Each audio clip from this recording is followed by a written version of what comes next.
All right, you rascals. Howdy, howdy, howdy, howdy. Epstein,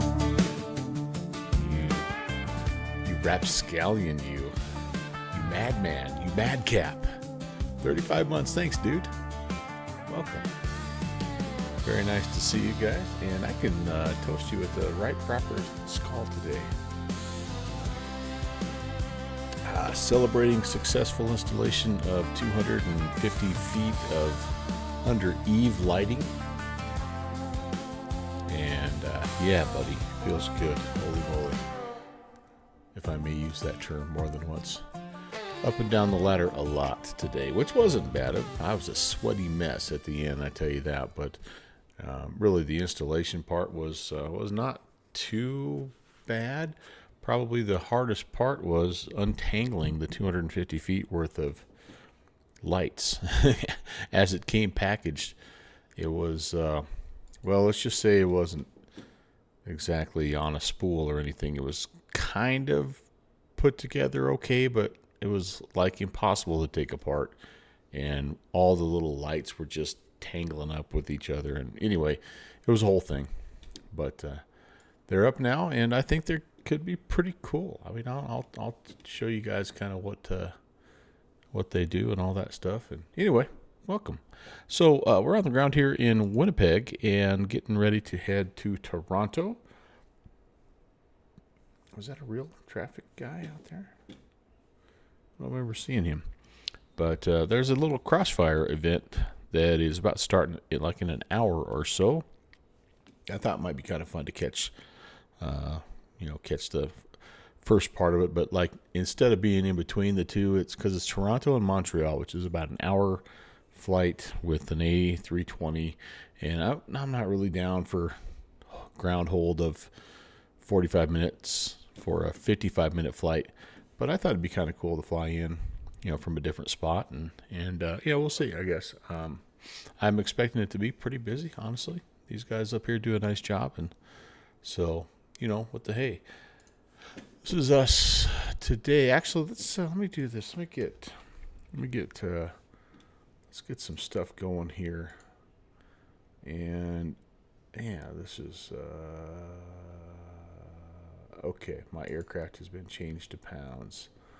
All right. It looks like we're way late. 180. We're only 3 hours late. No big deal. Can I change that? Yeah. So 0, 1. What would it be for us? Because I've changed the sim time. Oh, hold on. Wait a second. So I'm actually good. So what happens if I do that? No, I got to keep going back. I don't want that. This is interesting. And I don't know, does it matter? Does anybody know? Does it matter if your flight departure time is not the same? Can you still do GSX things? Yeah, I don't know. So let's get refueling. Let's get boarding going. There was a big update here, so. Please don't load aircraft until the fuel truck arrives and ask to do it. Okay. And then let's get the jetway coming. Okay. Oh, there it comes. All right. And that'll work for now. That's three things. Three probably pretty important things. And kind of let everybody start coming into the aircraft, and yeah, we'll just have a little look-see-loo here as the good streamers do. Oh gosh, maybe, except, all right. And no, I don't have the passengers all set up, but you at least can see the fuel truck is in position. Ah, cool. Please don't load aircraft until the fuel truck arrives and ask to do it. I'm gonna load everybody. Yeah, both. Pilot's boarding starting. All right, cool. So yeah, what are we doing here? So this is the route that I have filed. It's from Winnipeg off runway 31. It'll be like a Winnipeg 7 departure or something like that. And eastbound here to Otnik, and then we're going to hit the Toronto Airport on runway 23 for now. Hey, so there we go. We got a few people coming in. And the VATSIM 7 arrival into Lester B. Pearson International. Hello, Captain. The wrong way. The flight deck is the other way there, sir. But, okay. Yeah, oh, there comes one of the flight attendants. She's heading down the way to make sure everybody is doing what they're supposed to.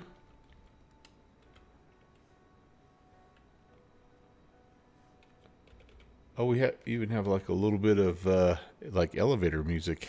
That's kind of cool. Couple to the back, one to the front. Whoops, excuse me, ma'am. I'm in the way here a little bit. Okay, so I'm gonna have to come over here. So I still don't really know how to use this, but that's all right. We'll do a fast time. Crew has boarded. Passengers boarding starting. And I think, if I'm not mistaken, if you do this, you no, you don't see the passengers coming in. So you need a separate part of your profile to get the passengers coming in and all that good stuff. But all right, you know what? Cool. That one lady looked like she's yeah, maybe she's not 8 hours bottle to throttle there, is she? All right, well, that's good. So let's see. We've got all of our power again.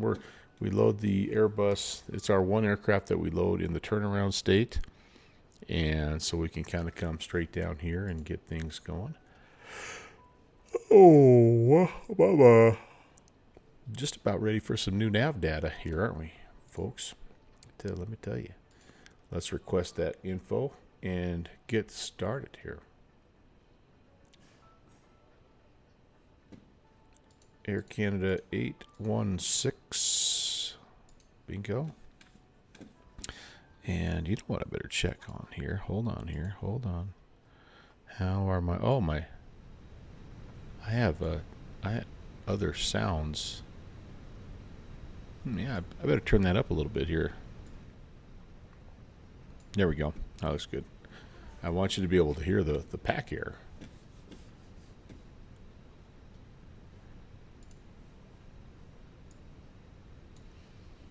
We are, oh my lord, cost index of 6. Holy cow. We must have a big tailwind here. Cruising up at 35,000. Sweet. GPS is kicked in here. Nice. Get the wind data in here. Lovely. Okay. And let's just take a peek. Let's see what how our flight plan is looking here. Yeah, I think there's going to be a Winnipeg. Yeah, so there really isn't a. Doesn't look like there's one listed here, but oh, there we go. There we go. Winnipeg 3.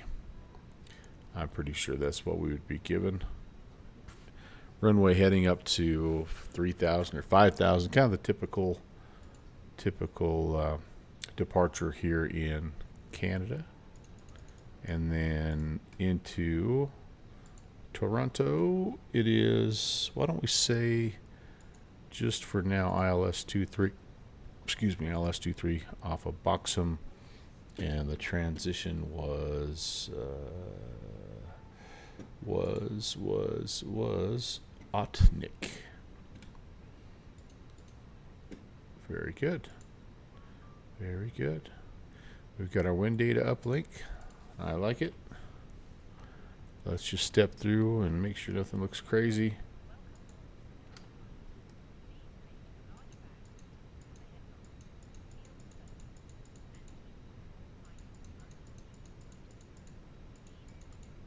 That looks good.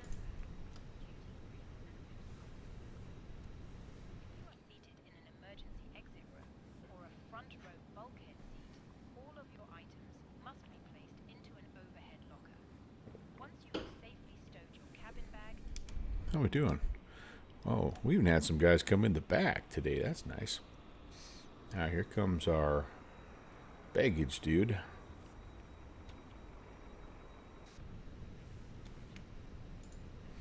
It wouldn't be a Fenix flight if I didn't get the old side stick error. So we're getting close here.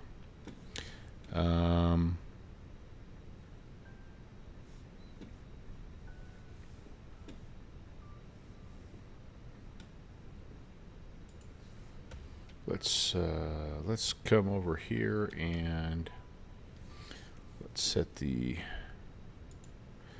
altimeter. No official ATIS just yet. I expect there to be some ATC, and I wouldn't be half surprised if Winnipeg Center came on here as well. They really do a good job of supporting their events up here. I'm showing 2986 currently. Winds are 260 at 9. Good visibility. A few clouds at 4,200. A few at 25,000. It is chilly. 3 degrees out. But otherwise, it's looking good. Okay. Let's come back here. I just woke up from a nap, by the way. So I'm going to be yawning for a little bit. It was a really nice nap. Dark. Cool. I came down. We've got a guest bedroom. My wife has already zonked out in our room, so I came down. I'm like, I'll be nice. I'll come down to the guest bedroom. And I remember why I don't do that very often, and that's because it's a dark basement-y, cool, hard to wake up from area. So we'll be 315 heading here, and then climb and maintain 3,000, and then again once we get going, you check in. You know, here in Canada, right? You give departure a call.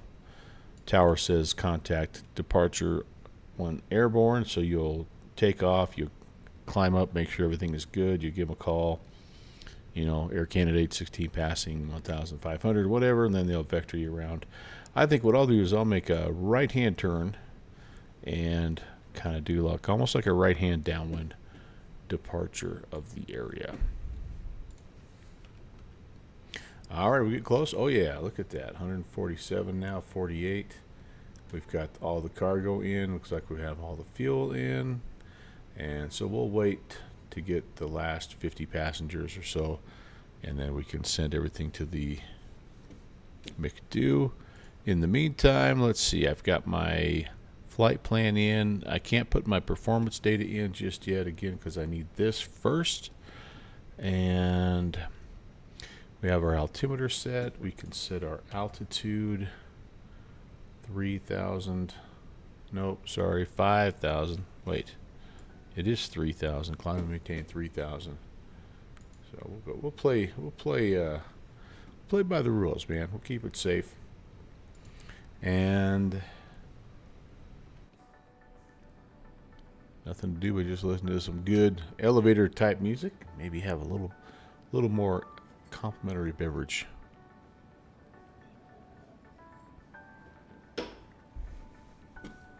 Oh, you know what I need to look for? What would the CTAF be for our airport here? For Winnipeg.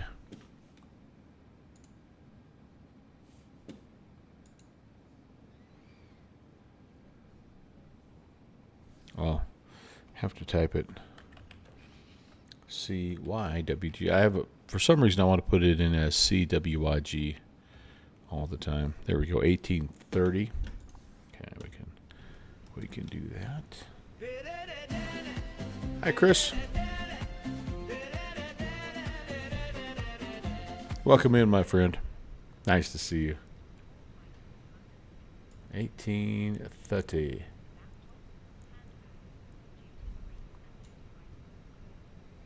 Okay. And we will give ourselves a squawky code of, I got 2000's fine. That looks good. We'll let's make sure the predictive wind shear is on. And, just in case we need an integ lighting, there you go. That's what I'm talking about. Beethoven, thanks for the 3-stream streak, man. Hope you're doing well. Hope it's been a good day down in the old DR. And good to have you. We're just about there. 2 more dudes and 1, and bingo, dismissed. So let's send that to the McDo. Looks fantastic. Go. We will need this guy here. So sync the load sheet in there. Get our weather in there. Calculatio 39, 46, 47. Flaps 2 up 0.7. Tempo 45. All right. Now we can get to business down here and just double check. 39, 46, 47. Flaps 2 up 0.7. 45. It's good. Now, everybody is loaded, right? So I should be able to prepare for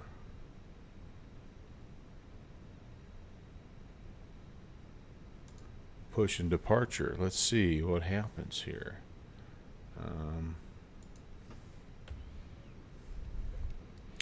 Looks like our jet bridge is still connected. Oh, aft cargo. I still have some cargo doors open. Yeah, this is the part that I'm still kind of trying to figure out here. So let's close the doors, and we can connect the tug, I think, can't we? We'll let them close. While that's closing, I'll even just minimize that. Let's get the APU going, shall we? Sounds like a plan here.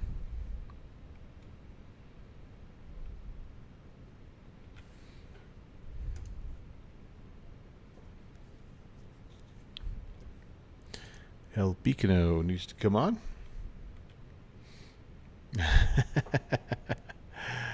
Well, yeah, Chris, and it unfortunately didn't work out today, but I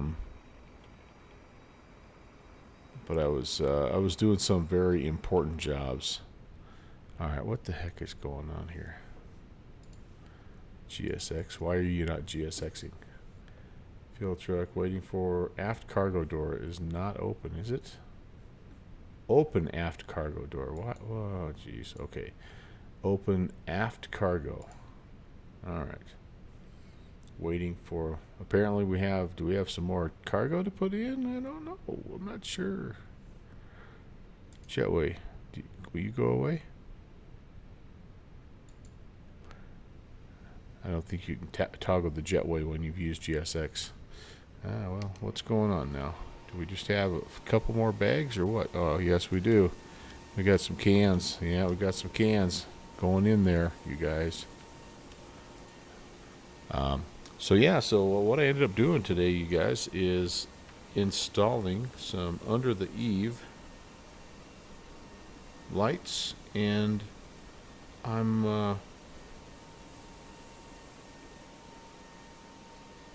actually very happy with how they turned out. And so I have them, they're up and running, and so I have like all these little options. I don't know how well you can see it, but change the color. Apparently there's some music I can program in. You can set them on a timer and the whole works there, but very happy.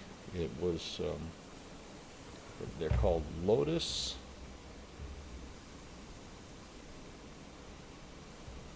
What are they called here? Lotus lantern lights. And so that's what I spent the morning doing, was installing those bad boys. All right, well, are we done? Looks like my door is closed. And now what's GSX waiting for? It'll tell me. Baggage loading in progress. Okay. Waiting for services to finish, to complete. Oh, boarding. We're done. We're done. See, this is why I don't use GSX for anything other than pushback. What's going on, Iowa Scotsman? All right, so am I just not able to?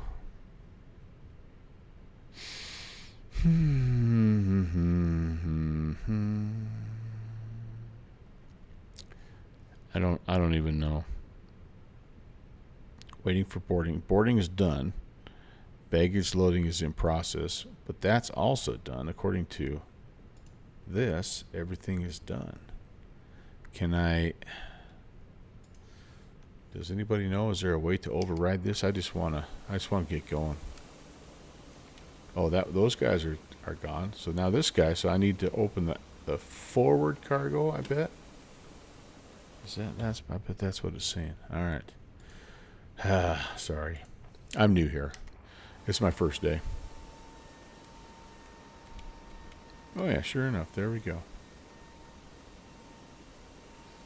Now the flight's an hour and 55 minutes, and it might take an hour and 30 minutes to get the aircraft ready to go. It's kind of like my light situation. It took an hour to untangle it, and it took about 2.5 hours to put them up. So just a single can going in the front here.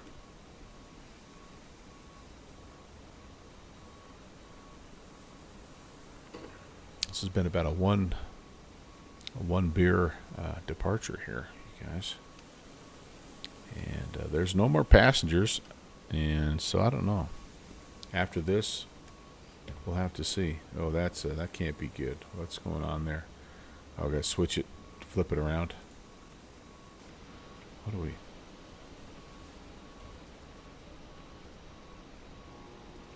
Coming in for a closer look.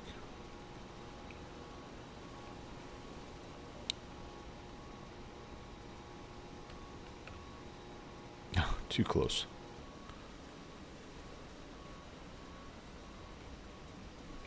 There we go.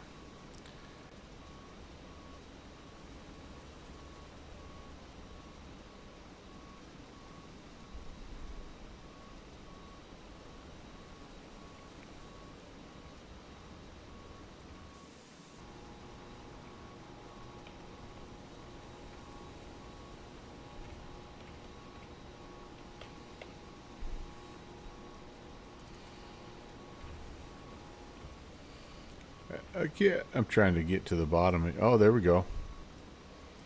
So it does show a little bit of what goes where. Kind of wondered about that. All right, that's actually kind of cool.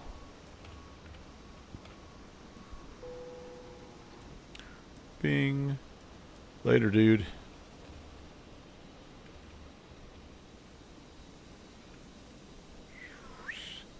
All right, you should close up. Oh, there goes our jetway. So maybe it's up to me to close this guy now. And let's see what GSX is thinking. Let's see. No, I'm not going to interrupt the pushback. I don't want to interrupt the pushbacks. Keep it going, baby. Keep it going. Keep the process. Hey! Ha ha ha. I should have the bleed on here. I am also ready for pushback. Okay, I forgot where I was in the process here. Good.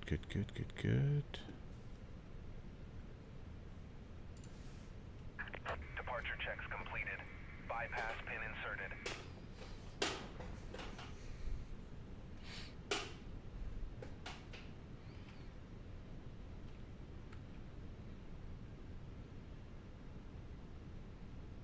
There he comes. All right. We're going to get out of here after all. Locking gear. We're going to push back with our tail right. Nose. Wait, yeah. Nose. Sorry. Tail left, nose right. If she gives me the option here. How's everybody doing? I feel very accomplished with my install of the lights. Nose right, tail left. Release parking brakes, please. I kept telling myself, like after about the 15th time up the extension ladder, that this year is different, because this year I'm not going back up to take them down. They're up, they're permanent. They're going to stay up there until they wear out, basically. So I don't know how long that is, but we've got some people in our neighborhood that have had theirs on for at least this will be their third winter. So I think they, for the most part, I think they hold up pretty darn good, even with our little harsh climate. All right, here we go. Engine 1 is a turning.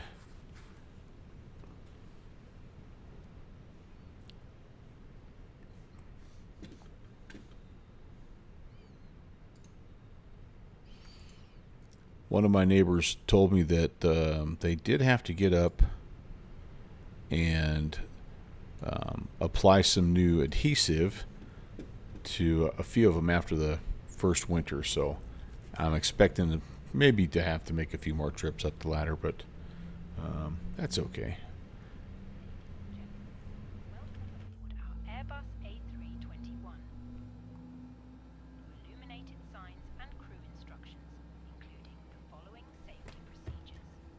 The safety card found in your seat pocket contains important information. Please set parking brakes. Good push, sir. Unlocking gear.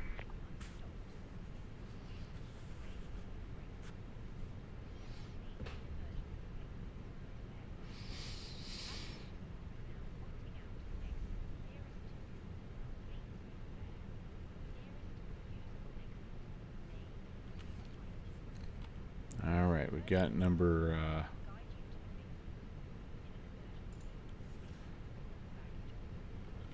1 going. Let's get number 2 going here. And 2.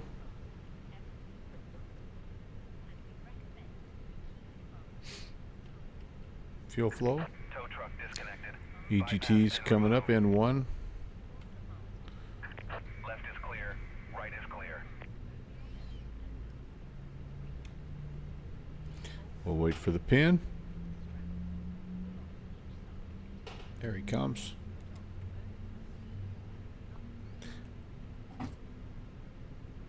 Thank you, sir. I think a gear pin would be a cool Christmas gift. Pass the tapes around your waist and click together. Pull the strap to adjust.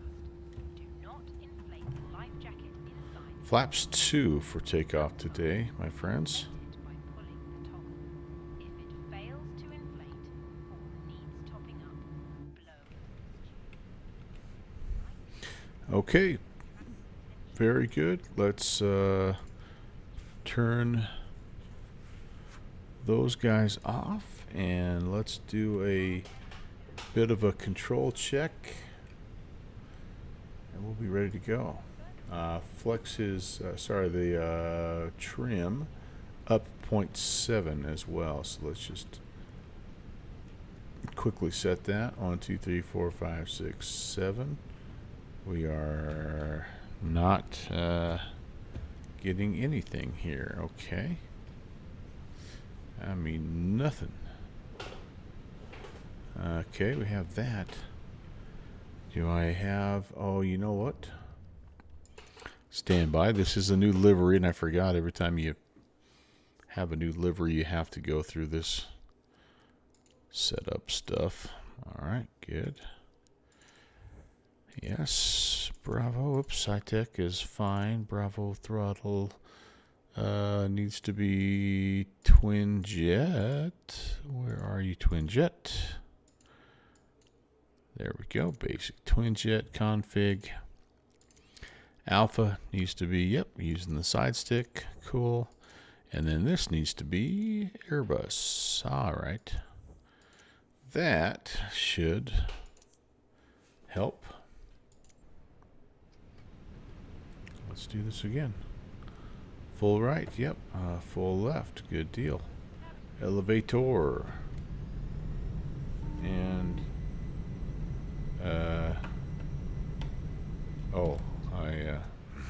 full reverse. Reverses checked. Oh, man. So Saturday, it's been great, Chris. I spent the morning, got out for a little walk with my wife, took the doggos, and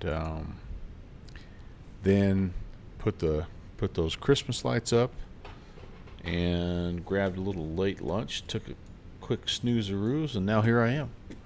Parked my butt already and ready to rock and roll. All right. At Winnipeg traffic, Air Canada 816 is on the taxi. Will be Echo Hotel, runway 31, Winnipeg traffic. Okay. We need a couple more things and we're ready to go. We need auto brakes to max. And then we said, yeah, we had our trims already set. Yeah, so we're good. We're good there. Takeoff config normal. Oh, spoilers do need to be armed. All right, good deal. And they'll probably want to talk to us here at some point. I think that's actually this guy over here, isn't it? Yeah, we'll have that ready to go. Okay, let's rock. Welcome aboard Air Canada 816 nonstop to Toronto. It is already getting, I mean, it's actually been a pretty typical November for us, which is chilly but decent. We've had a little bit less snow than maybe normal. Hey, TFB. Whoa! 42 months. Texas One Flyboy, welcome in, sir. Happy Saturday, buddy. Skull. Great to see you. So yeah, I had to, it was, Chris, I had to wait this morning for the frost to melt and dry, and but otherwise it was flat beautiful. I ended up, like I was a sweaty mess at the end of it because it was about, I think we got up to 50 today, which is pretty good.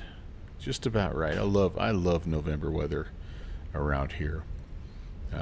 You can definitely get some storms, some nastiness, and you worry a little bit when you have family trying to travel, and just because you can get some bad weather. But so far it's been fantastic. We had a day actually about a month ago where we had a little bit of light snow, and I thought, oh crud, it's going to be early this year, because usually Halloween for us is kind of like, if you get it before Halloween, it's sort of going to be a long winter, and if it holds off till after Halloween, it's going to be a pretty nice fall.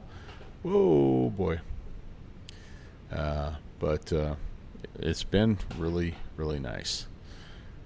A little cooler, sleep is easier. Yeah, I'm that way too, man. The cooler it gets outside, the better I sleep, and you realize how blessed you are to have a nice warm house, because not everybody has that.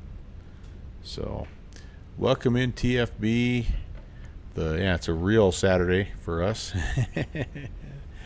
But I'm going to go outside. I'm going to get a picture of my lights here at some point and share on my Discord channel. I'm so proud. I'm like a new father. I'm proud of these lights. 250 feet worth. It almost made it all the way around my house. Almost. So close. But I'm happy because it came in, it's 500 foot worth, and so it came in 250 foot strands. And if I was really worried that it wasn't going to wrap all the way around. I was going to have to try to get the other 250 footer up there somehow. I didn't know what I was going to do. All right, so let's see. We're just about here. Again, runway heading up to 3,000. And then we're going to take a right-hand turn out. Winnipeg traffic, Air Canada 816 is departing runway 31. Winnipeg traffic. We are clear on final. Runway is clear. Takeoff lights are on. Don't overshoot the runway.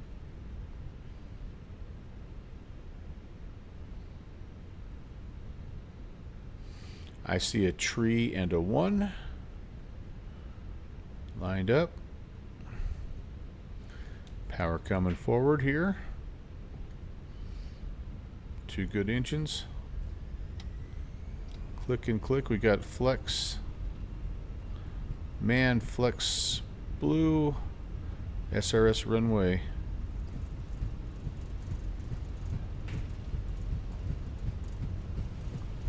There's airspeed. 120 knots. V1 and rotate.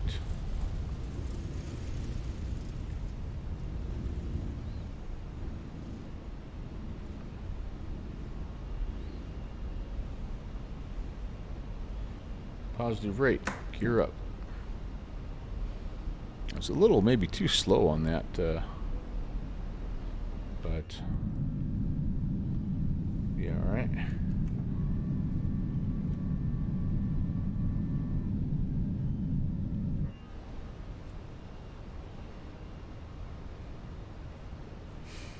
Okay.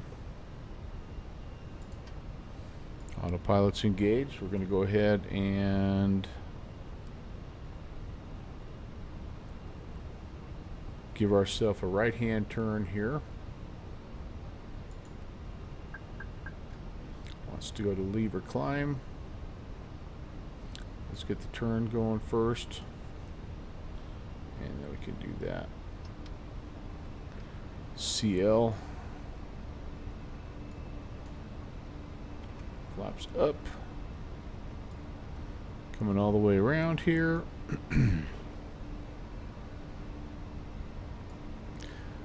Airspeed's good. Where's 3,000? So let's go ahead. We're going to go back into. Yeah, we're going to let the aircraft take that. Up to 3.5, I believe. And then we need a little direct Rorma. Alright, there we go. Keep that right-hand turn going. Keep that climb going. Do the thing here. Hey, the Impossible Face did the Vernon, British Columbia yesterday. First time. RNAV Bravo is no joke. Oh man. Sounds like an awesome approach to me, man. Cooler for Beethoven is still 22. That's a pretty nice temperature though, if I'm being honest. Welcome in, Impossible Face. Good to see you. We'll have to check that out here as we're going, because we're going to have a little bit of no ATC while we kind of get rolling here, but for now we're doing fine, so that's good there. I'm going to go ahead and turn lights off.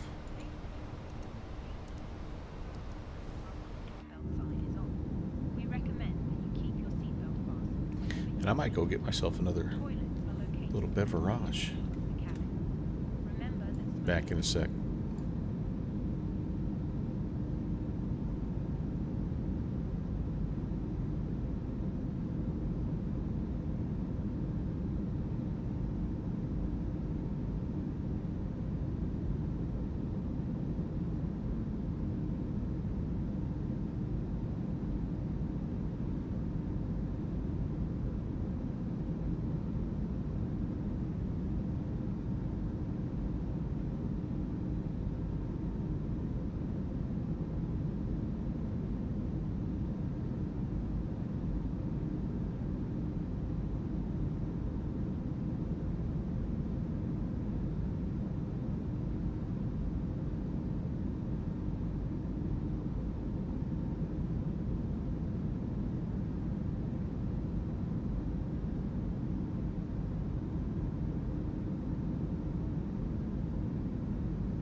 Impossible Face, I forgot to ask, what airplane were you in when you shot that approach?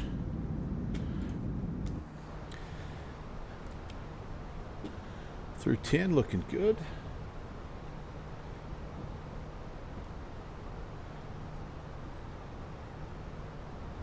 TBM, yeah.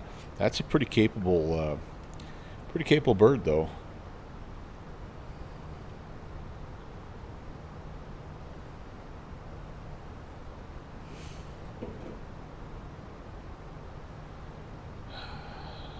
Cheers, everybody.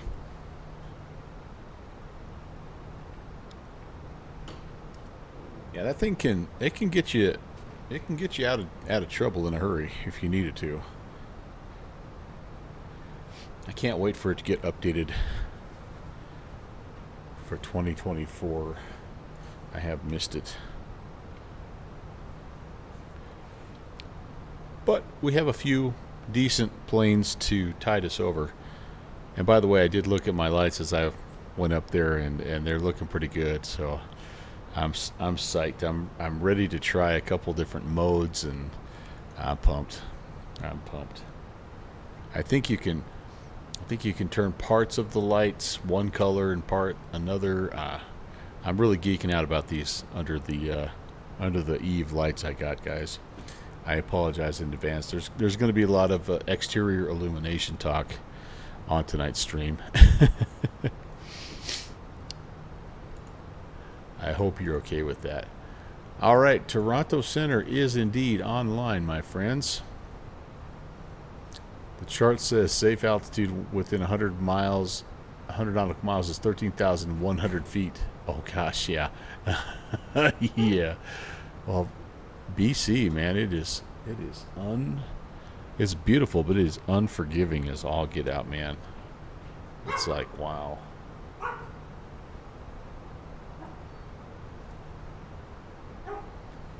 It's something else. Was the weather good? I mean, could you kind of see what was going on, or did you have to fight a little visibility at the same time? Because it's one thing to shoot a tricky RNAV, and it's another to shoot it in IMC.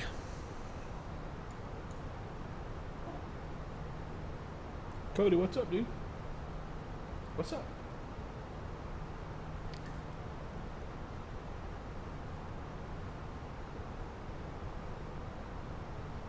Coming up on 18,000. We're going to go ahead and call that standard barrel. It was getting dark. Oh gosh, yeah. That's when it gets pretty spooky in the mountains at night. In weather. Yeah. No doubt about that.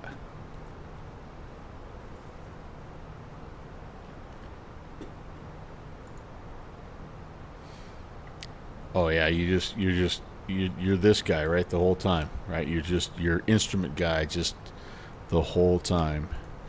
You have to be. I mean, there's nothing to see out here. Just angst and anxiety.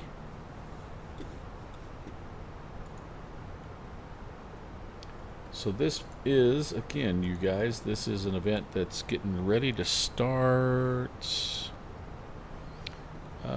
It's not on the VAT USA calendar. Why am I looking there? Because it's not a USA event.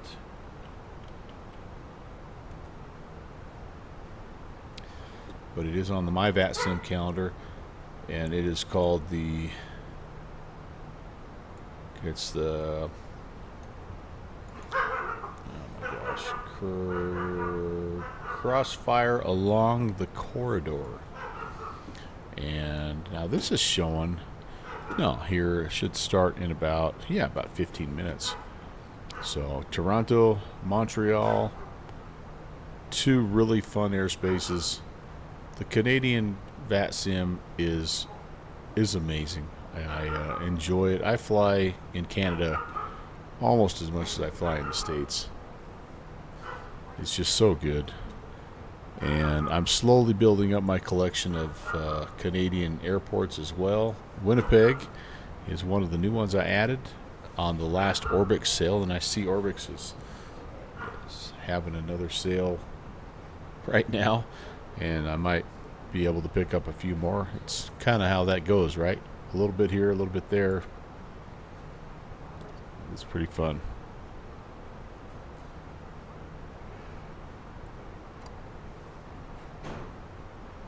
Yeah, that's another. So I mean, you think about it, Impossible Face. You basically don't have a day where you can't fly in Canada. You know, Monday is of course Halifax, Moncton Monday. Tuesday is the Northern Lights event you're talking about up there. You know, Edmonton, Fort McMurray, Yellowknife area. Wednesdays features Montreal or some airport in that sort of airspace. Thursday is Toronto. Thursdays. Friday, of course, could be potentially a day off, but they generally have, wherever the FNO is, they generally have something going on in the sector in Canada that's close by. And then, of course, Saturday, again, you know, sometimes it takes a specific event like this. So Friday and Saturday are the only 2 days that don't have something specific planned, because then Sunday is West Coast weekend, which is Vancouver. So those guys are, yeah, they're really an active group and fun places to fly. You do most of yours around the UK and Ireland. Yeah, I need to get myself. I was looking at. I was over there. Gosh, what was I doing?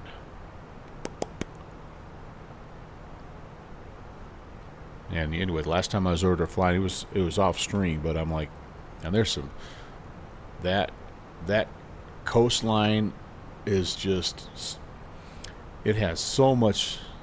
Like, I was in a GA mood, and so I was hitting all these grass strips, and what a fun place to fly. But yeah, I need to go grab a few more of the bigger airports. I need Manchester, you know, I need stuff like that. I just need a couple more. I've got London City already, but I just need a few more big hubs. Dublin is awesome. They've got and their airport, the scenery for Dublin is pretty new. I think last year it was updated. But Dublin's recent event with the temporary approach. Oh no, I didn't see that.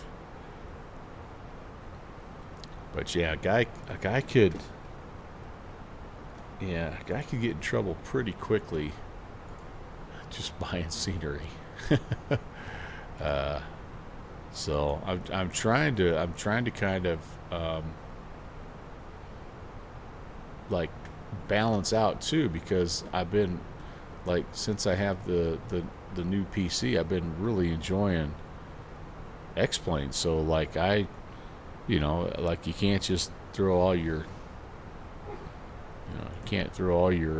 eggs in the MSFS basket when you also want to fly. And luckily, X-Plane 12 has really good default looking airports, so you're less inclined necessarily to spend money to pick up, some of those. But that said, need a lint-free cloth for that display.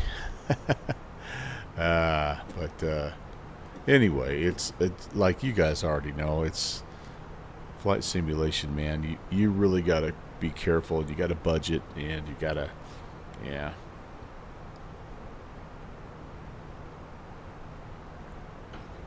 Yeah, that's Chris. You're right. That just makes it look so nice. Very nice. So let's see. Yeah, we're just about to make a little bit of a turn, and this will turn us sort of right towards where we need to go. I probably should have been back over on Unicom here. Did you look outside? Oh, is it working? Yeah. What would you like to eat? Hold on. Your mom's coming.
Yep, that's my Uber Eats. My Uber Eats girl going to hook me up with some Mickey D's tonight. So, all right. X-Plane 12 Impossible Face has been tempting. Been watching people fly the Challenger, the E-Jets, and the Felis. Yeah, dude, I'm telling you what. Like the top end aircraft in X-Plane are really something. They're really unmatched, and there's some very, very good quote unquote study level aircraft. Like I love this Fenix, I really do. BMDG is awesome, the Black Square Crew, but I don't know. X-Plane right now just has a great feel, and as long as you have the map enhancement, as long as you have the, you need the global forest, you need the. You holler at me? Yeah, you need a couple little things, but it looks really great. But no chance though after your recent graphics card upgrade. Wait, you upgraded, so that should be good, right? TFB, I just saw here. I gave up whiskey women to fund my flight sim habit. Just kidding. I still drink whiskey. That's a good one. I like that.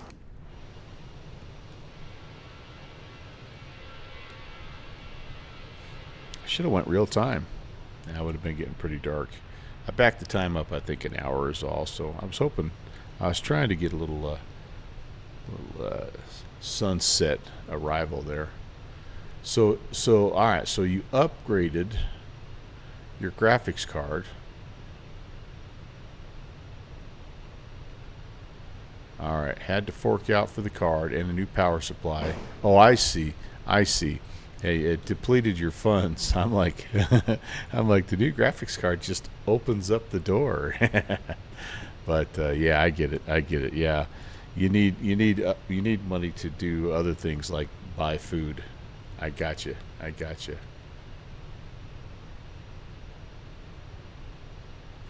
Oh yeah, Beethoven. I do. I remember that. And they've done, like, well, the thing about all flight sim is you have to balance like what real physics says should be happening and like the sim experience, right? So like like the atomic bomb sun is one of those. Like maybe the physics simulation portion says it should be this color because it's this many kelvins, and when you're at this latitude, like literally, like it's that precise. I wouldn't be shocked if it was that precise with Austin and the crew, but it just looked ridiculous in the sim. So back it down a little bit, right? And is that really what the sun looks like? No, that's probably a little small, honestly, but like for the sim, that looks pleasant. And so same thing, remember with the dark cockpit, like how just plain black the cockpit was. So they were trying to simulate, like if you move your eyes up and look outside, yeah, everything down below is very dark, and then when you move your eyes down, you're looking at the instruments and stuff, then everything up here is super bright.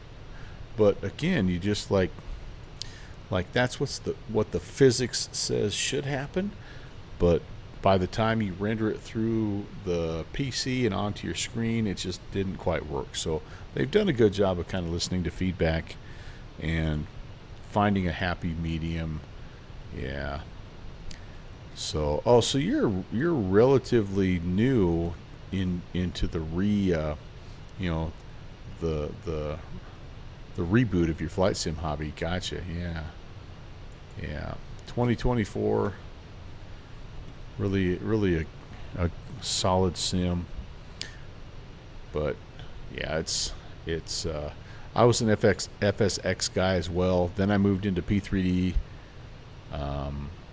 I think I went version 3, and then I upgraded to version 4, and then I ultimately jumped over to X-Plane 11, And then obviously Microsoft 2020 came out, and when I installed 2020, I uninstalled P3D, and then X-Plane 12, blah blah blah. You get this. I just kind of keep jumping with the Sims, and I'm okay with that. I think it's kind of fun. I have not been able really to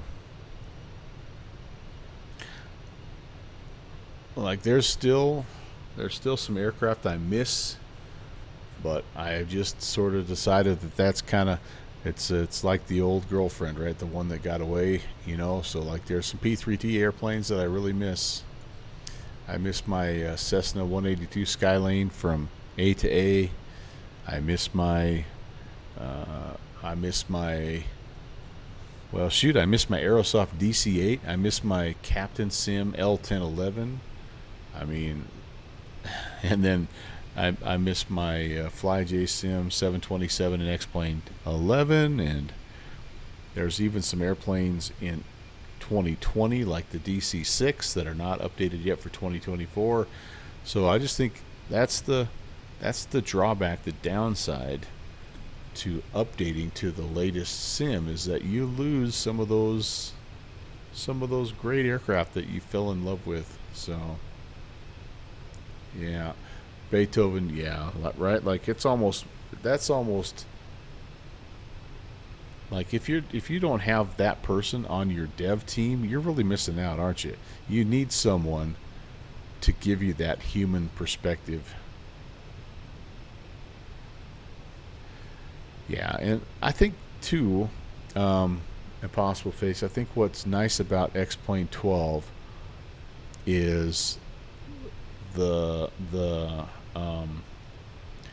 like it just feels different when you fly the plane. Like if it's a little light Cessna, it feels sporty and responsive, and the wind moves you around and all that stuff. And if it's a 737, then it doesn't feel like that. And you know, so it's just like it has a nice, like just a more responsive feel, I guess.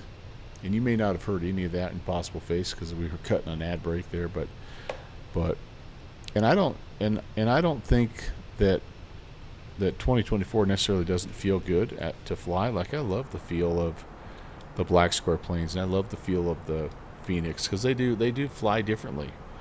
And even like the Fenix, like the different variants, the 319 flies different from the 321. So, but it's just a different. I don't know. It's just it's hard to explain. It's just a different feel all the way around. And it's good to have both because I go through phases where like I'm just all Microsoft, and then for a month I'll be all X-Plane, and yeah, most people fly that. The plane you're missing is the PMDG. Yeah. Oh, the 600 is the one you fly the most. I have the 700 just because it was the first one that came out. But most people fly that 8 because I think it has the most livery options, right? Like the most real world routes and things. I don't know.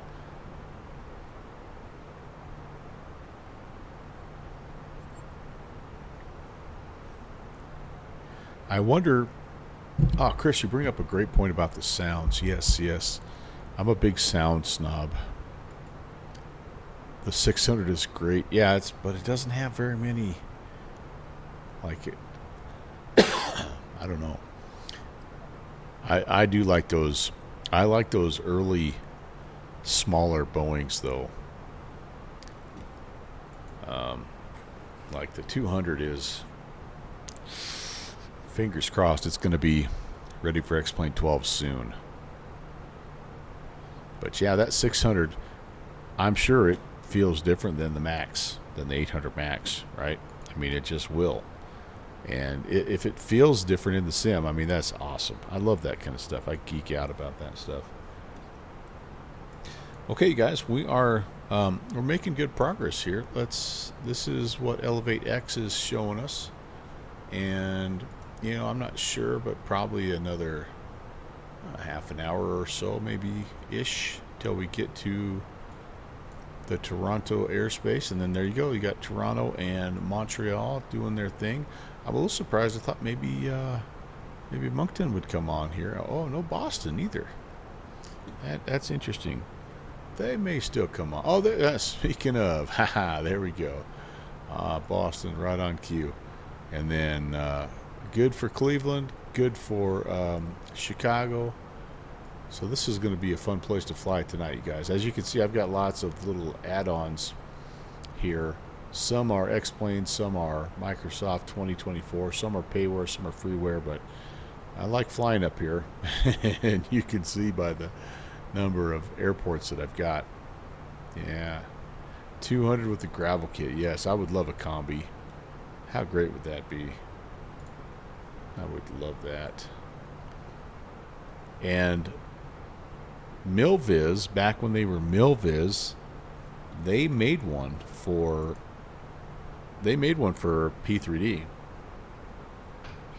And I'm still kicking myself. I bought at the time it was the Captain Sim 737-200, which that was back when Captain Sim was really making some good planes. They made that L1011, and I like that 737-200 that they made, but I really wish I would have bought that Milviz combi.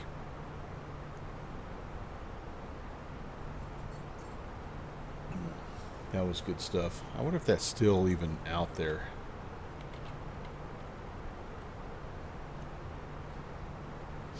I'm going to look for that. What if it still has? Oh my goodness. Okay, it is out there, and I think so. If you're a P3D person,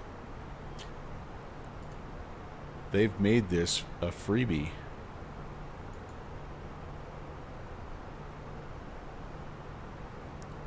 Whoops. So you can just go grab that sucker. Awesome. They've done a lot of those. Yeah. Like these are all the freeware ones now. I don't think they're supporting P3D anymore.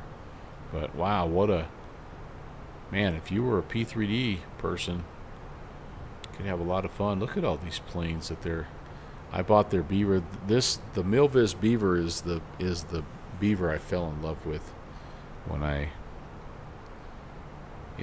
first started flying those FSX all the way up to version 4. Wow.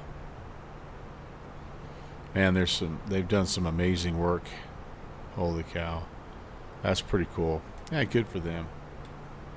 I like these guys. Bright on, man. What's going on, man? Good to see you. Excuse me. How the heck are you? I wonder if they're having any sales just yet. I'm going to pull this back up, guys. So let's see. This is the 2024. So, this 130 just came out. That's right. Little beta release.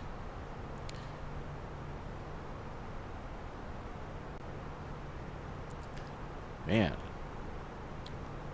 That one. This is talk about an iconic aircraft. I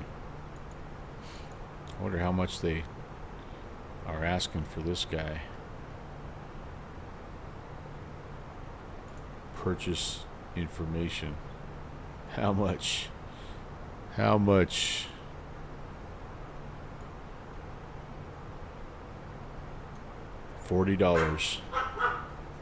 $40, huh? And doesn't look like they're having a sale right now either. So, yeah, maybe, who knows? Maybe they'll pop a sale out on us here at some point in time. I know a couple of guys that have their Corsair and really like it. I think this 310 has received some good reviews, but right now it's only 2020 version. Doing good. You're about to head to bed. Well, geez, it is 2 in the morning where you live, or something crazy like that. But I'm glad you stopped in, man. Enjoy your weekend, and appreciate you taking a second just to stop by and say hello. and I will have I'll have a little nip of the vine for you, sir. Price will only go up, you're thinking, Iowa Scotsman? So now is the time, is that what you're telling me? Yeah, since it's beta, it's not going to be one that they offer for a sale, are they? You are correct. Just hit midnight. All right. Well, that's early for you. You crazy Europeans. You don't like sleep. You don't need sleep.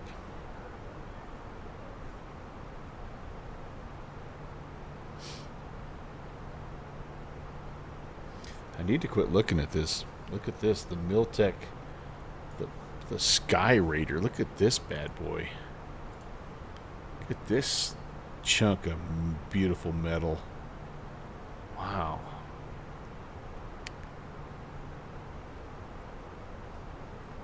Awesome. The Dirty 30. That was the Alpha. I need to quit looking at this place. This is bad. This is like me going into a Cabela's.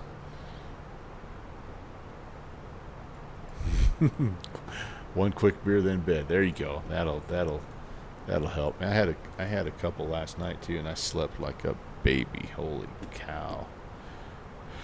Did I sleep good? Man, oh man. Yeah, the biggest problem right now with the Novas guys is they just don't have a lot of the ones I like are not updated to 2024, like the Porter and that 310. I would love to have that sucker. They did put out a Huey though, right? Or are they working on the Huey still? Yeah, I don't know. They're a good dev team. They're a very good dev team. TFB has got all the jokes tonight. Mine is waking up every 30 minutes to go to the bathroom. All right. Oh my goodness, we've got all kinds of Toronto folks on. I wonder who's going to want to talk to us first tonight. A to A did, Bright On. You are correct. Let's go back. Let me look at those. I'm going to show you the A to A planes that I miss. By the way, they are having a little bit of sale, and this doesn't happen very often. They've even put the Aerostar on sale. But here's some of the ones that I miss. Oh, look at this. Yeah, this Mustang. Slant Alpha used to fly this Mustang. It was really good. But look at my Skylane, my beautiful Skylane. Oh, I really liked it. There's a B-17 that they made. Yep. They had a great Piper Cub. Yep. Oh my goodness. Yeah, this would have probably been my next aircraft. Oh, thank you, dear. Cody's gonna pester me. That's okay. Just set it right here is fine. Thank you, hon. They were very generous on 5 tenders they gave me. Cool. I was really hoping for McDonald's with us. Just kidding.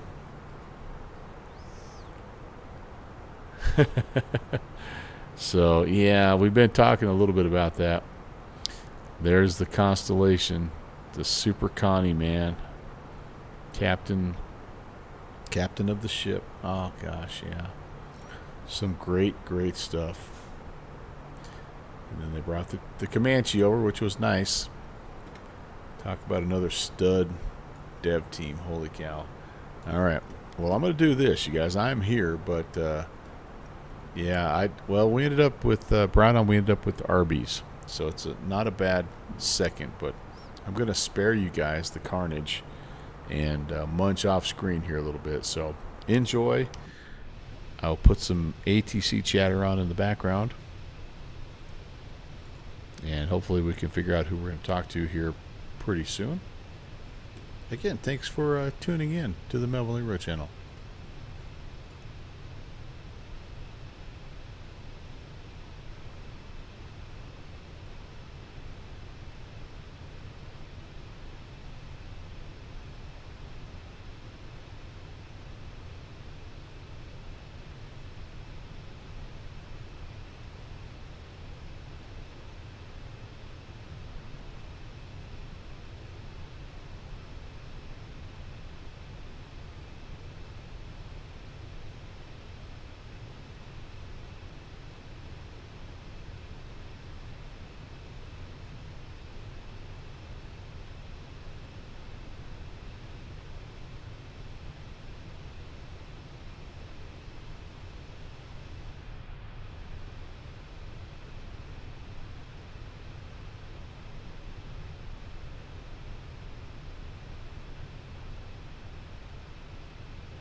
can't seem to find any of the centers that we're hearing just yet. And I think we're getting close enough, but maybe not.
I'm just going to leave it on the top here.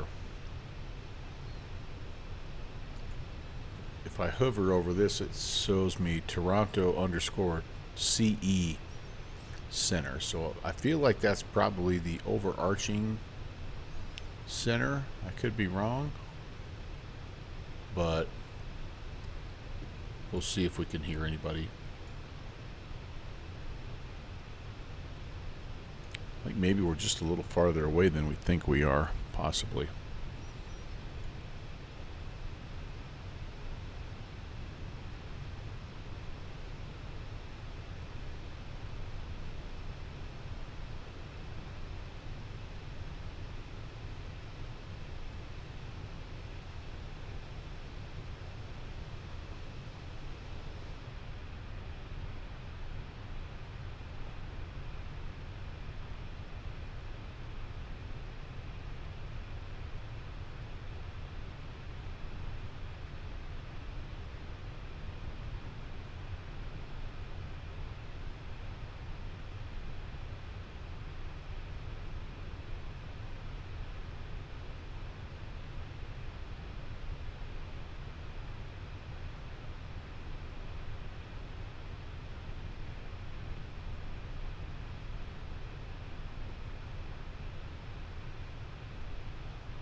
Air Canada 174, when I initially called you there, I was expecting that, or I changed your route. There we go, baby. Prior. Can you just send it to me via text, please?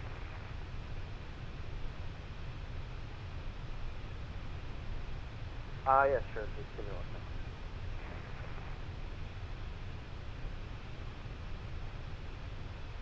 It's very easy. Just after Otsnik, it will direct Nuber, join the Nuber state. Okay, right. I can still text it to you if you Nope, that works.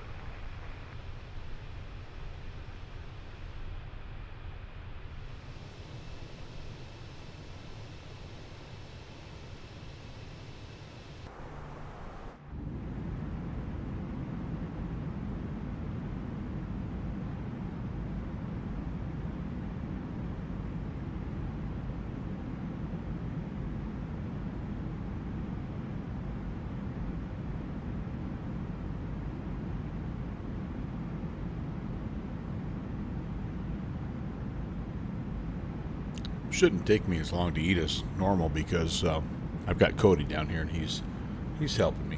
We're splitting stuff. It's always good, right?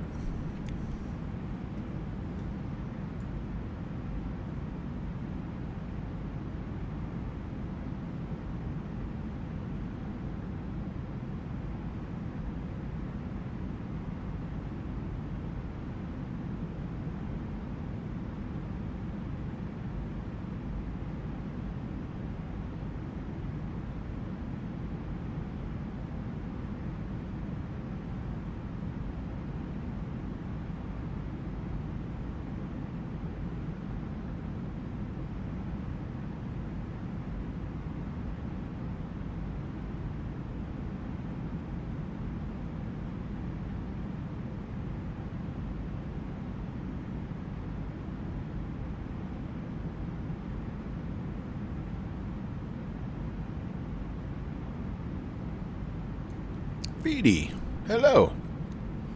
Sorry, I'm off camera right now because I'm stuffing my face full of French fries and chicken fingers. All right, glad you did, man. Have a good night. It was nice talking to you or visiting with you a little bit over at Conti's channel, but have a good night. I'll be here.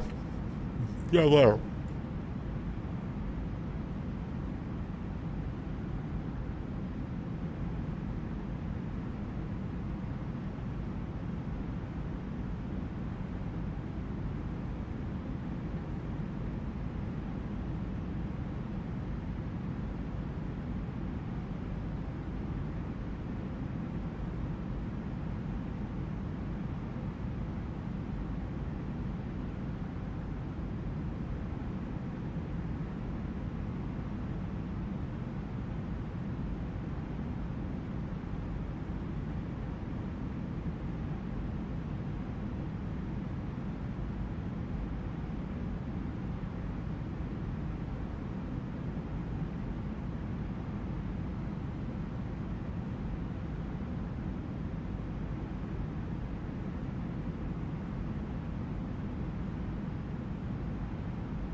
November 233 Charlie Lima, Toronto Center. Hello, climb flight level 430.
Turn and burn. Hello. Sorry, had to go up and get a refill. That last beverage went a little quick. How's everybody doing? We good? We're okay? The lights are looking better and better. I'm going to take a picture here in just a little bit, put it on the Discord. I probably should do that before we get ATC. Well, maybe it'll have to be in between flights. But I am going to hop into the Starship later on and do a little flying over in the land of Oz.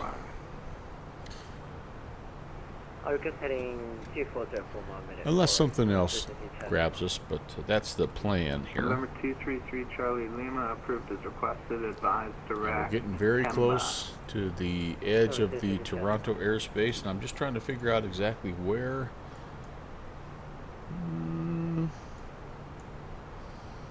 Where could I check in here?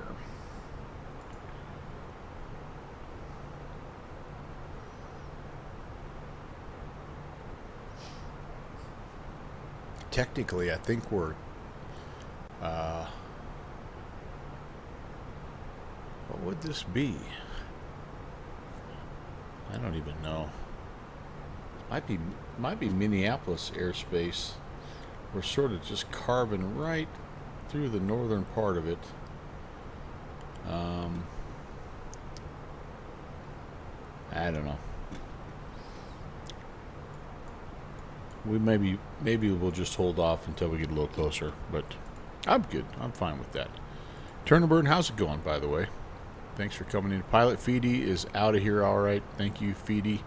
Good to see you, man. I'm excited about talk about Airbuses.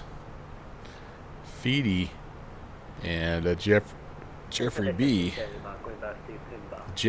The Gemma Studio crew, man. Number 233 Charlie, Roger. And did you request? They're an making a Alpha fun deviation? Airbus. Oh, I ate that way too quickly. Now I have the hiccups. Roger. It was good though. I was hungry.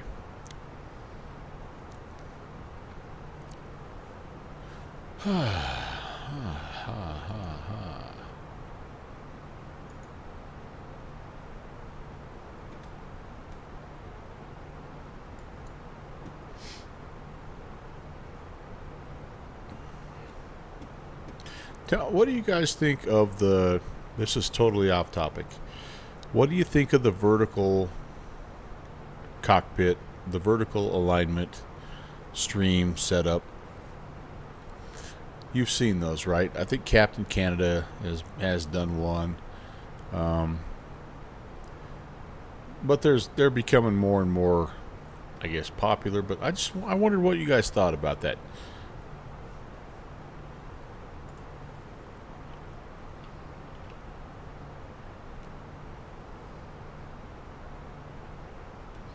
Let me see if I can find an example.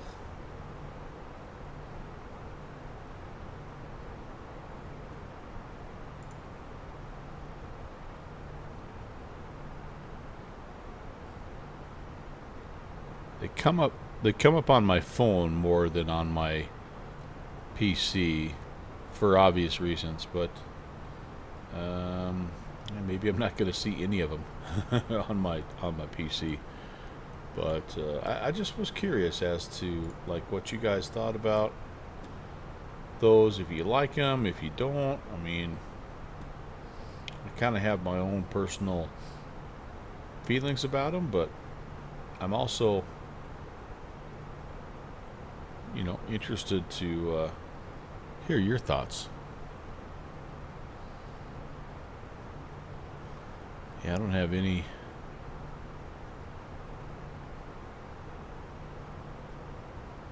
examples now on my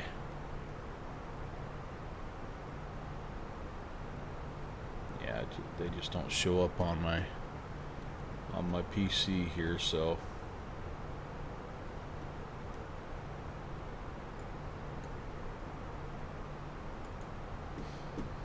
and if you haven't seen them yet, basically what they do is they break, instead of going horizontal arrangement, they go vertical. They break it up into like 3 different little screens, and it's more so that you can watch on your PC, or sorry, on your phone.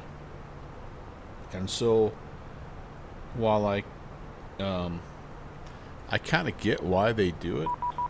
There's our hey, we're in the right frequency. I kind of get why they do it, but I don't know that I like it. At Toronto Center, good evening. Air Canada 816, checking in, flight level 350. Air Canada 816, Toronto Center, good evening. Squawk 0540. 0540, Air Canada 816. Air Canada 174, the Avis is Victor. You can plan runway 23. Victor was plan runway 23. Oh wow, Turnberg, holy moly. you're able to cast to your 46-inch. Yep. And well, dude, I'm sorry to hear about your battle, buddy. And I hope it's going well. I hope you're doing well. And yeah, thanks for sharing that. 816, you're identified. All right. Good to be here.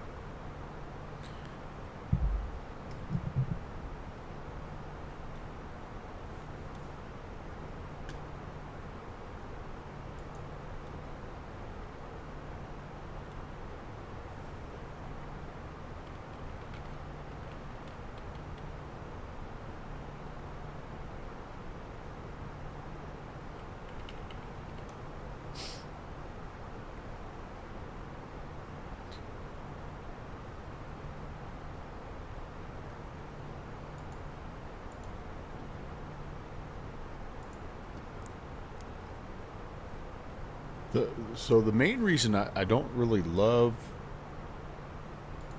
the vertical setup is because I think most of the screen is actually not focused November 233 on Charlie, the must contact Cleveland airplane. Center 119.875.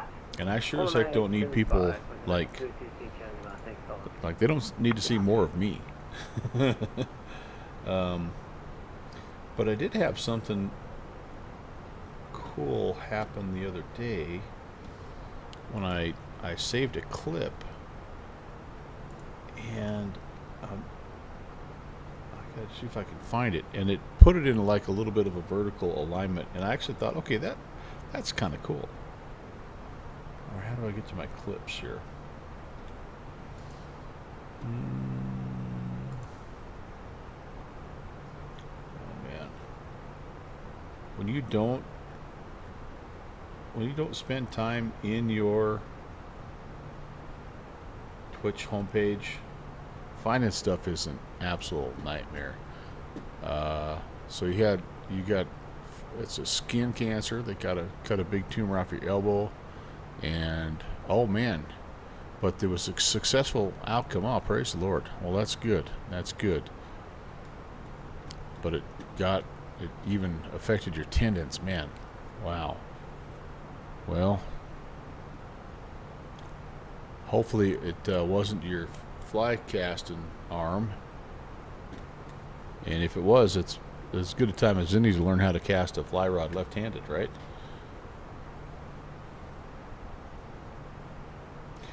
All right, I can't find that. I can't find that right now, but no, maybe it was. Maybe it was.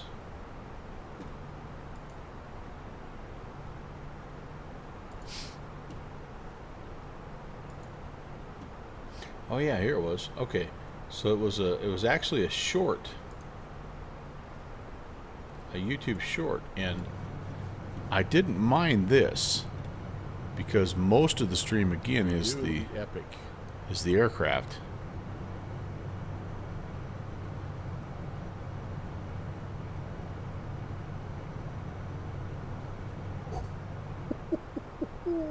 A little bit of the instrument panel, so something like that. I don't know. Maybe I could see doing it.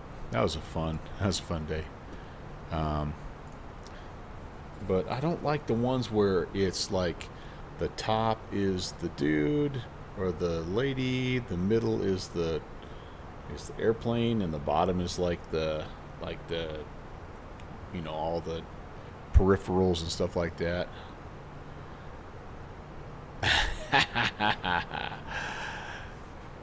Back in 71, first fish. You still remember your first fish? That's awesome, dude. That is awesome. I don't remember the first fish I caught. I remember the last fish I caught, though. It was pretty nice little rainbow trout.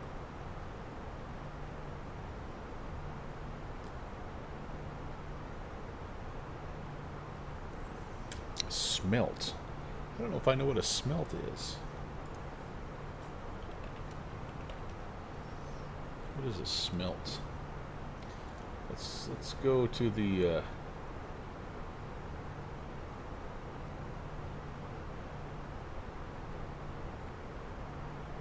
we go. Here's our smelt.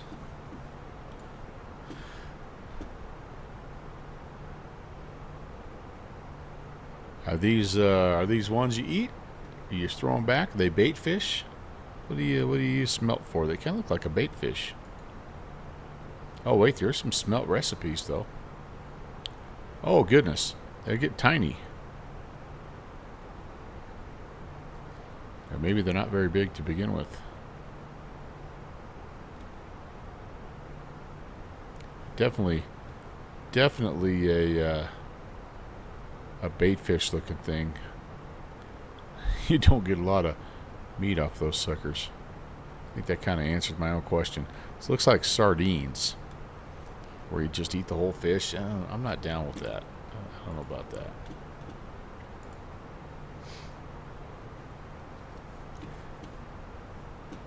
Well, we maybe made a good choice to start early, because we definitely are not,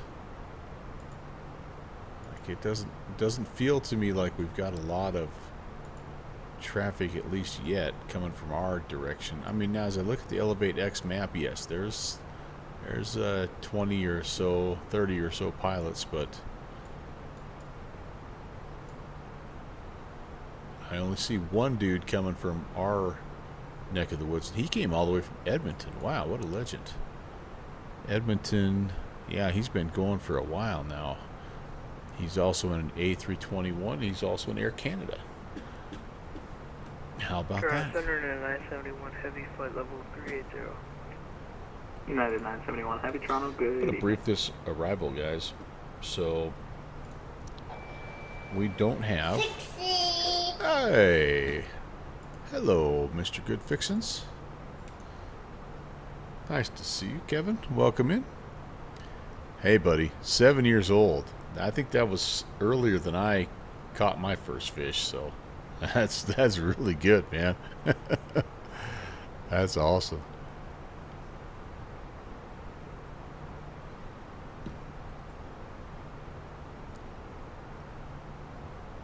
I've been trying to get my grandson on his first fish. He's 8 now, and he still hasn't caught one, so I feel like a failure as a grandfather. But all right, let's brief this arrival here. No ATIS yet. We are expecting runway 23, so let me get the right one pulled up here. Yeah, so we're coming in from Otnik. So let's see. On our way down, nothing. Looks like our first restriction here is Duvos. 250 and between 13,000 and 10,000. Then we need to be above 8 and 220 at Adsed. They take us to the north a little bit here. 6,000 and 210 at Tasku. And then it's just a vector, and we get turned around. We come on in here to 2-3. 2-3 is this lone dog over here. I think this is the 2-4 left and 2-4 right. And we might get one of those at the end of the day, but I am not sure. 18 November, you're with So, Toronto Center. Good Fixins, we're celebrating Center, tonight, so 128.77. break out your favorite lager or Diet Pepsi or whatever. We were able to get the exterior lighting installed, and it's actually working, and yeah, very happy about that. It was 2.5 hours of climbing up and down the step ladder, and I'll be darned if it's not working like a champ. Okay, so we can do, oh man, we got all kinds of options here, you guys. Schedule, music, golly, yeah, all kinds of stuff. All right, I'm gonna put it on the little cyan. Yeah, I did not. I did not. Mariner, what is going on, Jordan? Good to see you. Thanks for 6 months. How the heck are you, dude? How's ATC training going for you? I have not flown into your airspace for a while, and I miss it. Canada 174, when you're ready I need to get back to wherever you're at. down in the I know the Phoenix area, if I recall correctly. Almost at S3. Holy moly! All right, so Mariner, tell me again, which airport is the one that you're kind of like? What's your main airport now? I know you're in S3, so you're kind of all over the place, but what's your airport that you're sort of focused on right now, where I would find you most often? I'm gonna pick up a scenery for it right now. Turkish 6019 Heavy, Toronto Center. Good evening. Information Victor. Plan Deer runway Valley. 23, descend flight level 230. That might not be available. Let's see. KDVT. I think I got the. All right, so I got that one. There's a good. For those of you wanting, there's a good. This is a pretty good little freeware, and. Oh, wait a second. Maybe I do not have this one yet. All right. Multiple downloads. Oh, because it's only 2020. I wonder if it works. I wonder if I'm going to give it a try. We're going to give it a try. I'm going to download it. But do we have a KDVT scenery 2024? Oh, there's a mod. Now, wait a second. There's a lighting mod. No payware, it doesn't look like. All right. So we'll get that guy installed and we'll be ready next time. Cool, man.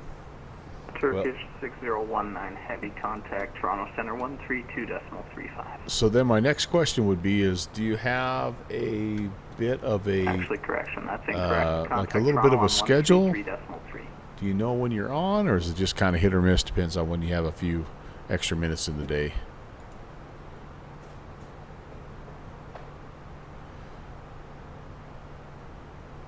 Good Fixins, did you just sneak in here too? Or have you been here? Brett, good to see you, man. Several times, Good Fixins, as I was going up that stepladder, though, I was thinking about that that classic scene. And I love when he jumps the ladder over. I consider that several times myself, but I'm like, no, I'm just going to get down. I kept saying to myself, it's just a good stair workout the whole time.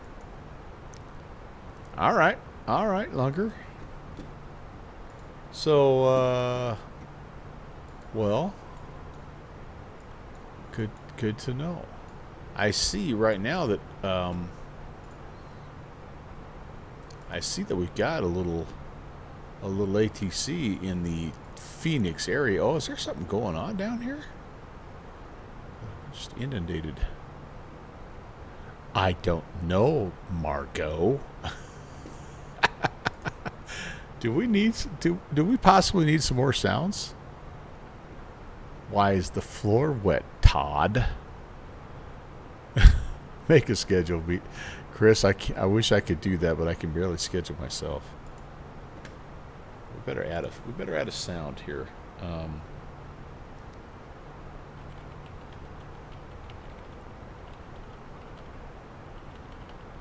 Let's see what we have here.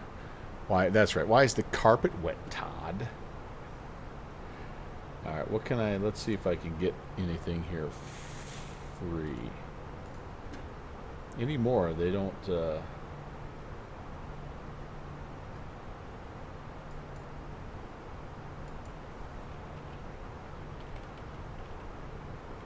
right. Hold on here.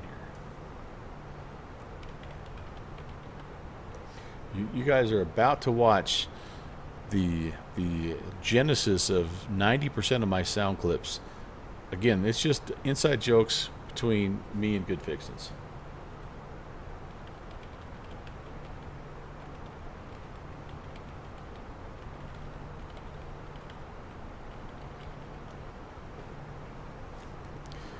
Yeah, how was that, by the way? Stuffed the Alba turkey. 437. Oh my lord! What a great night! Holy cow! All right, come on, soundboard me. Soundboard. Oh, soundboard is down. There we go. All right, let's see.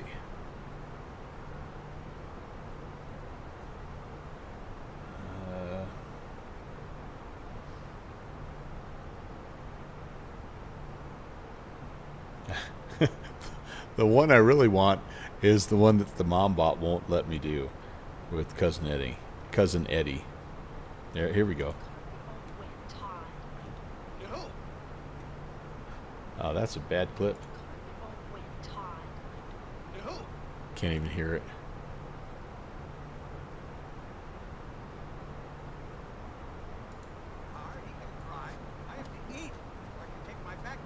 I use that one a lot with my wife. Got a lot of nerve talking to me that way, Griswold. I wasn't talking to you.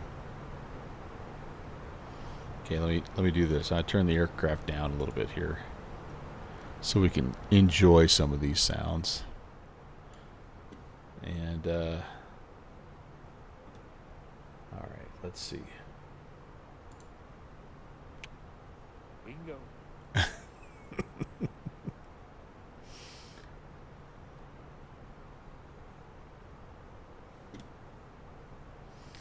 Oh my gosh. There are a lot. Holy cow. Alright, I'll keep looking through, but there's a lot to... It's like the whole movie. And it really is. I mean, like there are so many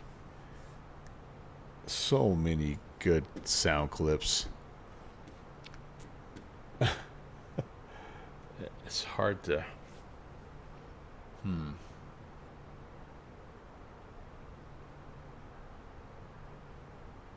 Hard to search through this too.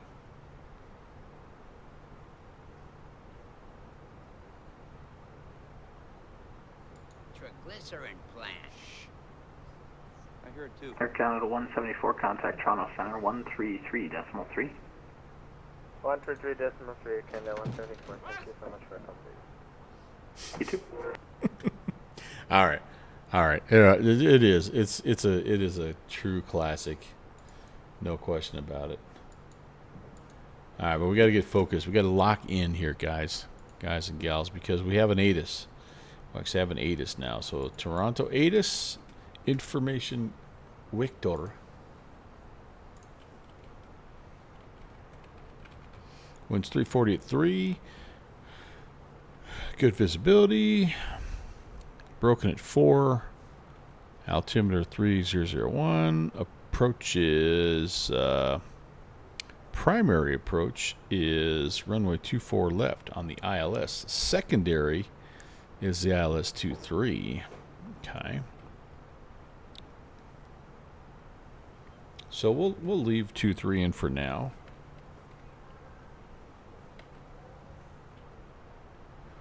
And the nice thing, got a little Mississippi Lake County. Oh, man. Grace, she died 20 years ago.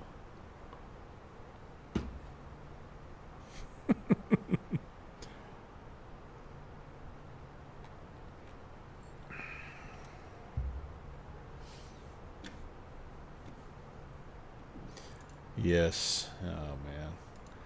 She'll see it later, honey. Her eyes are frozen.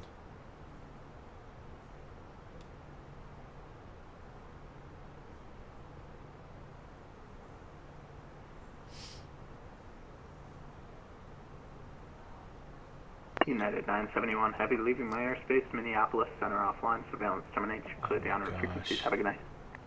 Free Chambersburg and 971 Heavy, good night. Clark, that's a gift that keeps on giving the whole year round. That it is, Eddie. That it is.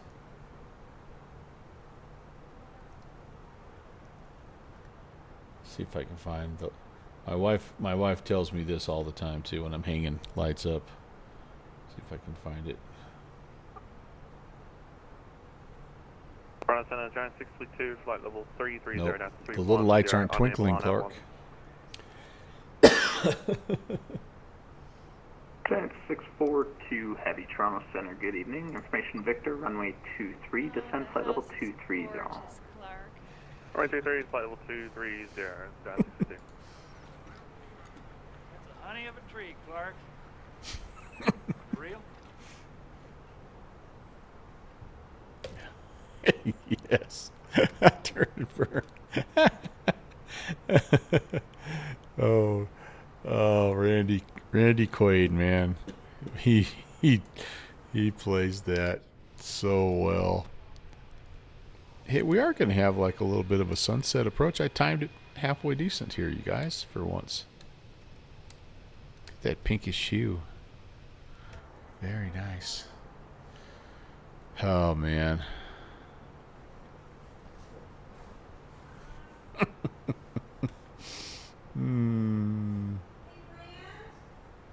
Yeah? No. Where's the Tylenol?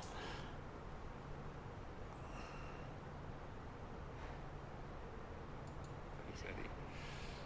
That would enhances your holiday spirit, dear cat.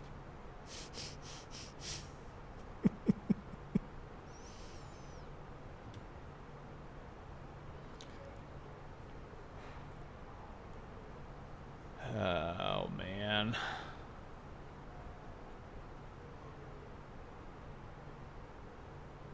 All right, I got 642 heavy contact. I gotta focus. I gotta focus. You're consuming Colt 45. All right, nice. I'm just doing a little Coors Light tonight.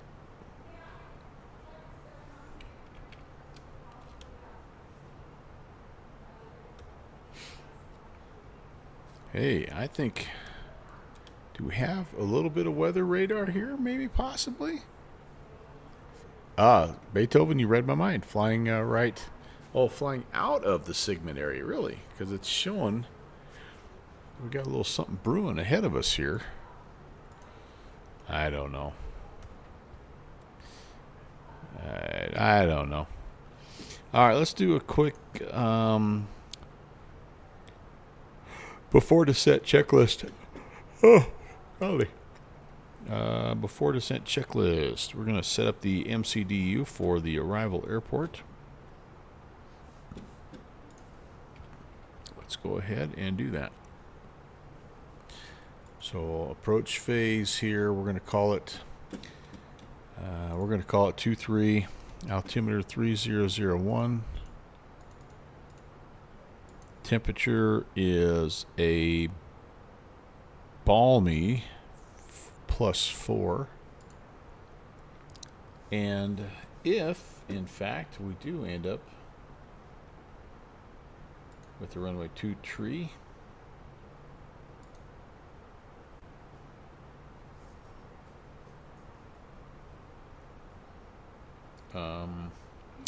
we will have a barrow of loading a barrow of 808. Okay, and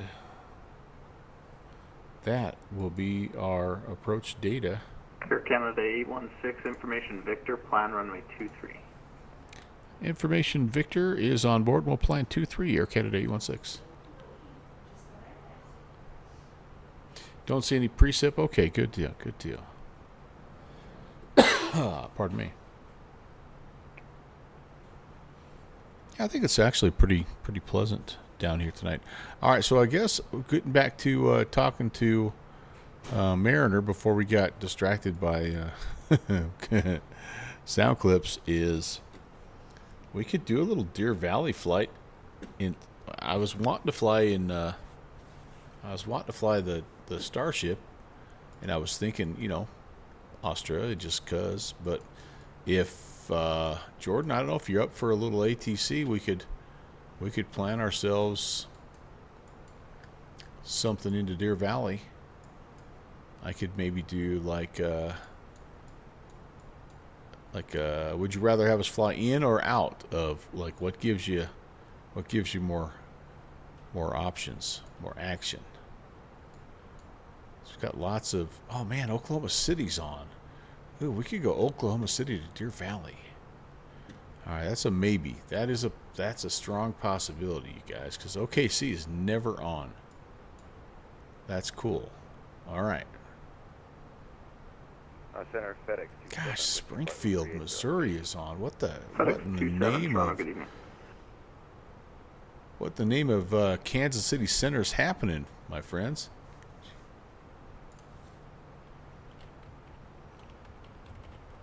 In Toronto, does FedEx 27 have a few minutes to step away? Branson National even has. FedEx 27, you got about I think they even have a. 15 maximum, but if you could do 10, I'd I think they appreciate even it. have a scenery. Holy Why cow! is that They few do have a minutes? scenery. Awesome. Let me know when you're back. Any builds made a Branson scenery. Springfield Branson. I'll be turned. Wow. Who knew? I just want a little TO, a little freeware if they have it. No, I don't see it. Alright, it's a possibility. Like I said, it's a possibility.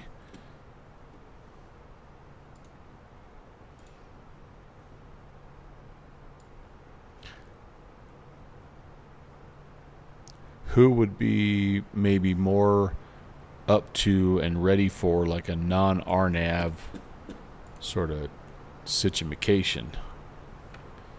I wonder. Windy. I wonder.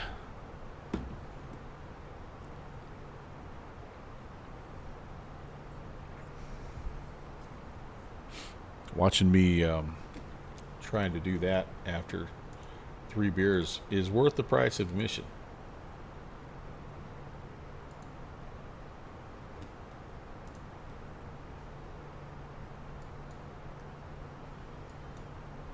Okay. Let's just make sure we have all this stuff in here that we were talking about. Since we're now officially runway 23. Duvos. 1280, that'll work. 250, that's the important thing. Good deal. Ad said 220 and above 8, that's good. And then Tasku 210 and 6000. Those are hard altitude and speed restrictions. Good fixins. You want to find a like let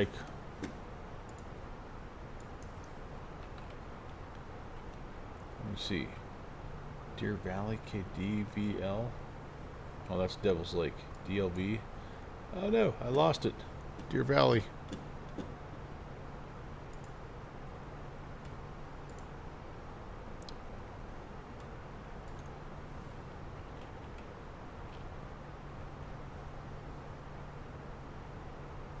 DVT. What's our DVT? Devil's Lake. Okay, that might be a little bit long. That's a 2.5 hour flight. So we might have to go a little shorter there. Ooh, that's not fast enough. But we got some good weather down near Scottsdale. That's why everybody's flying there. All right, good fixins.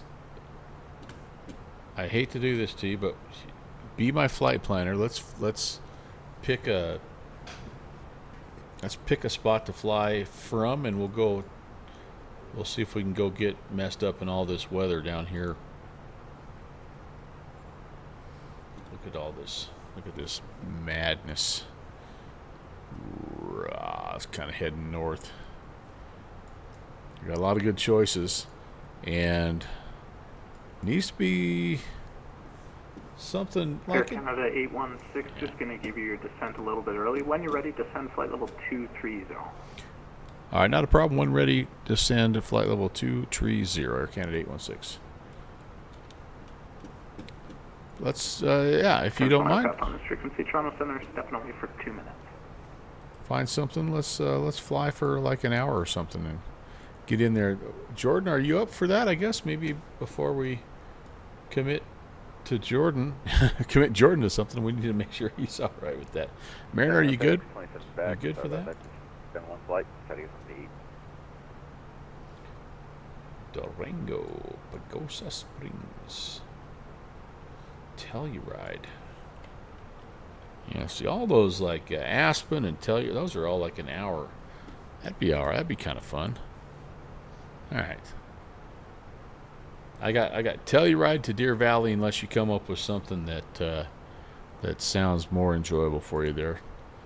Good fixins. That's an hour and 9. Well, hold on. That's a little more. Center FedEx 27. He just stepped away for a minute. Thank you. It's going to be like an hour and a half-ish. No, hour 10 minutes. Perfect. FedEx 27, thanks for reporting back. Yeah, so our top of descent. Air Canada 816, you re-cleared 11,000 when you're ready, altimeter 3001. Re-cleared at 11,000. We're heading down right now, Air Canada 816. Optimum descent, open descent. Oh. All right, fine. Then I'm going to do Telluride to Deer Valley. Just because of that. No, that's all right. If you don't, good. It's good, man. I know you have a different. Your house on a Saturday night looks much different. Your house on Saturday night right now is going to be what my house next Saturday night is going to look like, and I will not be streaming. So yeah, no. You take care of the kiddos. Come in and check on me from time to time. I'm on beer number 2.5 right now, and I've got one more in the fridge, and I'm not afraid to use it.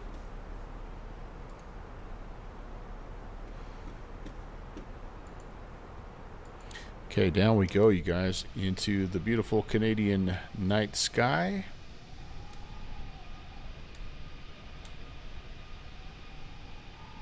Rocking those chemtrails.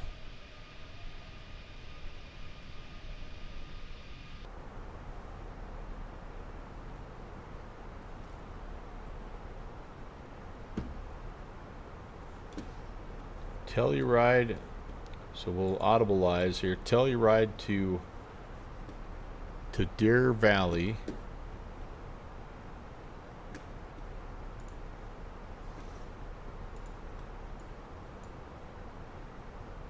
And well, we won't have ATC out of Telluride though. All right. Well, okay. Not going to lock in Telluride just yet, but we'll worry about that here when we get on the ground. Something into Deer Valley in the Starship. That's what I've got so far. All right. Auto brake. Actually, we could set the auto brake. How about let's do a medium auto brake. Yeah, we'll do low auto brake today. We are gonna coming up on transition altitude here in a little bit, but I probably, since we're cleared all the way down to 11, I think I'm just gonna put it in. It's 3001. We're a little bit early, I get that. A little bit early. Cabin signs through 10,000, and yeah, that's pretty much it for us until we get to 10,000. So. Star Center, evening, Pulse 106, medevac 7,900 for flight level 230. Pulse 106, medevac, Toronto Center, climb flight level 240. Climb flight level 240, Pulse 106, medevac.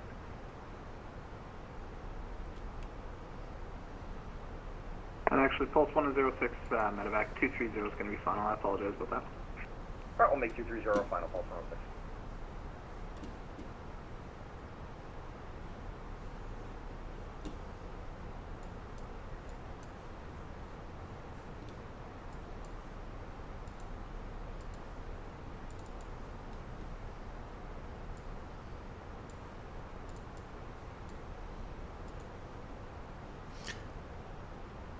A320 Indeed. What, gear? Now? What? Huh? I'm at 270. Band Slam. Hello. Welcome. Nice to see you.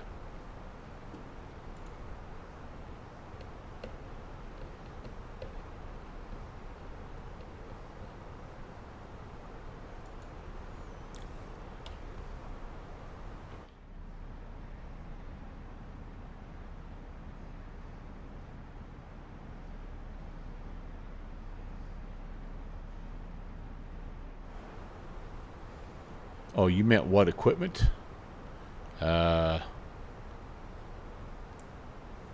you talking about currently or for the next flight? Sorry, I'm kind of trying to do about 3 things at once here, Turner Burn.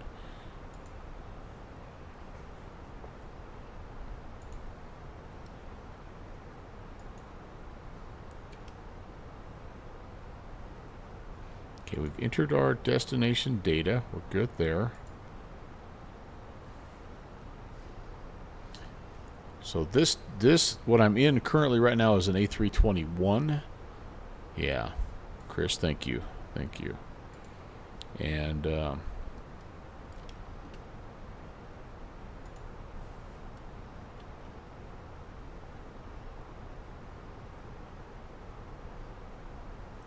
but next flight will be in the Starship.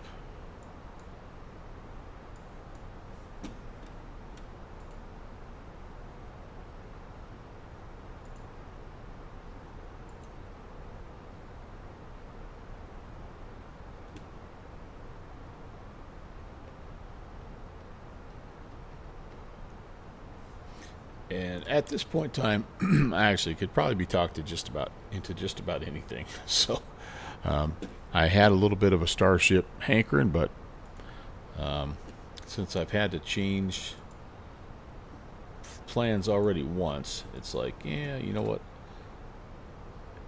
I kind of feel like like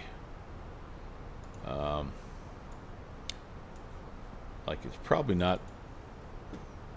It would be a nice gesture. So I guess here's what I'm saying. I kind of changed my plans, and so if you guys are wanting to see something that's not the Starship, then let me know. And since I haven't really heard back from Jordan either, if Deer Valley is not, like, if you just let me know. I guess let me know. Since I messed up our initial plans, I will be flexible and work around you.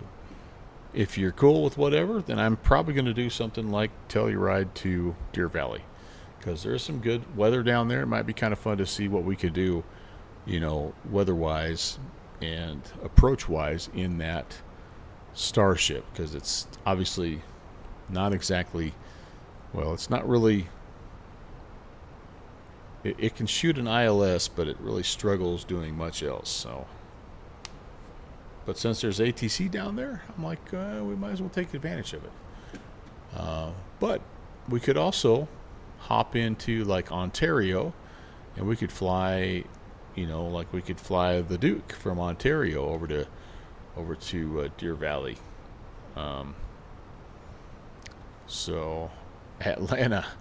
Clear, warm, and no wind, yeah. And they have ATC going on over there. We got Miami, Jacksonville, Orlando. We've got Cuba. I mean, we've got options, my friends. So let me know what you're thinking.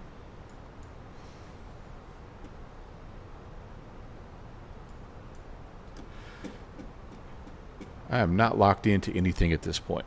I'm flexible. Got my main task done today, feeling good about life. So probably the only thing I'm going to need to do is take a little stretch break in between flights, and we'll go from there.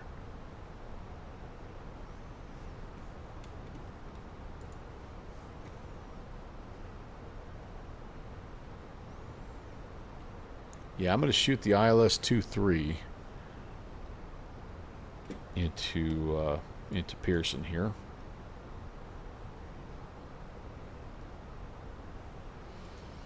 probably going to get handed off. Let's see, what do we got? Oh man, let's 5 approach controllers on, 4 center controllers, 5 approach controllers, 4 tower controllers, 2 ground controllers, a ramp controller, and a delivery controller. That's awesome. This is the first place I ever flew in VATSIM, by the way, that had a ramp controller. That was pretty cool. We're heading to, I should probably brief this here, Delta 28. So let me see if I can find where that is. Delta 28. Fenix 27 Heavy, contact Cleveland Center 119875. 119875 for FedEx 27 Heavy, so on. Air Canada 816, descend 7000. Descend 7,000, Air Canada 816.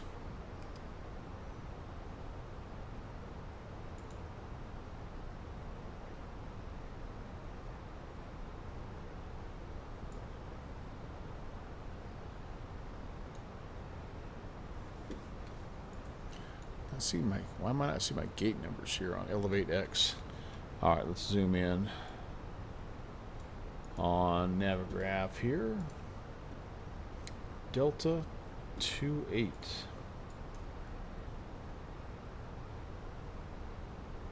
Oh, I'm probably going to have to open up a different chart for this, aren't I? Yeah.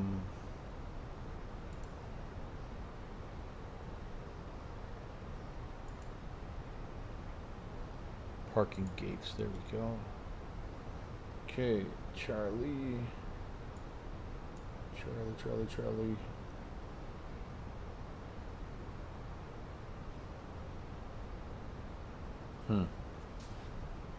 Where the heck is Delta 28?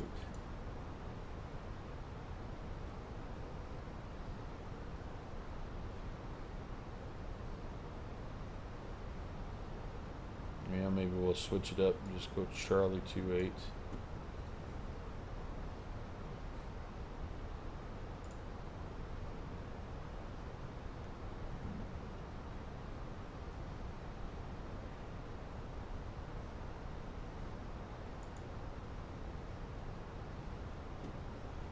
Alright, we'll switch it up. Go Charlie 28. And that'll work. So Charlie 28, what we're going to be doing is coming off of, all right,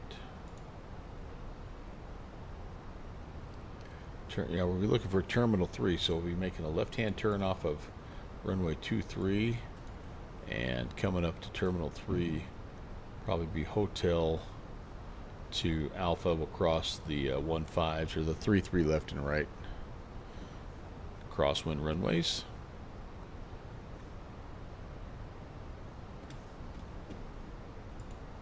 Okay, awesome. Top of descent or bottom of descent is coming up. Everything's looking good.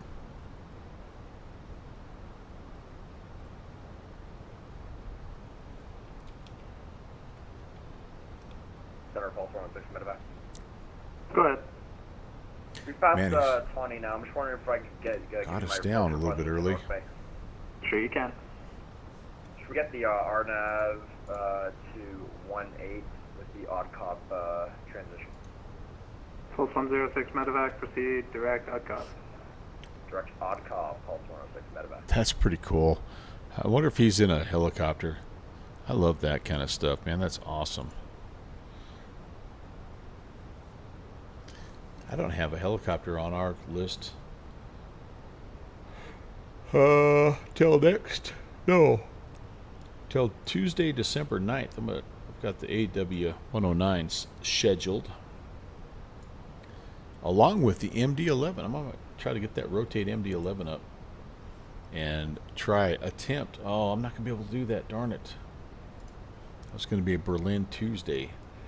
Yeah, so I should let you guys know that starting next week, I'm going to be working pretty much all week long with no Tuesdays off, and then probably a Saturday or two sprinkled in there as well, maybe more. They call it peak season at FedEx, and I'm about to experience my first. But unfortunately, that means no earlier in the day stream on Tuesdays. So, but hopefully it won't be too terrible. I can still do some evening stuff. Now Saturdays again are going to just kind of be up in the air. We'll see if they need me or not, and if they do, I'll have to obviously, go in and keep rocking and rolling. Okay, I'm going to go ahead and just do vertical speed down that last little bit. But I'm just going to kind of try to play it by ear, be open, and see. And I'm actually kind of expecting the worst and hoping for the best type of thing. I feel like I'm going to probably be pretty busy the whole time. I forgot to turn the engine ignition off, and I've had this thing armed the entire time too. So there you go. Canada 816, stop descent 9,000, maintain 9,000. I will stop right now. We're a little below 9,000. Would you like us to climb back up, Canada 816? Yeah, they want you up at 9,000 for now. Okay, up to 9,000 there, Canada 816. I must have misheard that descent there. That's my fault. Oh no, it's me. I cleared you below, and then I just got in trouble for it. So you can blame me. Tell him it's one of those guys from the States who doesn't know what he's doing. I wish I could, but I put it in your tag. Canada 816, contact arrival now on 125.4. All right, thanks for the great event. And 125.4, Air Canada 816. We'll see you.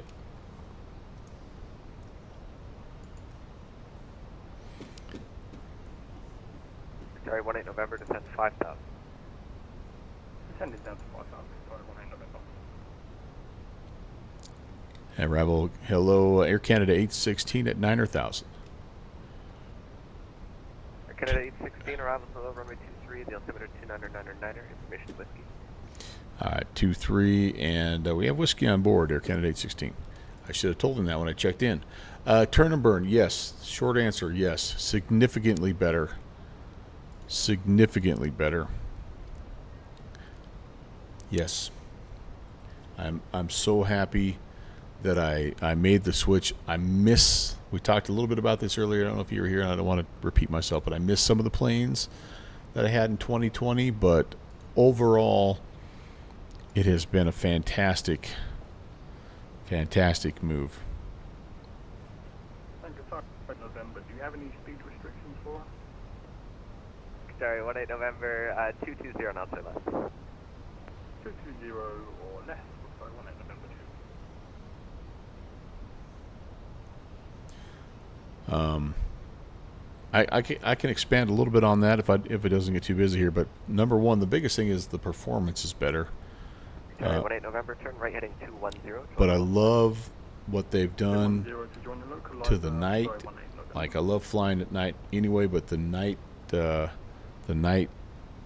lights are unbelievable, and the new airplanes that they have and scenery that are coming out for 2024 just blow me away.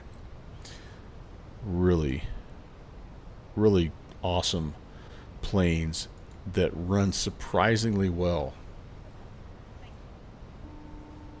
All right, we got a little something ready here.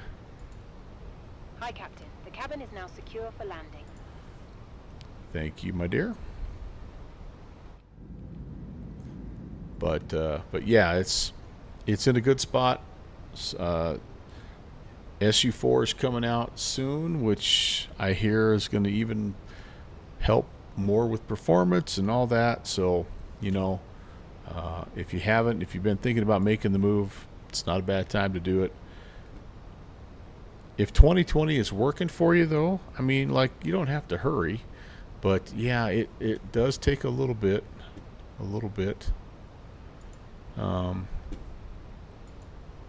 Because it's a slightly different setup of your, key bindings and things like that. But that's another thing about 24 that I like, is that you have the ability to sort of save a profile, and then every time you load up in that plane, your settings come with it. It's a little annoying because November cleared ILS 23 approach, maintain 5,000.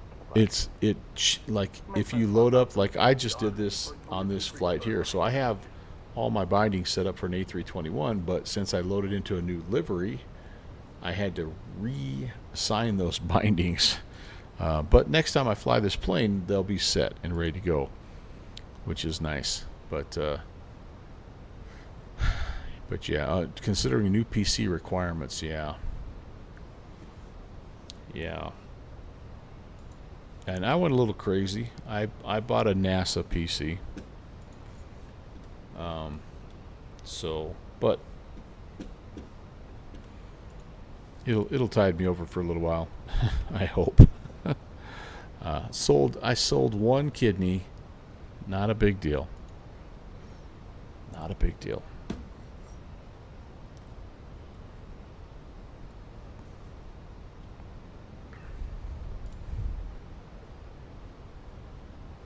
All right, so here we are at 9er and 250. We're looking good. Here's the next descent bug here, but we'll just stick with what they had. 816, descend 8,000. Descend 8,000, Aircat 816. Guy read my mind. And we'll go ahead and just vertical speed it here, I think, you guys.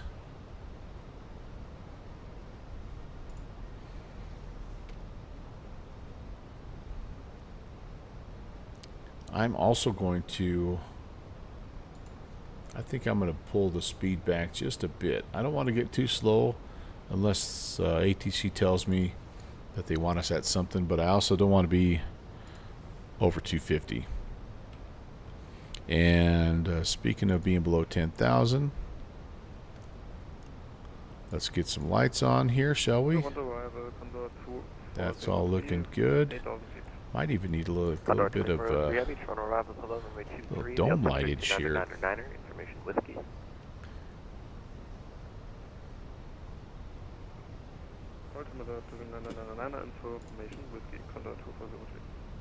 Sorry, 18 November at Omtalk. Contact. Oh, I lied. We had Victor. We didn't have whiskey. So what's changed? 29er. Yeah, we lied. Bad. Shame on us. That's the main thing that's changed. ILS 23 they're giving us, which is good. Okay, so we've updated our ATIS. Everything else is the same, though. There's goose and small bird activity in the Toronto area. Okay, down to 8,000. We're good. 240. I like it. I mean, that's fine. When we turn north, I think technically, I mean, I don't know. We've got 240 here, 220 there. This is 240 because it's what I've set, but oh, we do have the speed restriction at, let me pull that up here.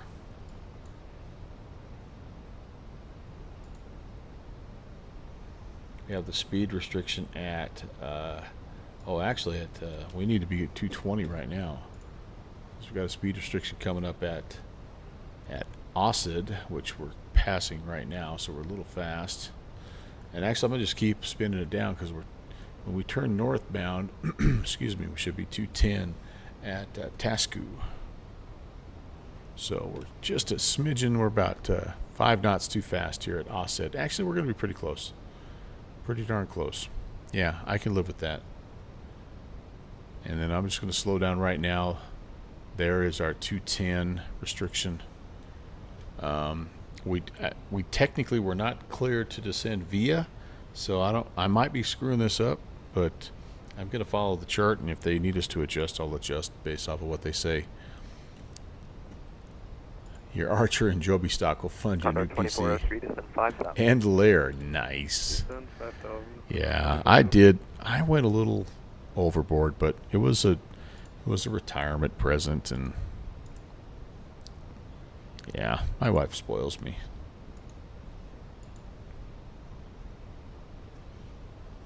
What can I say?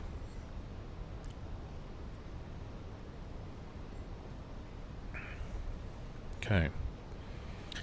Into the muckety muck here again. Generally speaking, very nice conditions, but it does say broken at 4. I don't see anything about this. Or live weather. Don't see anything about this haze layer here. What's all this haze layer business? Canada, what's up? What's up, Toronto?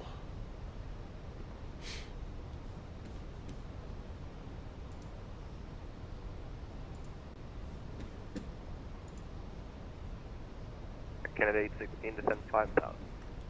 Descend 5,000 Air Canada 816. Okay.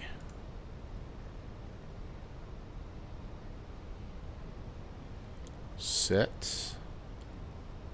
And VS.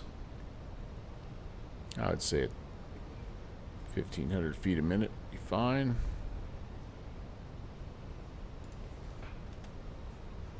Lake fog. I can get that. We've had a ton of fog around here last couple days.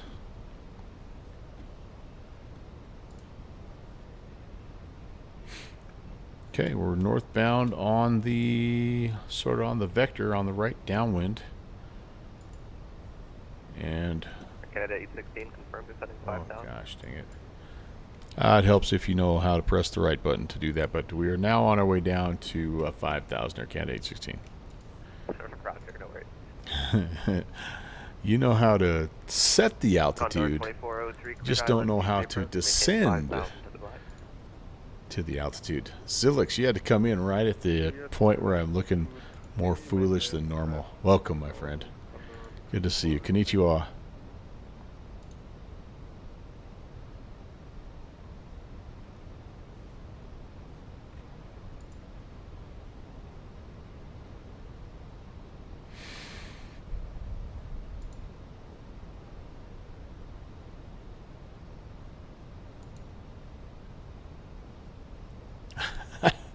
Well, yeah, I'm doing all right. I'm doing all right. So I was given instructions to descend to 5,000. I put the VS in, and then I forgot to activate it. So I stayed at whatever 9,000, and the ATC was like, "Are you heading down there, sir?" And anyway, yeah. But no, I'm doing good. How are you? Wait till you see Zilix. I'm about to, when I get down on the ground, I'm gonna take a little break. Take some pictures of my house. Wait till you see what I did to my house today. Y'all are going to be jealous. Oh, boy. There we go. We got some inbound traffic. And our airport's just right over here somewhere. But, yeah, man. It's been a good day. Been a good day. I did speed up a little bit here, though. That's the only bad part.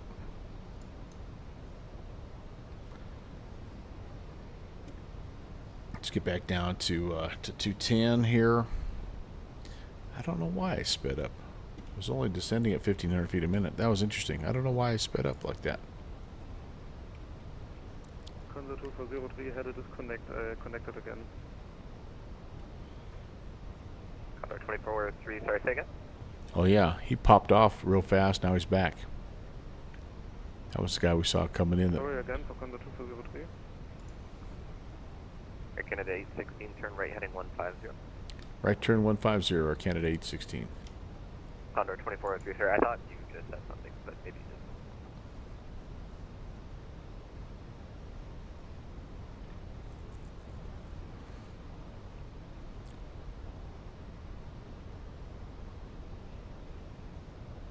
Air Canada 816, descend 4,000. Down to 4,000 Air Canada 816. All right, let's actually do it this time. What do you say?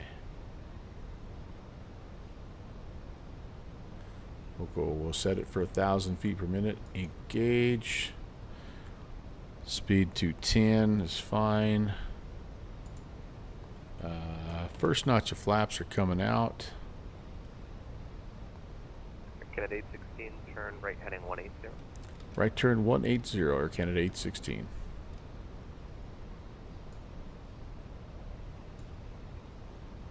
All right. All right. All right. We're getting close.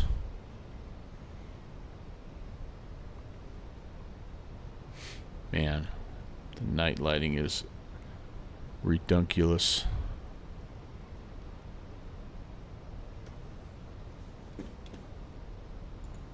Air Canada 816, turn right heading 210 to intercept. Cleared ILS 23 approach. Right turn 210 to intercept. Cleared for the ILS 23 approach. Air Canada 816. Okay. Landing LS is on. Contact tower 118.7. And I've got a localizer. I go to glide slope. We're looking good. Over there a little bit more. Actually, no, we're close. We're right there. Approach mode. Activato tomato. Yep, we're on it. Those are the runway 24s over there. There's us. There's the 24s. Yeah, overshot. Overcooked it just a smidge, but not bad otherwise. Okay, can I give this back to the airplane now? I think so. We're looking for approach speed of 145. Second notch flaps are out. Actually, I'm gonna take over. I'm gonna stay in control of the speed here. I think we'll slow to 180. Just about to intercept the glide. There she is.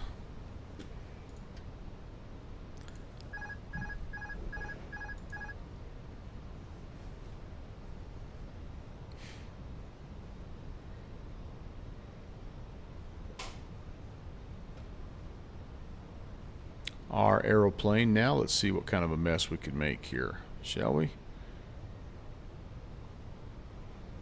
You're still hand flying VFR, nice. In FSX. We're gonna try to hand fry this approach here a little bit. See how we do.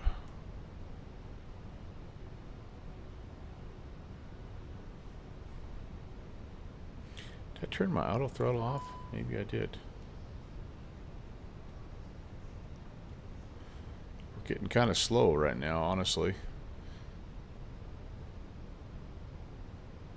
Canada 816 at on talk, contact tower 118.7. At on talk over to tower, Air Canada 816. Have a good one.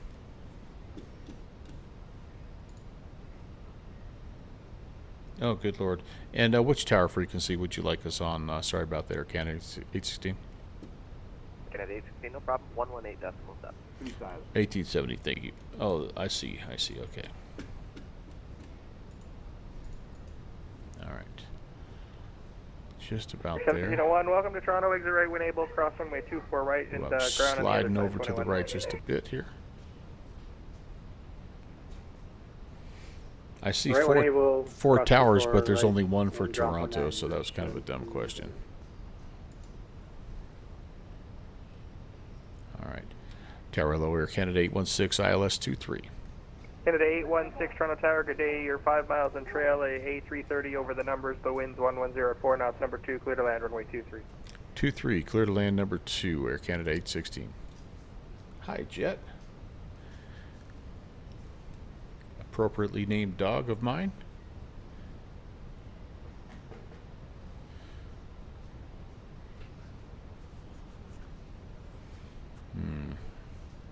Here we go.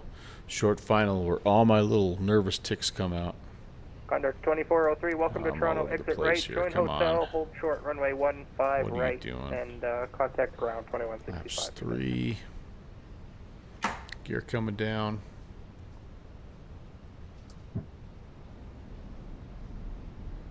Vacate to the right, hotel 4. It's not going to look as good as a Zilix land.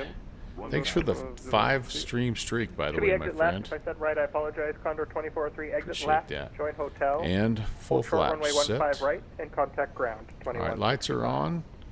Flaps are down. Gears down 3 green. Speed brake is armed. Left, joining hotel. And we're a hold short, little runway slow. 5 and Let's give us some beans here. I want 145, please, sir. We're going to ref at 140. 121.65, 2165. Yes. All right. Thank you. Thanks Just for a flying. little slow here. Tower hello, Canada 388, ILS 24 left. Canada 388, Toronto Tower, good day. The wind's 110 at 4 knots. You are clear to land. Runway 24 left. Clear to land, 24 left, Air Canada 388. Landing. Minimum Oops, You win the loudest continue. mic of the day award. 200. Loudest mic. Loudest mic. High. 100. 50, 40, 30, 20. Retard.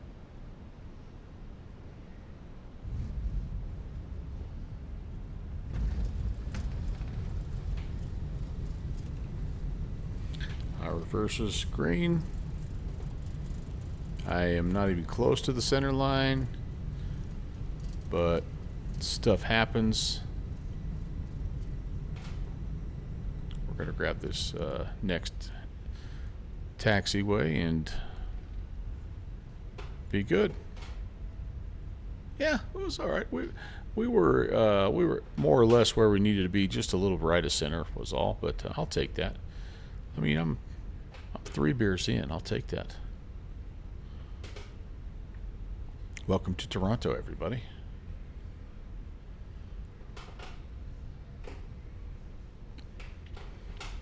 Okay, very nice. We are clear. Clear, clear, clear. All right, let's hang here for a second. We'll turn some things off, clean up the flaps, the spoilers. Go to taxi here. I'll even get the APU started. Air Canada 816, we're clear at 23. Canada 816, welcome to Toronto. Hotel short of 15 right, ground 2165 today. Hotel short of 15 right over to ground, Air Canada 816. All right. Well, I tell you what, that was pretty dang fun. So left on hotel, hold short of the first runway we're going to come across, and then talk to ground. Anybody coming Tower, from the right? 615. No. Clear that way. We're 615, Toronto Tower, good day. The wind's 110 at 4 knots. Continue.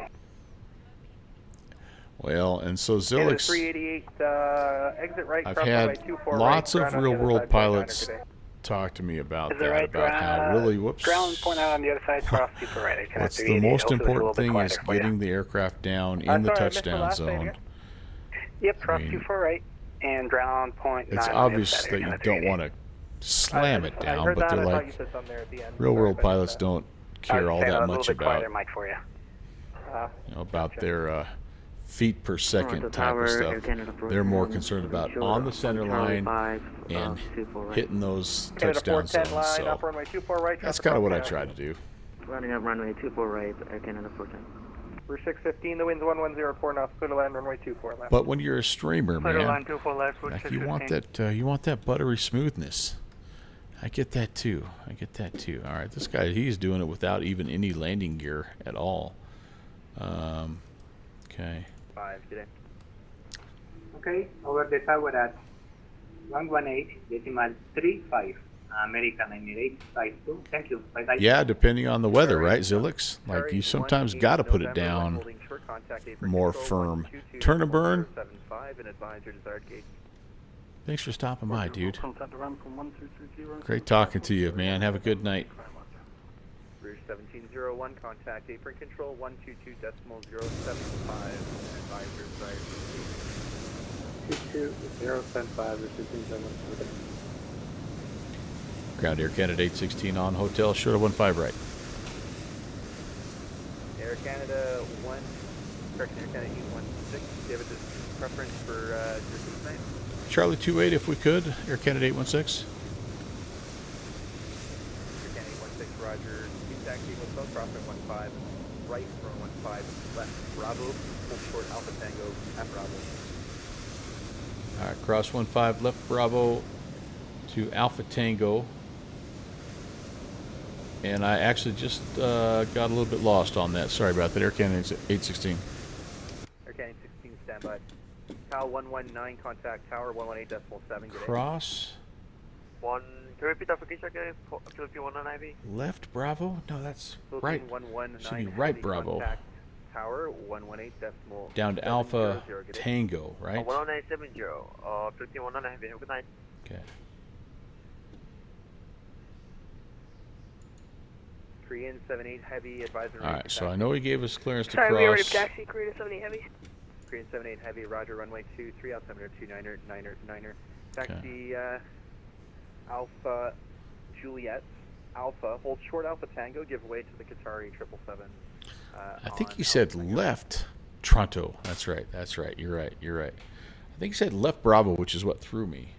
Altimeter So 299er, hotel. runway 23, taxi via Alpha Juliet, Alpha, give way to the Qatari 777 on Alpha Tango, Korean 78 Heavy. Okay. Ground Juliet Air Canada 388 on Delta, we're going gate 177. Air Canada 388, roger, continue taxi, Delta, cross runway 33 right, hold short, Okay. Delta. I'm almost Romeo positive he on told Delta. us left Bravo, which Roger, should have been continue right Delta, Bravo. cross 33 right, hold short But I'm not Delta, going to Romeo, Air cross Canada 388 cross Heavy. 15 left. Toronto Ground, good evening, Air Canada 65, we're holding short runway Alpha. Air Canada 65, standby 1. Korean 78, continue taxi, Alpha Hotel, hold short runway 23. Sorry, Korean 78, can you say again? Continue taxi, Alpha Hotel, hold short runway 23. Continue taxi, Alpha Hotel, hold short runway 23, Korean 78 Heavy. Okay. Air Canada 625, sorry for the delay, runway 24 right, altimeter 29er. Yeah, and I hate to have him read back Taxi stuff Alpha because Kilo, Bravo, there's a Charlie, ton of Charlie people 5 trying to get Central, out of here. 24 I'm right. just going to sneak across 15 That's left. 224 right via Alpha Kilo Bravo, Charlie, that guy is Charlie loud. 5, 24 right, hold short 24 right, goodness, he's Air loud. Canada 65, sorry. Korean 78, contact tower 118.7, good day. 118.7, yep.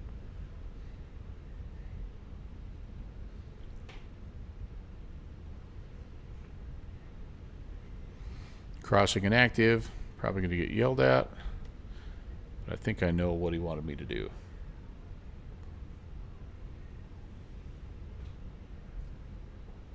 This guy's coming up on. And Air Canada 816. We okay to cross 15 left, and then I think it's right on Bravo. Air Canada 816, sorry about that. Cross runway 15, left turn right on Bravo. And what was the gate you're looking for? You're looking for Charlie 28, I believe? A firm. So right Bravo to Charlie 28. It was Alpha Tango, right? That's A firm. So you'll hold short on Bravo for Alpha Tango. Hold short on Bravo for Alpha Tango. Air Canada 816. All right. Now that was the other part I didn't get. So I go all the way down to Alpha Tango, but I'm going to hold short of that. And there's probably people coming out of that gate. Air Canada 388, when holding short That, contact, whatever they call that, 122.075 terminal. and advise desired gate. Roger, when holding short 122.075, Air Canada 388 Heavy. Air Canada 625, looks like you're to left onto Alpha. I'll need you to sidestep over to Bravo. So at the next intersection, it'll be Alpha. Turn right and then left on Bravo. Right on Alpha Lima, left on Bravo, sorry about that, Air Canada 67.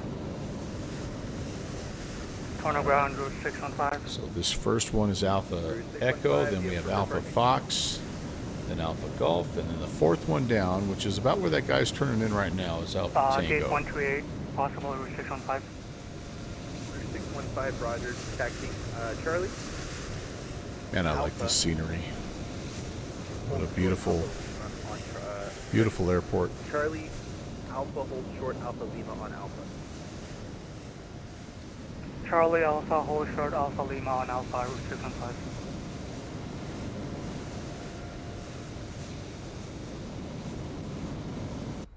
Condor 2403, when holding short contact, apron control Okay, Alpha 122.075 Echo, and advise preferred gate. Alpha Fox, Next one. Nope. Yeah, next one is us. Contact 122 decimal 075. We'll just hold short right here on Bravo.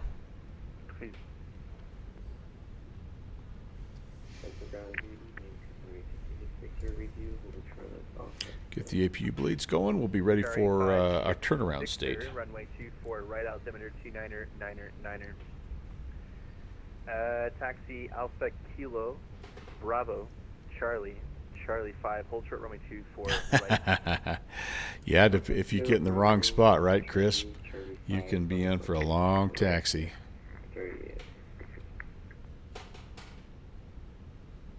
Okay, this is Alpha Tango, so we're just going to hang right here.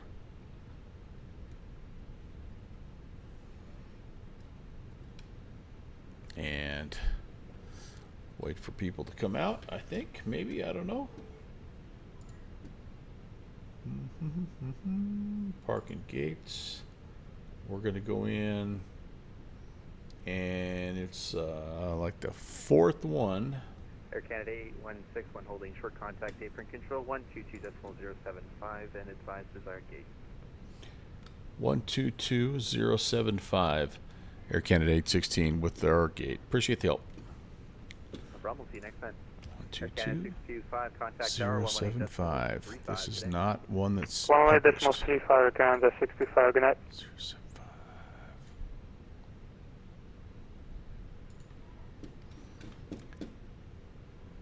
Apron, hello, Air Canada 816. We are on Bravo, short of Alpha Tango, and we're heading into runway or to stand Charlie 28. Air Canada 816 taxi, passing ramp to taxi Bravo, Alpha Juliet, stand 28 today. Bravo, Alpha Juliet, stand 28. Air Canada 816. Okay, so one more down here. And then again, we're looking for about caution traffic. We'll be pushing that from lane 3. Stick to the right. All right, we'll watch out for that traffic on the push. Air Canada 816. Ramp going for push. 42, requesting taxi. Call Captain the Tiller Man. Air Canada 432. Air Canada 432. 28. Lane 7, Alpha Lima. Hold short Alpha. Lane 7, Alpha Lima, hold short Alpha, Air Canada 422. And it's kind of trippy when you've never had a ramp controller. It's just a whole other level of sort of detail. It's kind of cool once you figure out what they're doing, but you have to look at a little different chart to figure out what lane you're in and all that stuff. Lane 5. Okay, this is us coming in. 2403. There's going to be somebody pushing back. Alpha Kilo, lane 5, for gate Charlie 25. There he was. We're going to go for like this is the fourth gate over here. So that guy's out. He's not going to be in our way.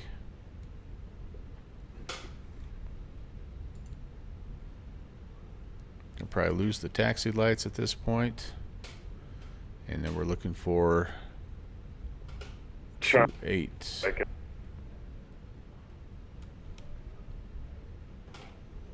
There's 38. Oh Lord, this might be harder to find than I thought. Condor 2403, Bravo, Alpha Kilo, engage your discretion. 29.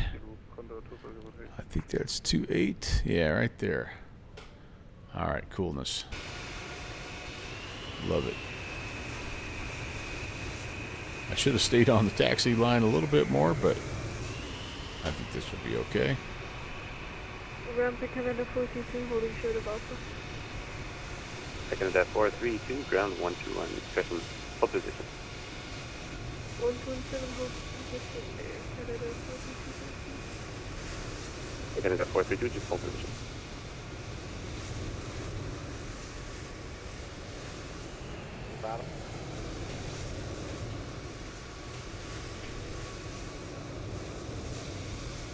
Not sure how far in to go, but I think that'll work for now. And again, we just want to get it to a turnaround state.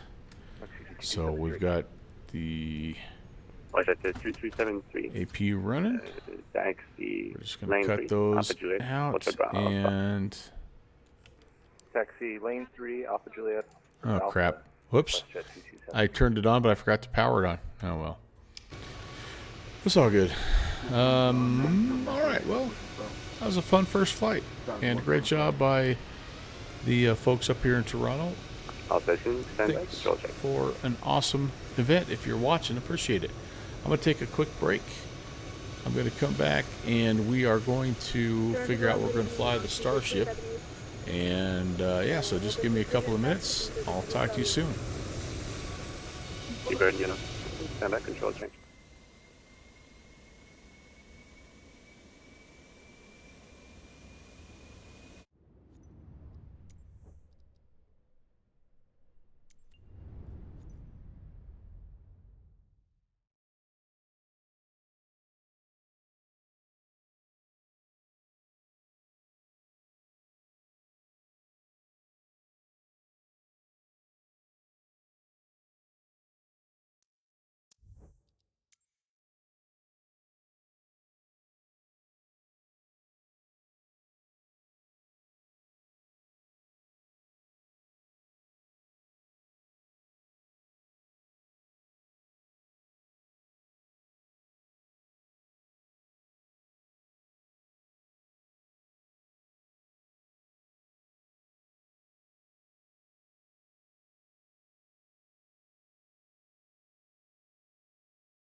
so grand.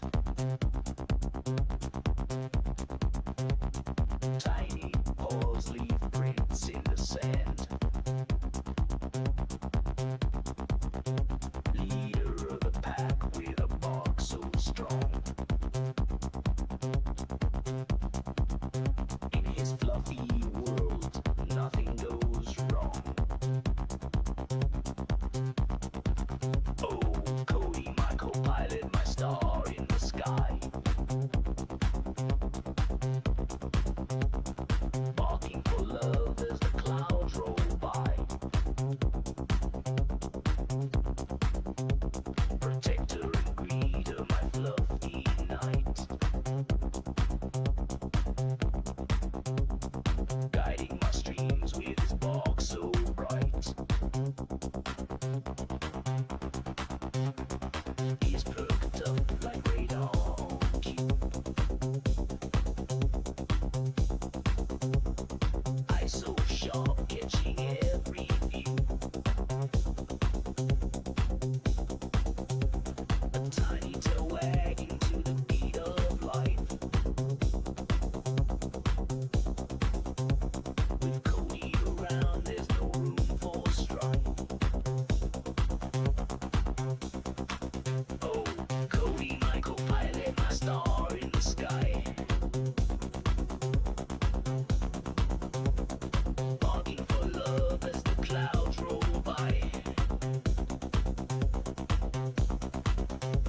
Protector and greeter, my fluffy knight. Guiding my streams with his bark so bright. Through the VATSIM skies and endless streams. He's the hero of all my dreams.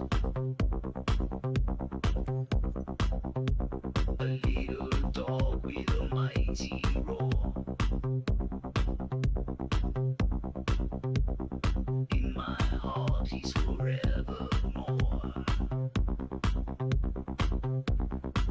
Oh, Cody, my co-pilot, my star in the sky.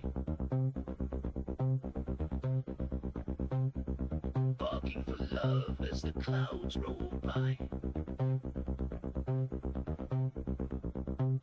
Protector and greeter, my fluffy knight. Guiding my streams with his bark so bright.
I don't know how Conti does it so quickly. Okay, on the ground here, Telluride. I've got the time set for the morning, 7 in the morning. I did go out and take a quick peek at the lights. They're looking lovely. However, I'm not able to change the color just yet, so I'm not sure what's going on there. But, yeah, we'll work on that later.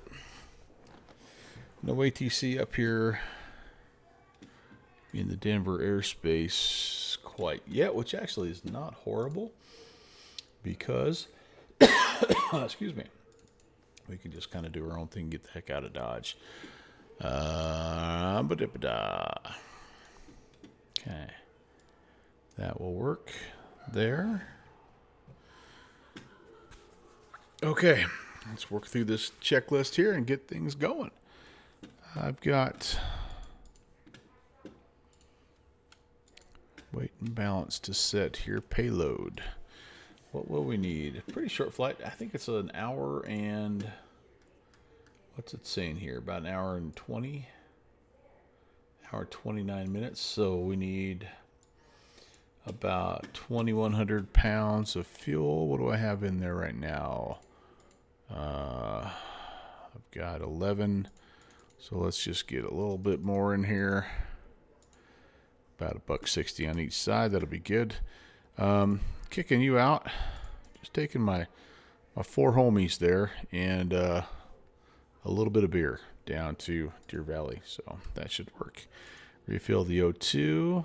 How's our engine looking, by the way? 99 and 99. I think that's fine. After 3 flights, to be still in 99%, I think it's pretty good. I did have to reset it, though, after my initial flight.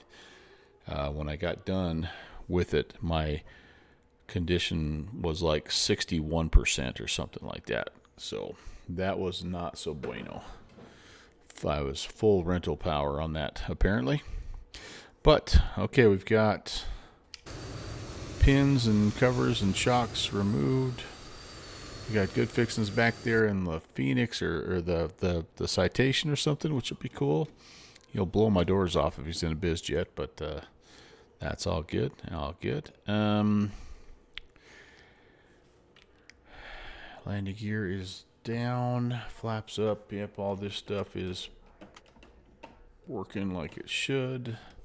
Good dealio. Got good ground power. Triple feed's good. Center bus good. Off, off, off. Good oxygen pressure. Okay, lovely. And I'm going to go straight to engine start. We don't need we don't need any aux power, ground power, because we're just going to get rolling. It's a very simple flight plan. So we can go prop levers full forward, bleed air off, temp mode off, battery on. We do need the ECAS on so we can see kind of what's going on with our engine. Okay, beautiful. Beautiful. What lights do we need here on said overhead? Master lights, nav, and low strobe.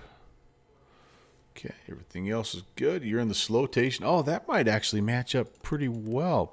No, you're still going to be killing me, but that's okay. That's all right. Thanks for flying along with me, Brett. Okay, we're going to go here with the pumps. We're going to go here with the engine stot. We're going to let that guy spool up to a minimum of 12%. I thought you might take the Piaggio or whatever that guy was. I think it's pretty comparable. It might even be a little faster than this thing.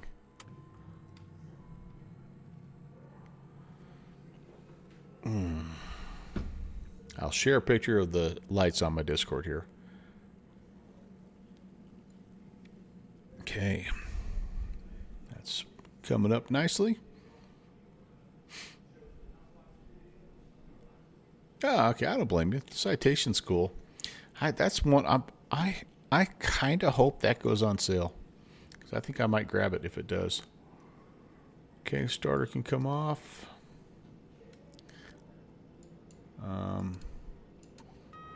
Jen is Jenning.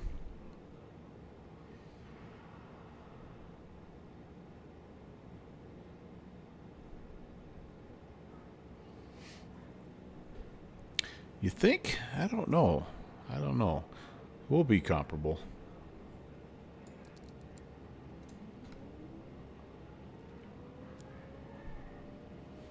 I'm going to go flight level 240.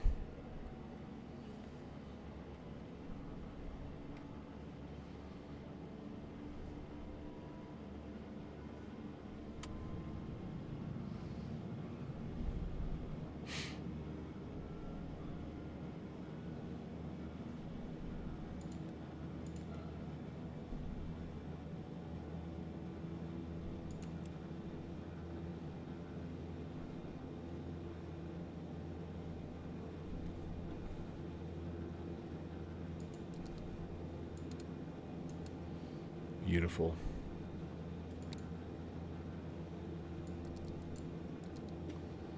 Oh, someone else is here too. Cool. Well, what do you know? I wonder who it is.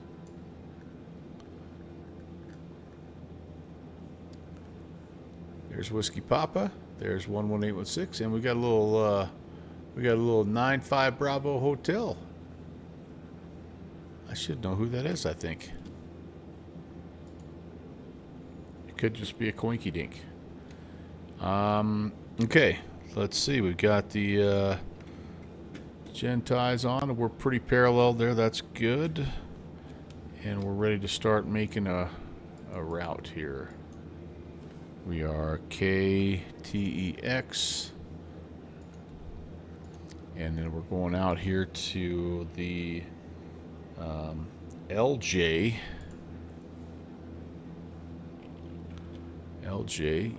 intersection, and that's taking us into our airport, KDVT, Deer Valley. Now there is a bunch of waypoints on this. Of course, all we have is an RNAV approach, so we'll do what we normally do. We'll just kind of fake it a little bit, and we have 213 miles to get to LJ, so I think we're in good shape there. Present position map, let's put that up here. That's good. Oh, it's an arrival from Palm Springs. Nice. Well, whoever you are, if you want to do a cool turnaround to Deer Valley, we're about ready to go.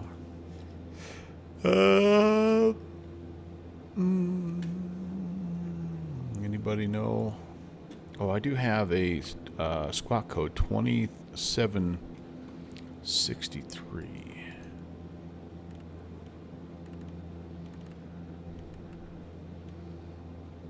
Took me the longest time to find this. That's the way it always goes. The simplest things. Sorry, 2736. All right, that's good, and we are. Not standby, but on mode Charlie, and CTAF KTEX is 123 decimal nunya.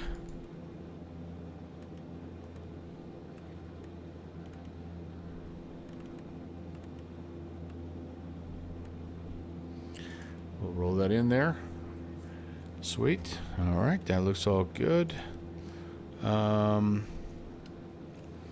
We can get the bleed air going here. We can get the temp mode to auto. 24,000, so we'll spin this up to 25. That looks great. And we're going to go a notch of flaps. I am a little nervous about taking off on this short runway, but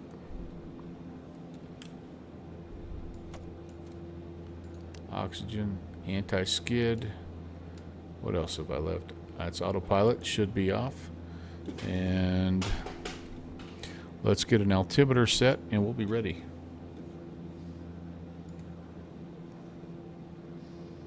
3030.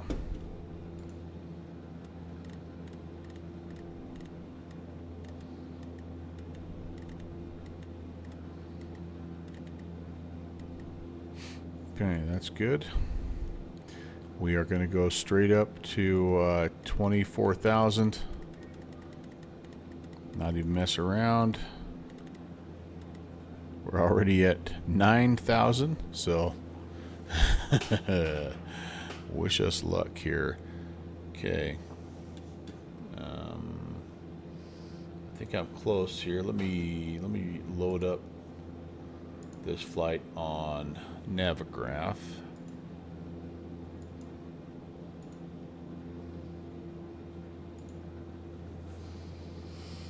And most excellent. All right, so we'll take, pretty sure it's departing 27. That's what we have to do. So I think I'm ready. Telluride traffic, Starship 11816 on the taxi runway 27. Telluride. Schmaxy.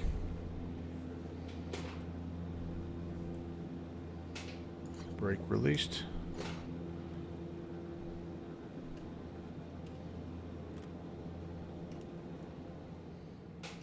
Brakes work.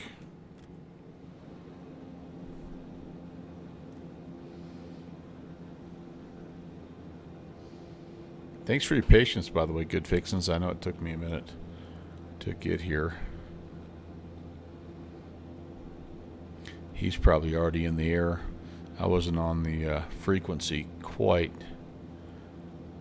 soon enough to hear him take off, but oh no, there he is. He's still there.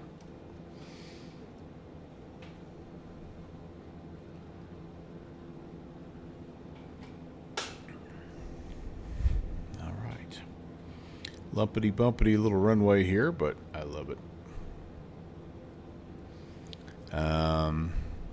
And no, I haven't done any performance calculations. I think we're expecting about 130, which is kind of where the blue line is right now. We're just doing kind of a quick and dirty flight here, obviously.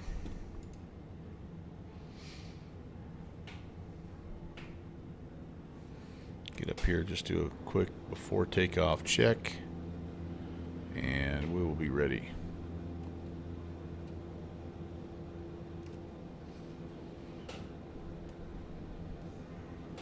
Telluride traffic, citation November 114 was Papa taxiing to runway 27, Telluride. Okay, that's good there. Okay, so we don't need ice protection. We do need the correct nav source though. We need FMS1. We are going to runway 27, so let's set 27, and I'm just going to sort of climb visually here till I know I'm clear of the terrain, and then we'll make our turn on course. Not going to be in a huge hurry.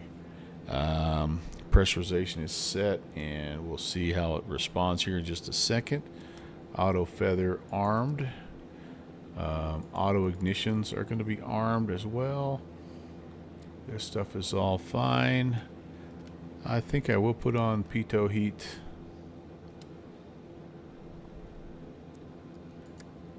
Co-pilot and stall warning. And I think we need some landing lights. Yeah, we're ready. Anti-calls can come on.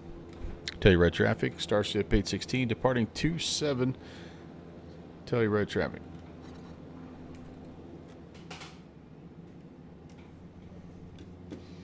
Okay, we're looking for 100% torque if we can get it.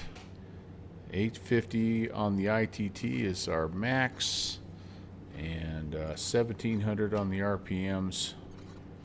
And we'll just kind of see what we're going to be limited here. Probably be temp limited up here, I would guess, but let's find out. All right, everything's set. Here we go. We're just going to roll it forward, nice and easy.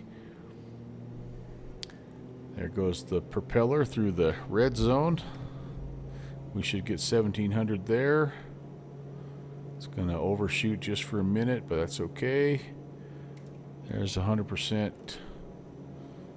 torque. All right, we're actually looking pretty good. We're just gonna keep nudging it up, nudging it up. I think that's gonna have to work for us. I'll pull it back a little bit. I'm over temping. Number one, just a smidge. Okay, there we go. We're gonna need all the beans we can get though, because this thing, as you're about to find out, does not exactly leap right off the old starting gate. There's airspeed, 60 knots. A little sensitive on the nose wheel steering, but oh well. There's 100.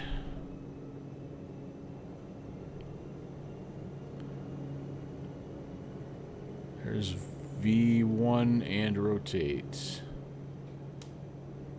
Wow, boy, that runway really pitches up there at the end. That's a little bit of a scenery glitch there. Air is denser. Well, at least you have that, but we're at 9,000 feet is the problem. So anything you get with that cold air is offset by the high altitude. But that's okay. We're just gonna grab some airspeed and just sort of let it fly here. Eventually we're gonna make a left-hand turn, but as you can see, we have some mountains over there, so we may have to take it down a little ways here, and that's okay too. We'll let the aircraft kind of speak to us a little bit here as we go. Okay, I'm going to pull back a little on the power because we're in the red with our temps. We don't want that. Everything else is okay. Through 10,000. And we're climbing 2,000 feet a minute. That's pretty good. We're going to turn this stuff off here. And maybe I'll come down here. We'll do a little... Actually, let me arm some stuff first, shall we? We're going to go heading mode, and I think indicated airspeed mode will be good to arm. And then we'll put the yaw damper, the autopilot on. Whoops, I slid a little bit. There we go. Get back on the track there, and then it's just as soon as I feel like we can kind of turn that way and make our way out, we will. Let's pull the flaps back though.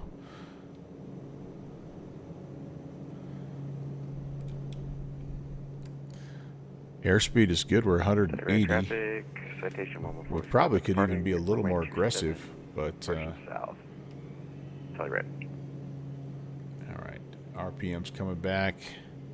Now on the climb, 1600.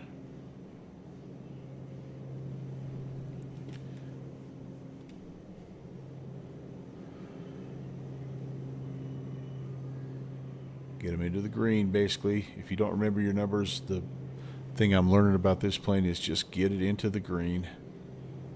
Just get it into the green. There you go. We can have as much as 90% torque here. Yes, we're really over torquing this thing. There we go. That's a little better.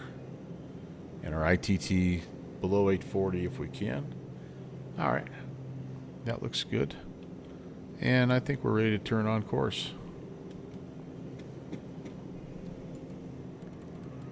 Tell you right, traffic, Starship 816 is turning on course, departing the area to the southwest. Last call for Telluride. Okay, we'll just kind of go there and we'll intercept this course.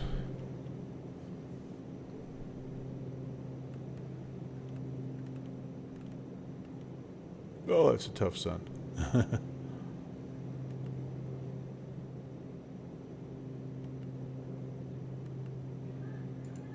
Go over here,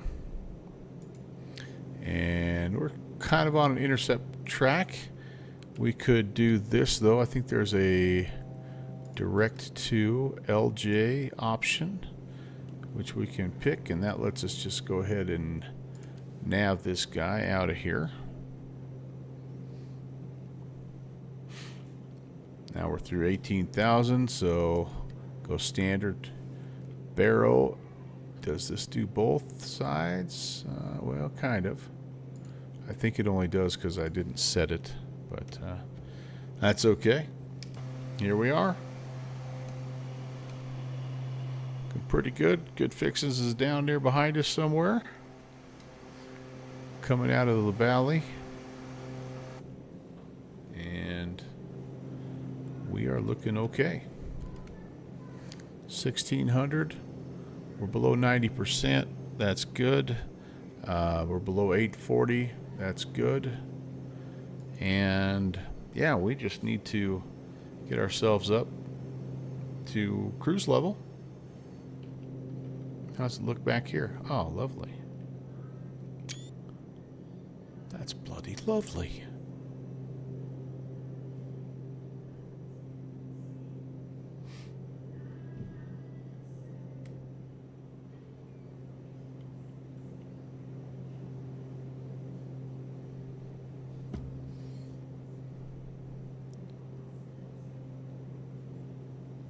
I wonder if that little hill at the end of Telluride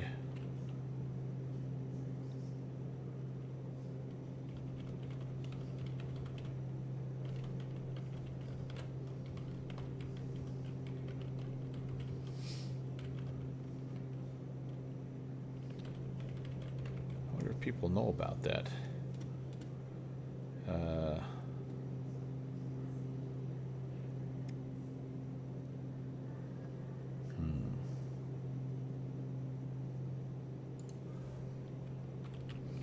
Surely that's been reported. I think I might only have, like, that might be just a bespoke. I don't know if that's a one I purchased.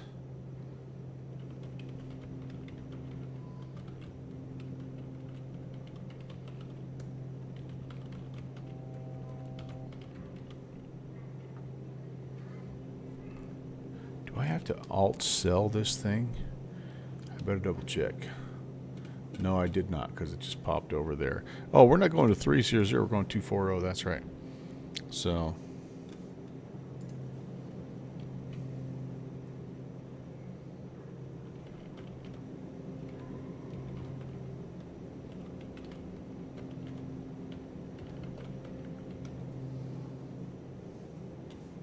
I'll see what ChatGPT says. Yeah. Yeah, scenery is broken. Broken. Alright. So that's not just me then. Okay, well anyway.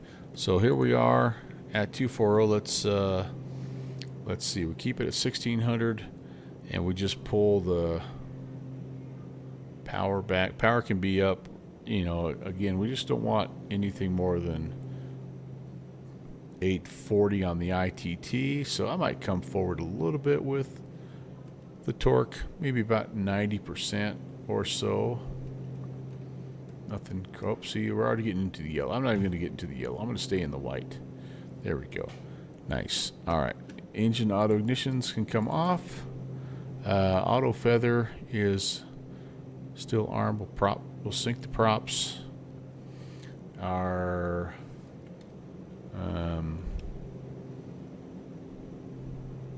cabin is. Shouldn't we be climbing here? I'm missing something. I don't know. That's weird. Okay. But yeah. So I'll see if there's a way to fix this.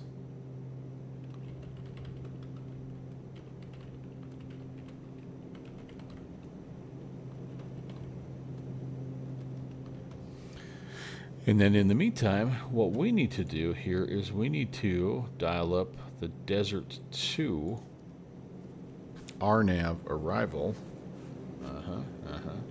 Unfortunately, but we can do this, even though this plane is not RNAV capable per se, but we can put in a couple of waypoints. Like this is 1, 2, 3, 4, 5 waypoints that we can put in there. So I think that's what we'll do. We're going to LJ then, so we'll drop in Corey, Desert, Shock, Busted Yellow, and Casty. We'll just put those 5 points in there, and then it'll be less of a pain in the neck. to our ATC friends. All right, so let's see here. Trying to remember how we do this. We're in the legs page, and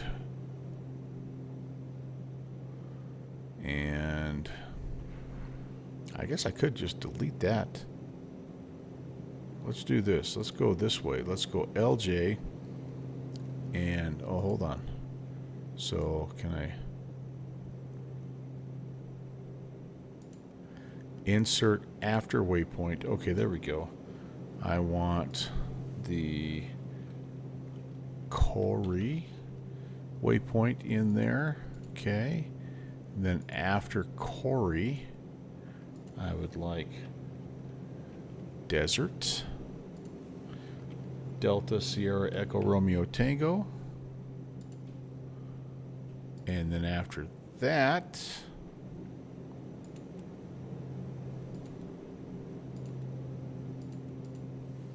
it's Shock.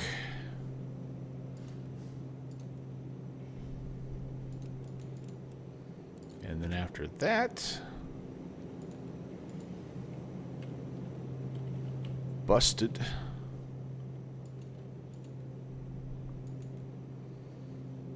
And then two more here. After that is YOLO.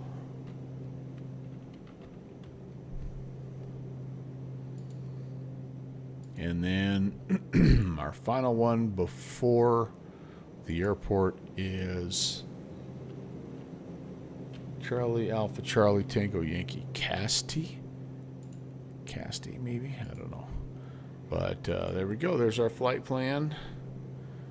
LJ, Corey, whoops, Desert, Shock, Busted, YOLO, sorry, Casty, and then to the airport. Very good, very good. I like it.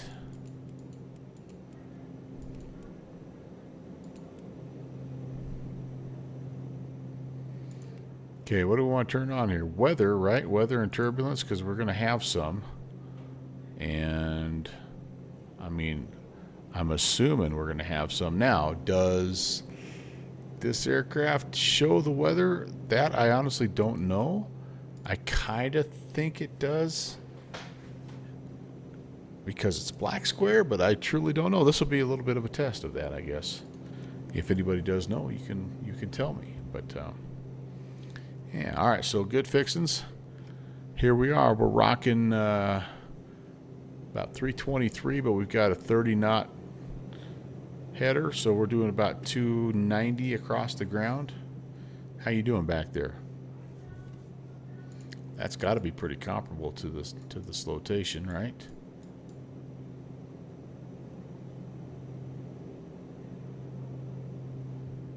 Yeah, he's doing a little less, I guess, than us, but that's a cool plane, though, by the way, that 525.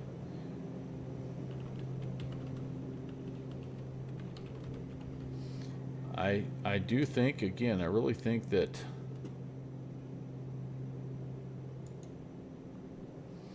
if that plane goes on sale, I may have to grab it. Right now, it's currently not. TorqueSim does not have a history of putting their aircraft on sale, so $85 is a little steep for me.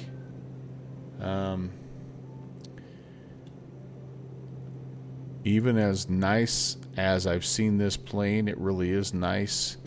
Yeah, I don't know if I'll be able to do that. Yeah, I would love to learn how to do that, Beethoven. Yeah, that was how they did it. Fly 787 Tom talks about that, and he actually talked one time. In fact, it was last time we were in the 747 freighter. He talked about how he used to have to do a like an omega drift adjustment. It was a pain in the butt, but I'm like, that's just one more notch to his legendary status, man. But yeah, doing omega navigation is really something. Now, there's a whole section of it. Oh, pardon me. There's a whole section of it in. See if I can find it for you guys. In the 190-page documentation. So I hope I get good enough with this plane that at some point I'll feel comfortable doing some Omega navigation. But I don't even know, like, does the sim itself, does the sim world even simulate that anymore? Or do you have to have a special, like, add-on for that? I don't even know.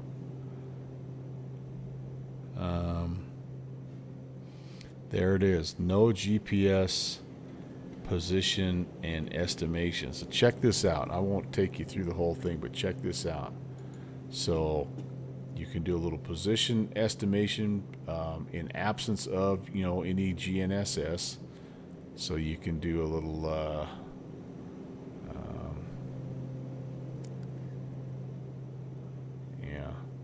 that's kind of what you do when you first pop in there. You put your Latin long in, and then, but then very low frequency VLF Omega navigation. In the 1970s, a new type of hyperbolic radio navigation entered the use based on the lower frequency transmitter, lower than LoRaN or Decca. So, but yeah, the transmitters were typically enormous towers or were mounted on steel cables suspended between cliffs. Isn't that something?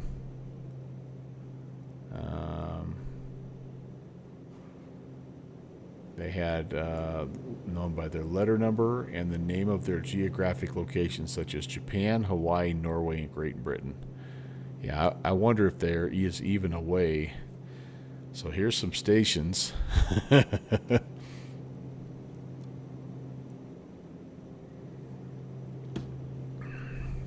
be fun to try to, like, this has got to be just like, sort of like an ADF, right? Like you just fly towards the beacon, and in addition to the transmitters, a network of ground-based receivers around the world monitored the integrity of the transmitters and used their fixed locations to create corrections that could be applied to the signals for greater precision accuracy. Those familiar with the differential GPS and the wide area augmentation system should recognize this arrangement. Wow.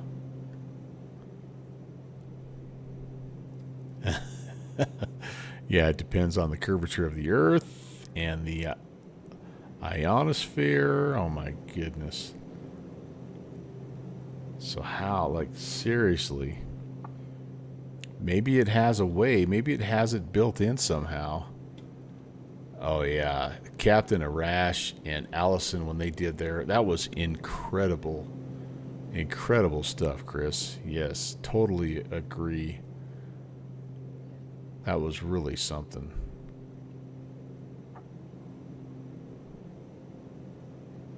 But anyway, suffice it to say that I got a little reading to do if I'm ever going to use this stuff. But I think it would be really cool. It'd be really cool. But I digress. How are we doing up here? That looks great. 1600, we're good there. Pressures are good. 24,000 standard. We're going direct LJ. We've got about 205 miles. Nothing on the radar yet as far as weather.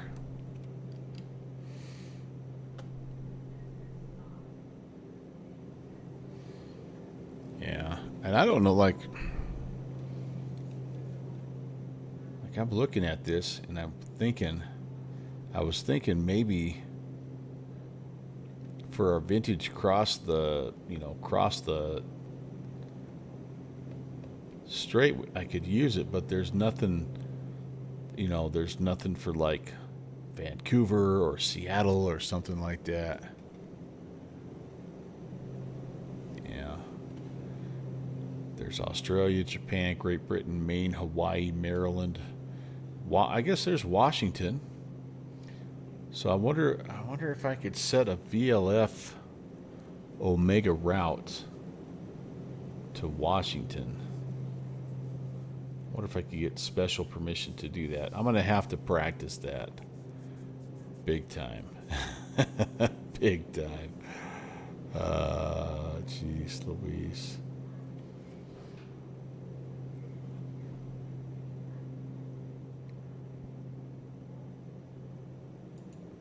The position estimate should be updated manually by following the prompts on the position update screen of the CDU.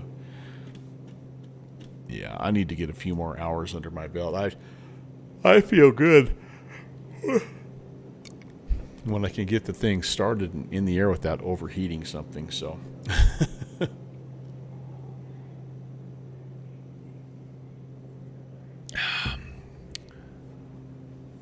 Piper 99.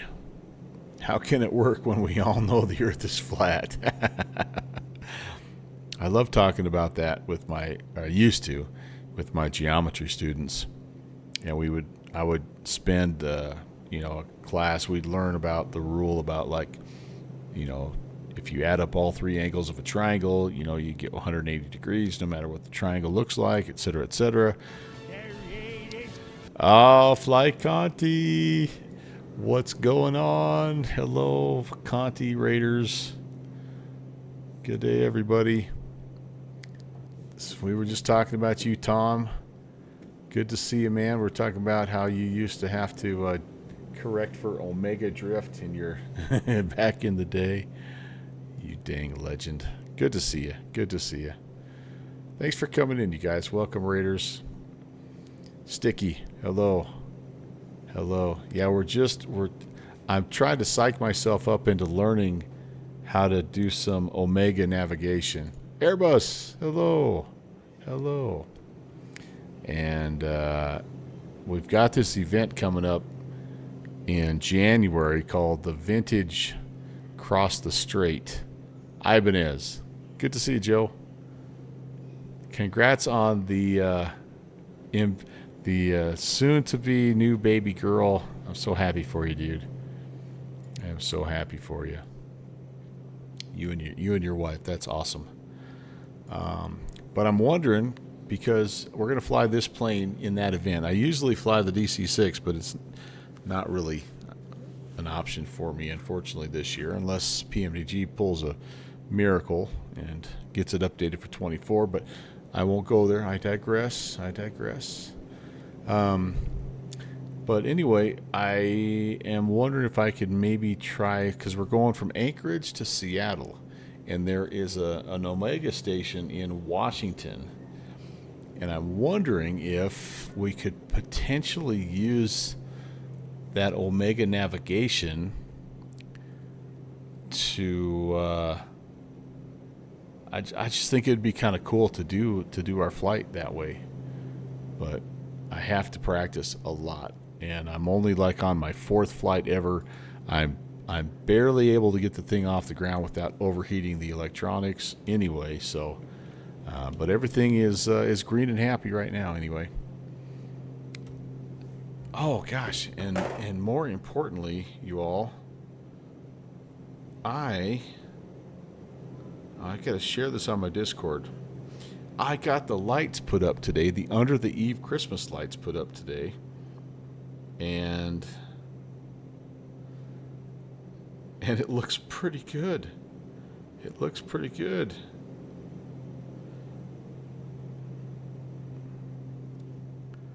So if you go to my Discord, you're going to see this photo. If you're not on my Discord, you can look here. But this is what it looks like.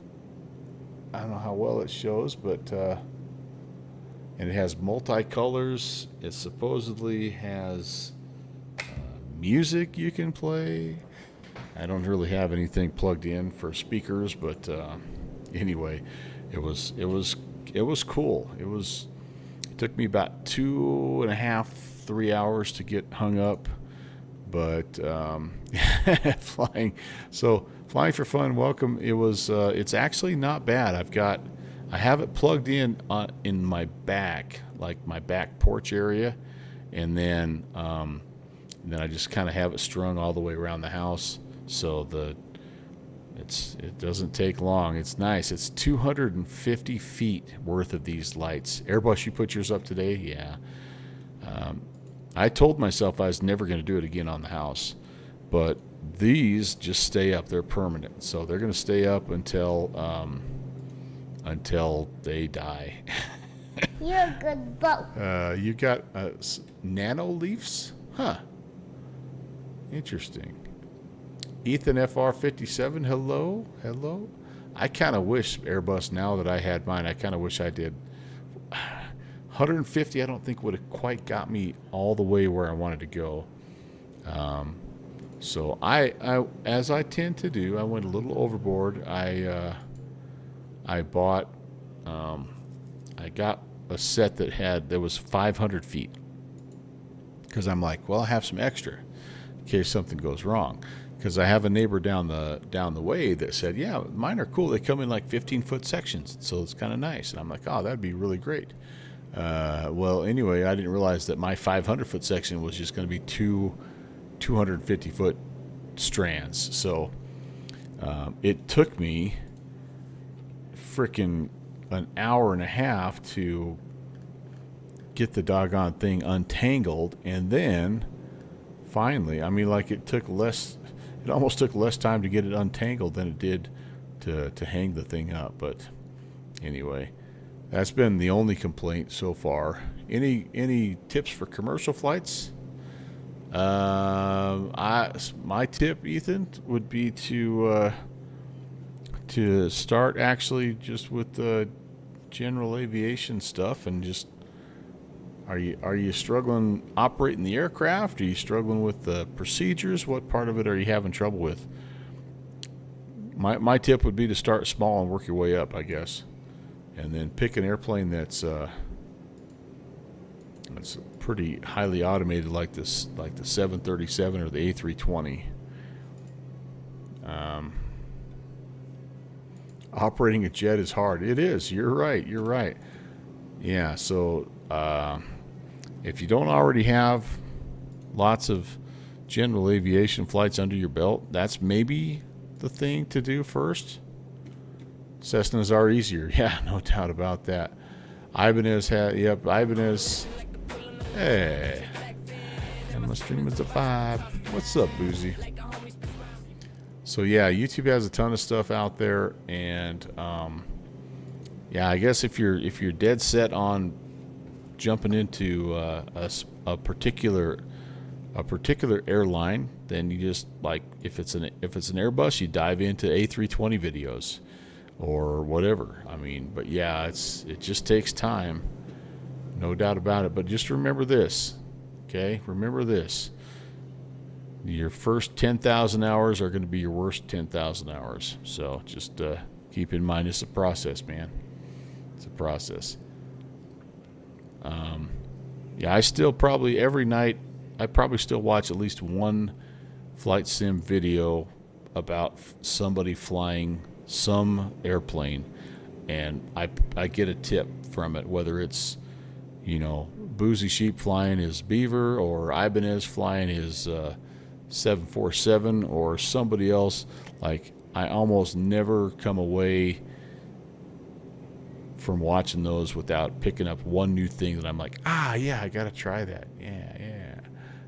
Continuous ignition. Yeah, man, it's good stuff. It is good stuff. Welcome in continuous ignition. Nice to see you, and welcome you guys to the probably over Utah now. We took off from Telluride. We're on our way down to Deer Valley. And yeah, I think this looks to me a little bit like maybe we're kind of in the Canyonlands area of Utah. Did you guys see that? Of course, Fixie. Did you guys see that Trent Palmer has put out a couple of videos? Southwest 2390. I'm not sure if you can Let me copy get that. this, They're going to maintain 5,000. Turn down a little bit. A couple of videos down in our Bush Hooligan playground. He's Hidden Splendor and some of those places down there, down around Hanksville. We did a couple of Bush League events down there back in the day. All right, so they're getting ready to get off. That's okay. We'll still have fun. All right, so, Chris, you said something about, and I missed it, Beethoven, I'm so sorry, but you said something about some Omega stuff, and you're going to send me some more. All right, if I come into this, I see. Well, yeah, send me some stuff, and I would love to learn more about it for sure. And I would love to, again, I think it would be a cool goal to be able to fly the Vintage Cross the Strait event in January using at least part of the flight using Omega navigation. We shall see. Well, appreciate you guys again coming over from the continuous ignition channel from the Conti raid, Fly Conti. If we haven't met already, my name is Brant. Welcome to the Melvin Libra channel. We had a good day. We flew the A320 from Winnipeg into Toronto, and then we were going to take this and buzz around somewhere around Brisbane, but we decided that Telluride would be a little better option because we did have some ATC, but more importantly, we had a little weather. But I don't even know if the weather's still hanging around is the problem. I'm gonna have to check and see how is our weather situation here. Yeah, so here's the weather, and it's kind of just been swirling around here. So yeah, I think a lot of this stuff from the south is going to be moving over the Phoenix, Scottsdale-ish, Deer Valley area.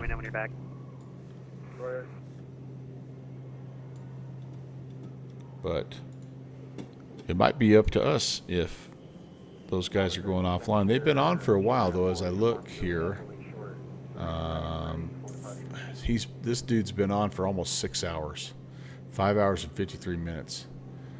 That's pretty cool. Oh, Chris. Juliet on departure flight runway heading Chris. 06, gust 15, runway 3 right, clear for takeoff. Tonight is your night, bro. Tonight is your night, bro. American 3291, contact LA Center 126. Nice. Have a good night. That's a legendary exit right there.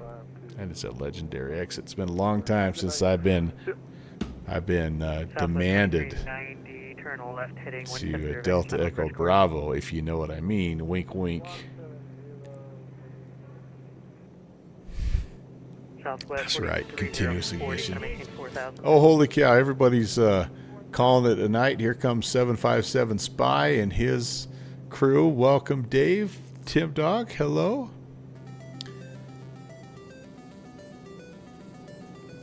Hope you guys had a good flight. Thanks for stopping by on your way out the door. I know how it goes. I usually have to vector myself direct how do I spell it? The bathroom VOR as soon as I raid. So, AMG 1182. Hello, welcome. I know. Hopefully we can do some justice here. We're about to head into Deer Valley, and we've got a little bit of weather, and we're in a plane that's, gonna be kind of fun, I think. And I've only flown it. This is my 4th flight, so we're good to go. I still can't figure out how to make the TV remote work over here. I can't get the game on this doggone thing. I was really hoping Conti would stay around for just a little bit and help me with that, but one of these screens has got to get the game, right? I mean, come on. Canadian Bear, hey, good to see you. And time for you to head to bed. Thanks for stopping by. Appreciate it, and I hope you have a good rest of your weekend. Little Boston to Dulles down to Raleigh. That sounds like a great night of flying there, Tim. That's way cool. 757 Spy. He's not afraid to take on some of these crazy airplanes.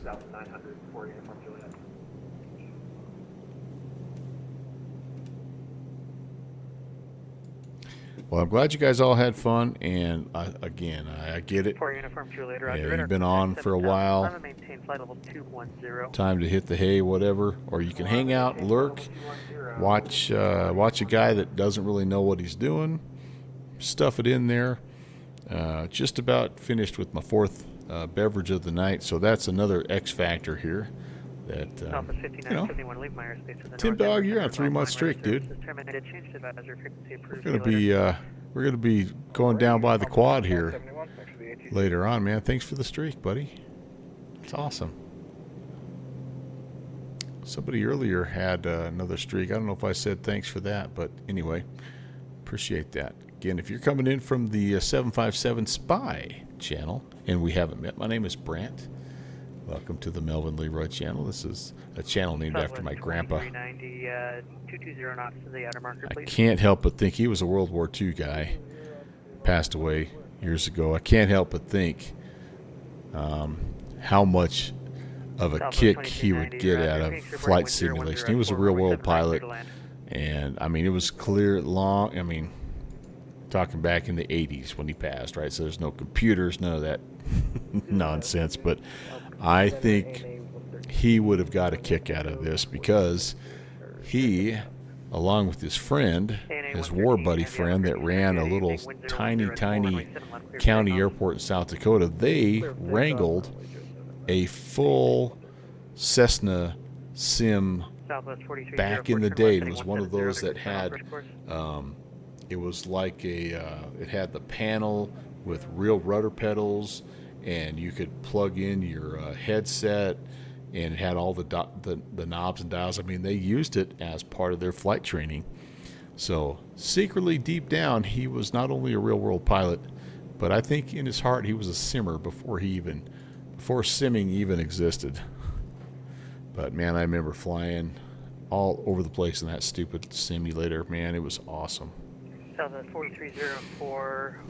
What I wouldn't give to get my hands on that sucker right now. I'm sure it's worn out. 50 years old.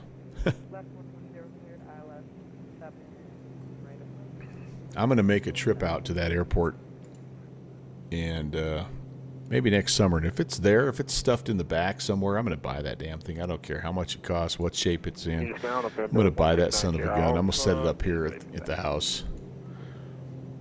You have my word. I actually located so he and I flew around in a Cessna 150.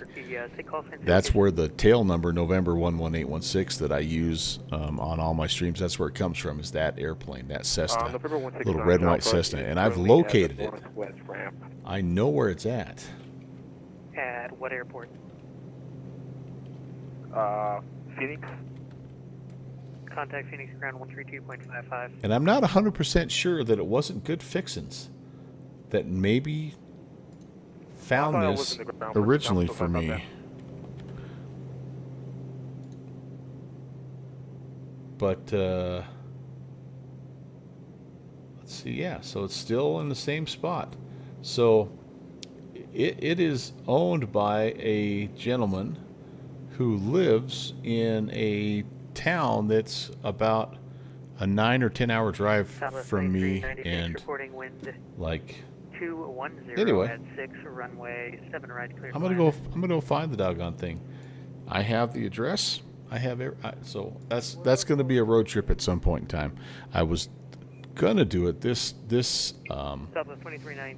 summer, but I ended up doing Flight Sim Expo, and then had to seek employment because I depleted my bank account a little too much. Yeah, anyway, that's another long story. All right, so yeah, here is where we are. By the way, well, that's where we're heading. This is the RNAV arrival. So this plane is not really RNAV capable, and so we've plugged in these points manually so we can fly this arrival. We're just about to check in here, just about to cross the border, and then I'm hoping to get at least a little bit of assistance on this arrival. If not, we're going to have to kind of get our butt down. You can see we've got like lots of mountains here, so we can't go down too soon, but we do have to get ourselves down. And then we have the whole you know, the Sky Harbor situation here. This airport, Deer Valley, is located north of Sky Harbor, so that's kind of nice. But anyway, that's what we've done. It's pretty much a kind of a southwest shot here from Telluride. 113 heavy radar contact. Climb and maintain flight level 210. But I need to figure out. Southwest 2390. Check in here. Gosh, I don't know, at any time. Good Fixin' said he's about to go offline, so he might not take us, which is okay too. But Yeah, which I'll do.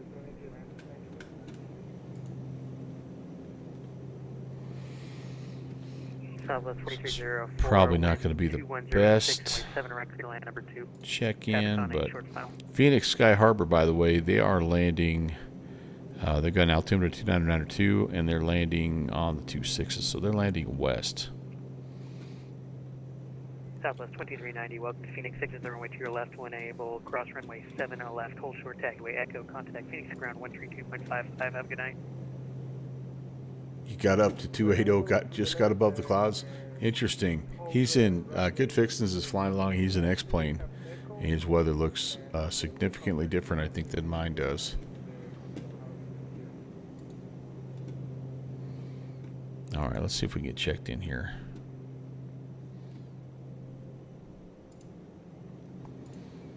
He may not want to have much to do with us. Somebody's trying to call him from the other side of the airspace. I can see the RX queuing up here. Out closing soon. Okay. Center, just got you NOTAM, but November 11816, just entering your airspace from the north, flight level 240. November 11816, Albuquerque Center, good evening. Yeah, I'm going to be signing off well before you guys get in. Sorry, I've been on over 6 hours. Yeah, I saw that. I thought I'd just say, hey, anyway, have a great night, man. 6 hours? No problem. Thanks for checking in. You guys enjoy your flight into Deer Valley. It's Chris Call, by the way, who is a freaking rock star. Chris Call is the Sheed of Albuquerque airspace, man. The dude Unicorn is a stud. 129, Corner 7 Super, thank you for the FCC, see you. United 508, I'm going to be shutting down shortly. All right, well,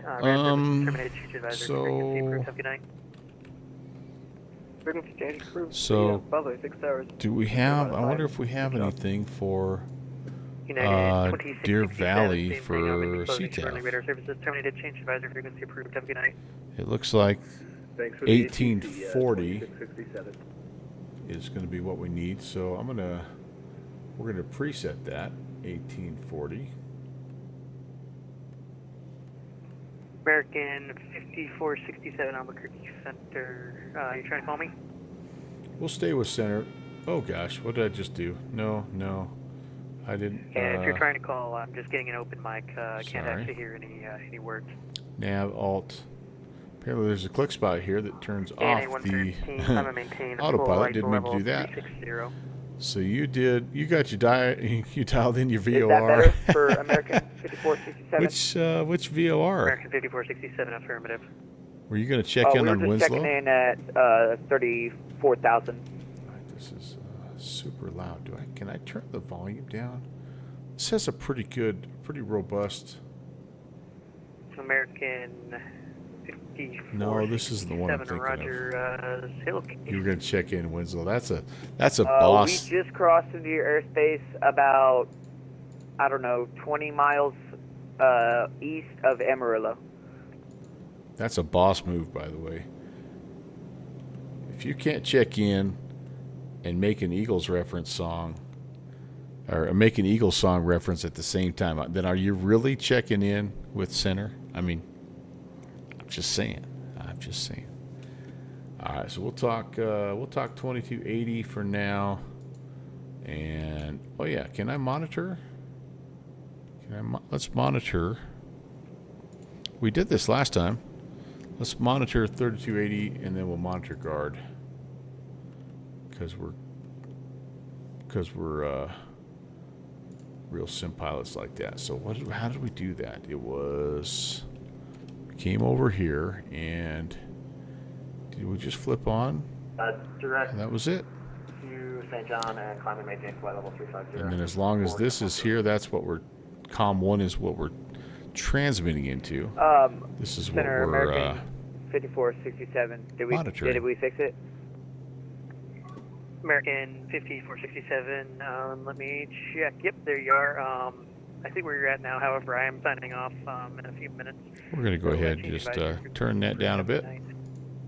All right, thank you. The whole reason I flew over here is to get you, but it's all good. I know you've been on a long time. 25 left is, that's Sorry, what, gotta get to bed. I'm driving at 4 in the morning. It's already 9:10. Yeah, you got to get off. Yeah, man. same for Come me on. as well. Yeah, I have 25 left.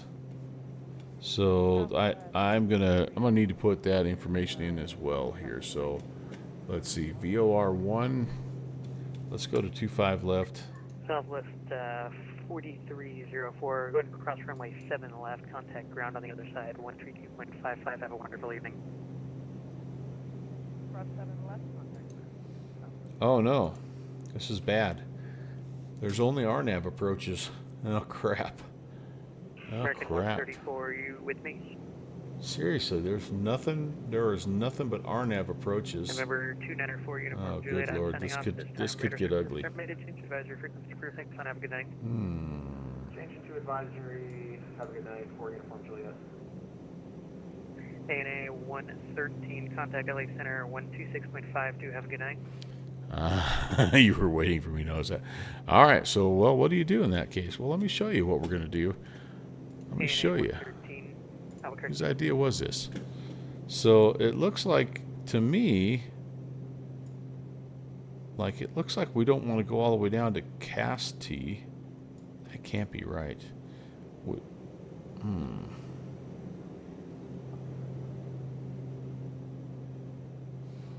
All right, let's pull this back here. So, oh yeah, there's Deer Valley. We don't want Casti.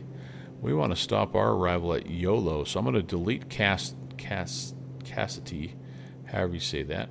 And then we are going to queue up. And this is what we're going to do. We're going to go from YOLO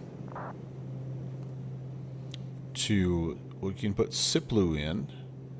And then it's just a 254. So I'm going to put Siplu in. Attention aircraft on frequency. Albuquerque Center is now. And I'm going to put GJEC in. I'm just going to put those 2 points in. And that'll line us up pretty much with 2.5. And we'll have to try to get ourselves down. Oh, there is a little, is this a little glide slope here? So maybe I should put FIGEV. You know what? I'll put all 1, 2, 3, 4. I'll put all 4 of those points in. It's not going to be that bad. And then we can step down 56, 51, 47, and on down. It won't be that bad. It's just an RNAV GPS. I don't know if I can. I don't know if I can. In theory, I can put something in down here, but we tried doing that last time and it didn't freaking work. So I'm just going to do it in here. It'll be all right. So we want to get rid of Cassidy.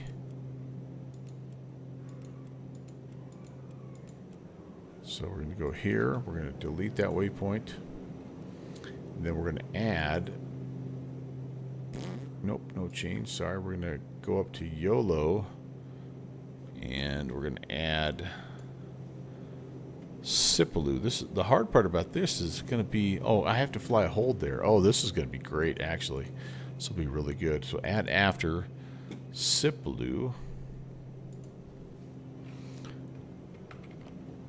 Okay. Yeah, we're really going to learn tonight, aren't we? Insert after is Fegev. Golf Echo Victor. Fegev. After is Gijek. So I skipped one waypoint there. But if we get those in, I think we're in business. And then we should be down to, yeah, all right. So then, I try to remember if we have the ability to hold. Can I put a hold in here?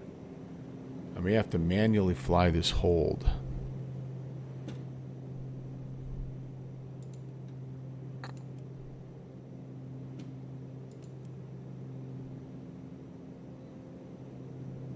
Yeah.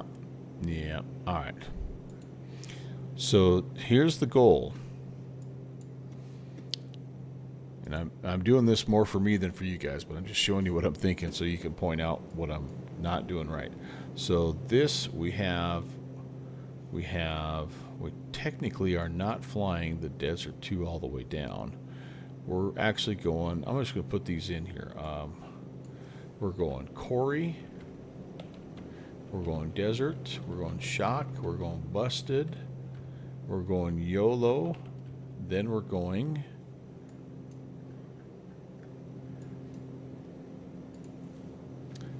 Siplu. Then we're going Duyak. Then we're going, actually I didn't even put Duyak in. We're going Fegev. And then we're going Gijek. And we're going to fly a hold at Siplu. Yeah, we're going to come here. We're going to fly this hold. We're going to go outbound 079, inbound 259, and in the process, we're going to try to get our butts down to 5,600. But we can't get too crazy here because, again, we've got 10-2 on the terrain here, so past Desert. Now, the Desert, if we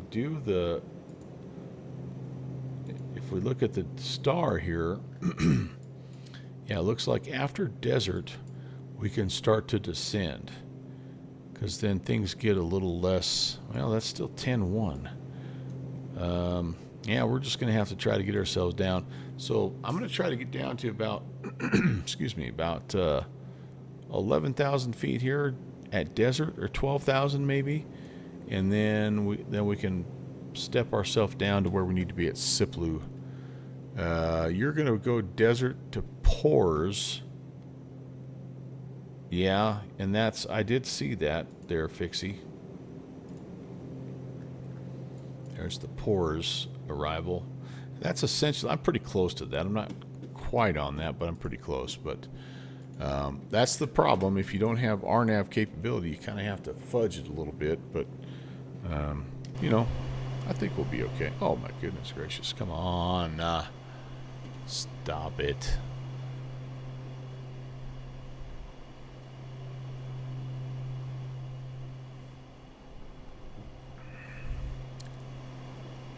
We're at bingo beer level.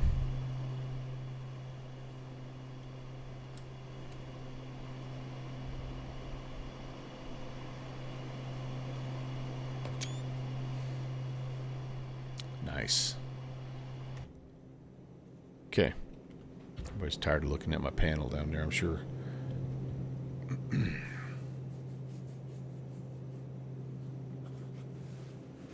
So good fixes, when you say it's just an RNAV GPS, are you meaning like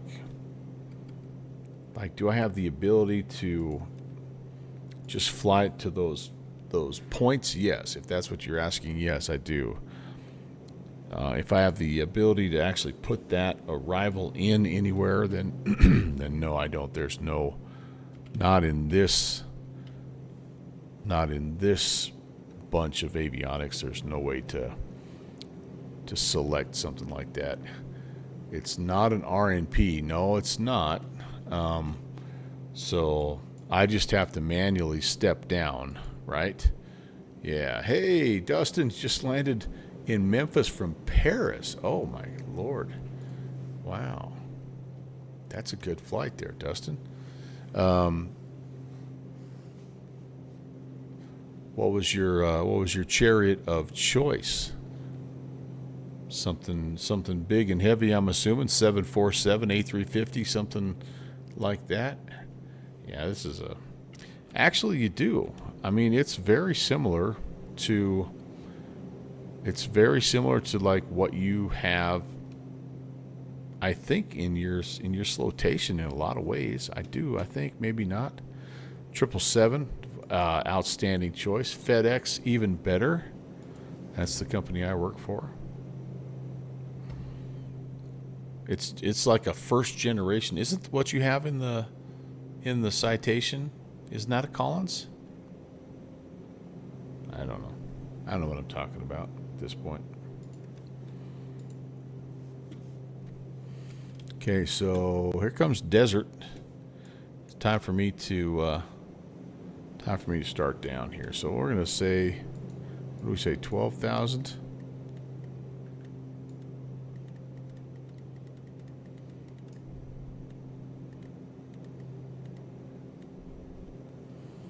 And I'm going to go vertical speed here. I'm going to pull back on the power just a little bit. Oh, it's a UNS. Okay. I was way off.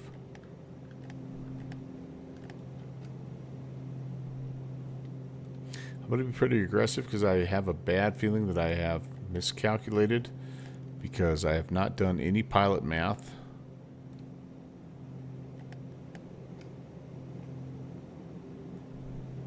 Well, so this Collins is going to be, it's going to like be a little bit more like that LTN than in the 747.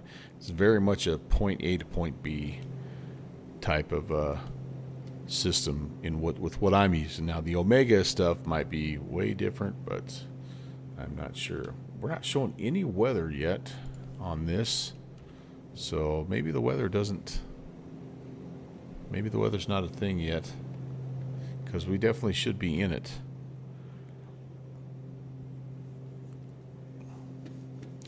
So the goal will be down to 12,000 at desert. I've got 42 miles to run, 10 to lose. 10 times 3 is 30, so actually we're in pretty good shape. I don't need to be quite so aggressive.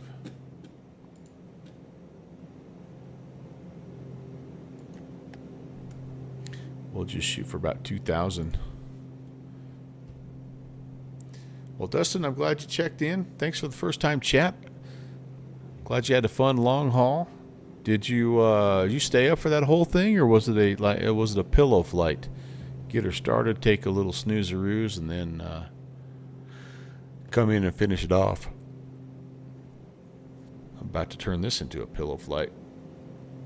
You're going plaid over here in the oh no.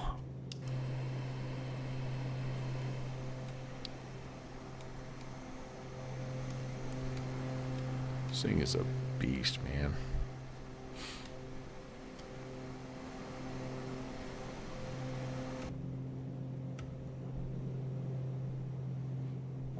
Don't like how it's loading stuff in like that. You stayed up on VATSIM. Oh man.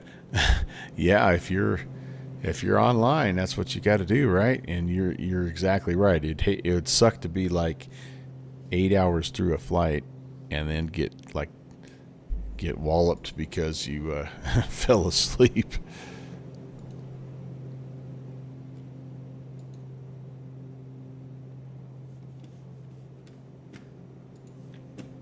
All right. Well, no Fenix approach. I think we would contact Fenix approach actually if we were flying in here, but we don't have that. So, and it's reporting VFR conditions now, so maybe that storm has kind of moved through. I don't know. Winds are 270 at 4, 10 statute miles, scattered clouds at 10,000, 299 or 3.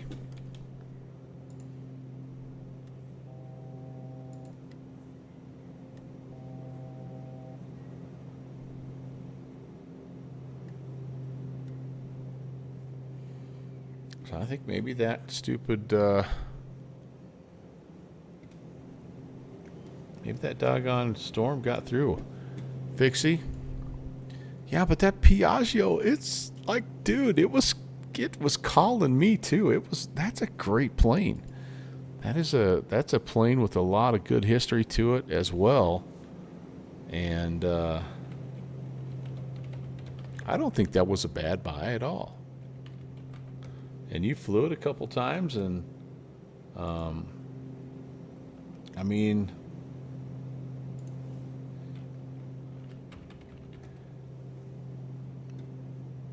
I just think you have to kind of hop into it and frickin' fly it a bit. And yeah, so I mean, you know, it's a very similar plane, that twin turboprop pusher concept with that, whatever they call that leading edge wing out in the front there. In a lot of respects, it looks even cooler than this thing, but this is just such a, I don't know. I'm a big Burt Rutan fan, and I don't know why I held off, because there were 2 or 3 times that I had that thing in my shopping cart, and I just never did pull the trigger. But I certainly have enjoyed this for sure. Now, after vintage crossed the pond, it might kind of get mothballed a little bit, but that's the danger, right, of buying any of these types of kind of weird, you know, historical airplanes. J-Foot, thanks for the follow. So Dustin had ATC in Paris, then in Toronto, Cleveland, all the way in. Oh, heck yeah, that's the best, man. You get your clearance, you get the heck out of Dodge, but you get ATC all the way to Oceanic. Then you get kind of just chill, probably watch some Netflix or catch a couple of football games. And then having that help all the way home is big, right? It helps keep you awake, and that's just perfect, man. Did anybody fly in the Boston thing today? The West Atlantic Madhouse thing? I was busy putting up Christmas lights at the time. But I hope that was well attended. Somebody said they flew, it was in Slant Alpha's channel. Somebody flew it in the A350 that just got updated from Indy Builds and had a freaking WASM crash, like with 100 miles to go or something like that. All right, there's 12,000. I can see we're not getting any lower anytime soon. We're coming up on desert. And get, a little bit of a sort of bumpy lumpiness down here. Yeah, so Dustin, it was a Toronto to Montreal crossfire event, and we caught the beginning of it. We flew actually into Toronto ourselves, but we flew from Winnipeg instead of trying to get the madness out of Montreal. That might be Fixie right there tracking this. I got to get a picture of that. That's cool.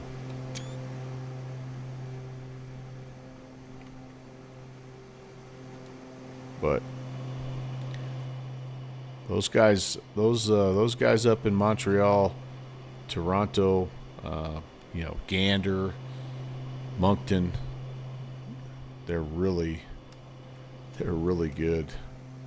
I could see that, sir.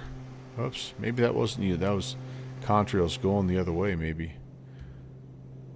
Okay, well, I'm going to go 12, and then I'm just visually, I think when I crest this ridge line, how does it maintain horizontal stability?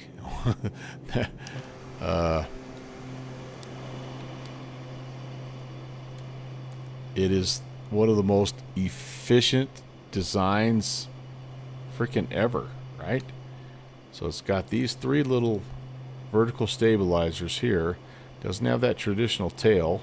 Now, you tell me why he put the tail underneath instead of on top. I have no idea, but that's Burt Rutan, right? He just saw something and tested it and said, what the heck? And then, of course, kind of the delta wing design with these front little, whatever you call that. It's a really fun platform to fly. It's remarkably stable. It really is. You can't see anything, Fixie. I wondered, like, I've checked it already. Whoops. I swear my weather is live. I just have a different time, 12-hour time shift, but I don't know. Kennard, thank you. Flies 787. Thanks, Tom. So anyway, it's way cool. It is way cool. All right, descent checklist. Pressurization. I need to sink this guy down here a little bit, don't I? We are going to take it back down to, yeah, I don't know what do we have here?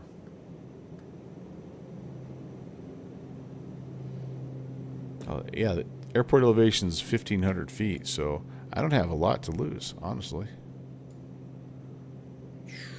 Go right about there. I'm not going to touch much. Captain Crash, what is up? The ventral fin was a requirement. The unconventional design, the FAA wasn't convinced there'd be enough for lateral stability. I'll be darned. So, Captain Crash, first of all, welcome back, man. Good to talk to you. Long time no see, but that's cool. That's cool. So he just decided to go, he decided to go. Is it ventral when it's down like that, as opposed to more like a traditional? Is that what that's called? See, look at how much I'm learning, you guys. See, I'm an old guy, but I can still learn, right? I can still learn. Canards and dorsal is up, ventral is down. Yeah, I like the fish. Yeah, like the dolphin. Dolphins aren't fish. Don't tell me. Don't chat that. Dolphins are not fish. Although dorsal fins, like on a trout, like on a rainbow trout. Thanksgiving break is on. Heck yeah, my friend. That's what I'm talking about. All right, we want to get down. So, getting back to again, I got to get locked in here. 5,600 at Sipaloo, but we don't have to get down there right away because we're going to fly a hold. We are going to fly a hold. However, I'm going to set this because I'll forget about it. Forget about it. I'm landing here. 5,600. So we've got 6 times 3, 18-ish. So when we get 18 from Sipaloo, that's when we're going to start heading down. So we've got Shock coming up. From Shock, we've got 6 miles to Busted, 9 miles to YOLO, 10. So that's about, like, we get the Shock. We need to start probably heading down. But again, we're going to keep in mind that we don't have to be down to 5,600 when we arrive at Sipaloo. We just have to be down after we complete one of our holds. Thanks, Crash. A fish is a fish is a fish, right? Man, I hope. So I'm moved away from education, as everybody knows. I'm not going to have a Thanksgiving break like I'm used to as a teacher, and it's going to be different. It's going to be difficult for me, I'm sure, but it's going to kind of be cool to be doing something a little different, and like delivering stuff. It's a busy time of year, and I'm excited for the challenge. I am excited for the challenge. Whale isn't a fish, but a mammal is. What? Okay. So Crash, I am actually delivering now part-time for FedEx. And so I get the opposite of a Thanksgiving and Christmas break. It's our peak time, and although we do get Thanksgiving off, we do get Christmas off, we do get New Year's off, so those are nice. But yeah, I'll be, man, all those last-minute shopping gifts, all that Black Friday stuff that you order your wife, yeah, that's me, man. I'll be bringing it to your door, buddy. So be ready. Be ready. No, it's been good. It's been good. It's good to have good to have a little bit of a purpose, you know, and it's a nice crew of people I work with. Good, hard-working folks, you know. So I've enjoyed it. I've enjoyed it. All right, so heading on down. Let's see, what do I need here? We're going to take the prop sync off. We're going to arm the auto ignitions.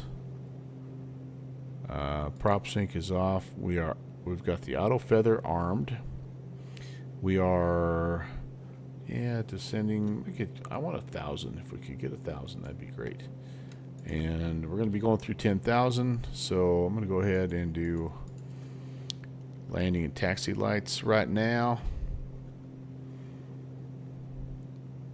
Yeah, when I signed up for it, Captain Crash, I was told they were going to train me to be a 777 pilot for FedEx.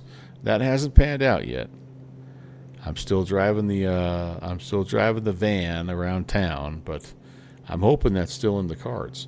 You know, I'm 57, so like I've got 3 years of FAA eligibility, right? Don't you get to fly till you're 60? So it might take 2.5 of those years to earn the certification, but 65, I got all kinds of time, man. All kinds of time. I'm in my prime. That's right. That's right, darling. Okay, the outbound course of this hold, by the way, I know you're curious. It's 079er.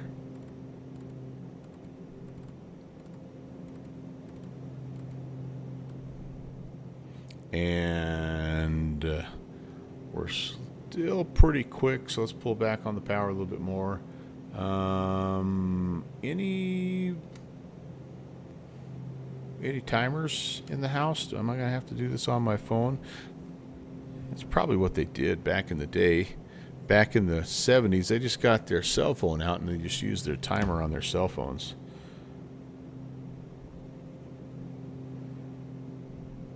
Actually, probably got their fancy wristwatches like Tom. Like Tom was showing me a wristwatch that it was like, holy cow, man, that thing did everything. It tuned in VORs and all kinds of fun stuff. There's no way this plane doesn't have some kind of a timer. Is this it right here? Is this time? Trip? There it is. All right. All right. Yeah, there's two things that this plane has. It has a timer and it has ashtrays. You just know that. All right. Okay, we're turning and not really slowing down all that well. You ordered that? Oh, you dirty dog, man. That thing looks awesome. You gotta have some wrists to wear that thing. That thing's as big as a dinner plate. It looks incredible, though. Really does. That'll be fun. I do expect pictures and a full report on that sucker. All right, we're heading to Sipaloo. We've got another 2,000-ish, 3,000-ish to lose. We've got about a 10-mile run here, so we'll be pretty close. By the time we come back around...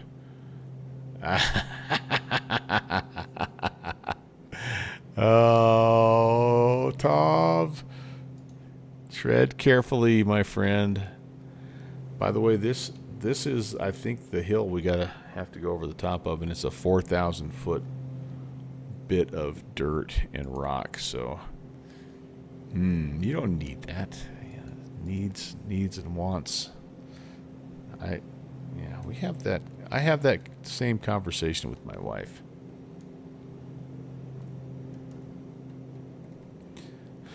All right, I don't need to be that slow. How about 200? That would be probably pretty good. I don't want... Fixie's already had to throttle down in that 525 for me enough, so let's go 200. Okay, altimeter set, lights set. Are we depressurizing now? We're good. We're good. Quite good.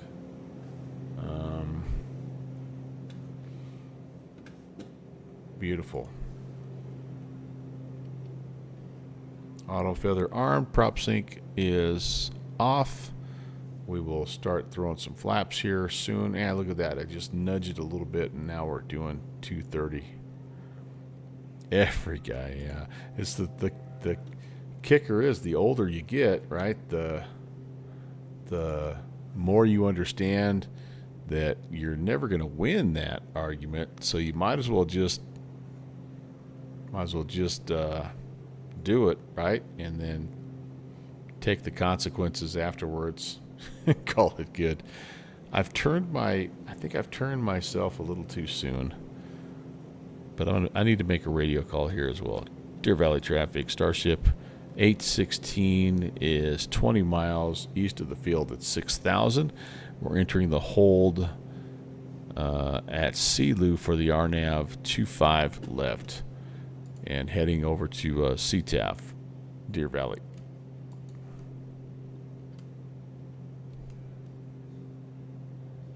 Okay. Yeah, so I started this turn a little early, and so anybody have a problem if I just, oh gosh, and I forgot to start my timer. Where's my click spot? Oh, criminy. Timer, go. Yeah, I'm gonna go 30 seconds. Anybody have a problem if I make this a right hand turning? So if I go left, I'm gonna, I don't know. I don't feel like it's going to be good.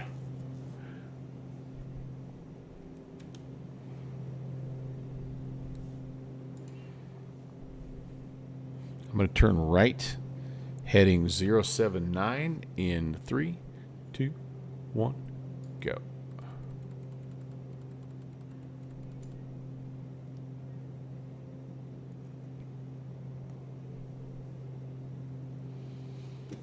And this is called a, this hold here has a special name, like an approach fix hold or something like that. I don't remember. Deer Valley traffic, Starship 816 is turning inbound runway 25 left. We'll be on a 25-mile final. Deer Valley, we're currently at 5,600. Yeah, it's not quite a procedure turn. It has a specific name. Oh, it'll come to me. Not canard. Not dorsal fin. It has a. It's like an approach. It's like a. No, who knows what I'm talking about? Who knows what I'm talking about? But hey, we got down to 5,600. So it's the hold that you have to fly at your initial fix.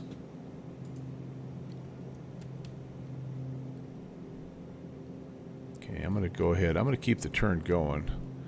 Yeah, I'll show you the plate here, Tom, just a second. So it's this hold right here where you come in, you fly this hold. I flew it backwards, but this hold has a name, I believe. And I don't remember what it is.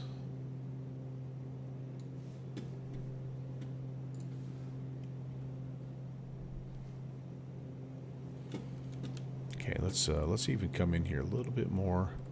The idea was we were supposed to come back over Siplu and then grab Fergev.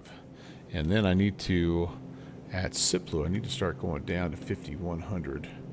We're visual. Why don't I just fly this thing? We're visual.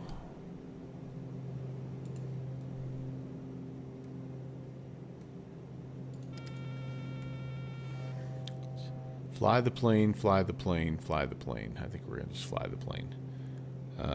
So at Figev, we should be at 4,700 feet. Okay, that's going to drive me nuts, so we're just going to spin that up here. And I'm going to start coming down just a bit.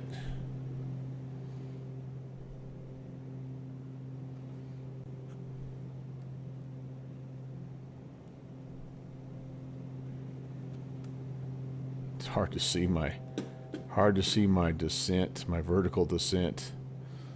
All right, stepping down. I don't need to be crazy here. Stepping down to 4,700, and that's where the vertical guidance should come in. And we may see that here. Honestly, we might see that here. Okay, we're more or less on it, I think. Glad we picked this airport to fly to the challenging weather.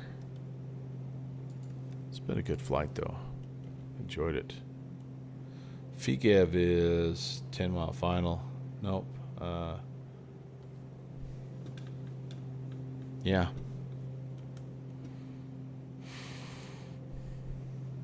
Deer Valley traffic, Starship 816 is a 10-mile final, 25 left. Deer Valley traffic, FIGEV traffic. Is this our? Where are we? It's right in here. I'm a little off, aren't I? Slightly off.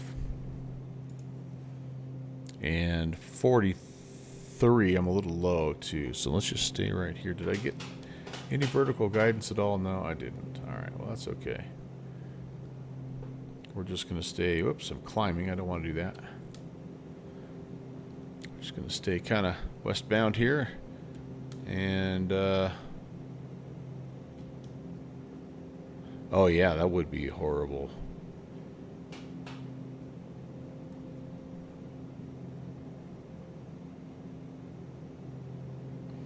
Yeah, so Tommy, doesn't that hold have a name though, like a specific name related to the approach? I don't remember. Like, I don't know. I might be thinking of something different. G-check, I need to be down. I think I'm high here. Oh, I think I've got the field in sight, and we are a little high. All right, first notch of flaps are out.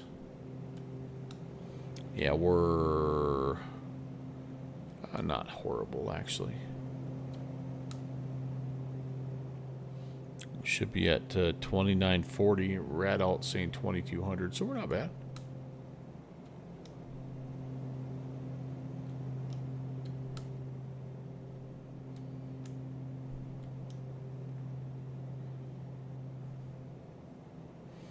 See if we can work ourselves down to a glide of about 130. Oh, that was not good. I think I just went into beta range there for a second. That's going to hurt the old engine rating. Alright, gears coming down. Deer Valley. And Deer Valley traffic, Starship 816 is short final, 25 left, Deer Valley.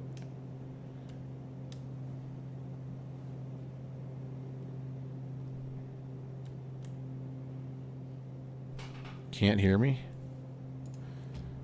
I'm pushing the wrong button. Deer Valley traffic, Starship 816, short final, 25 left, Deer Valley. Was that better?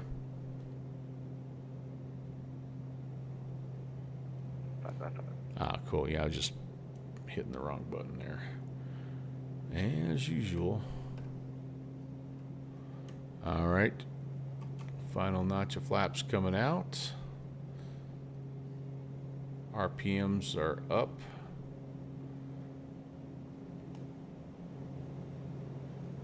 That's probably a pretty good speed right there. I was hoping for 130, so we're a little bit slow, but I think we're all right.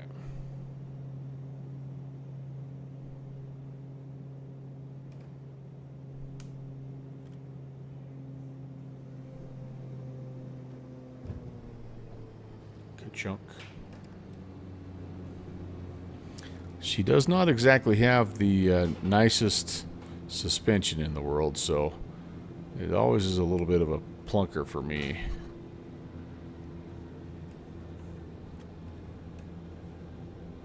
I'm gonna have to roll it all the way down. Do I have the ability? Can I?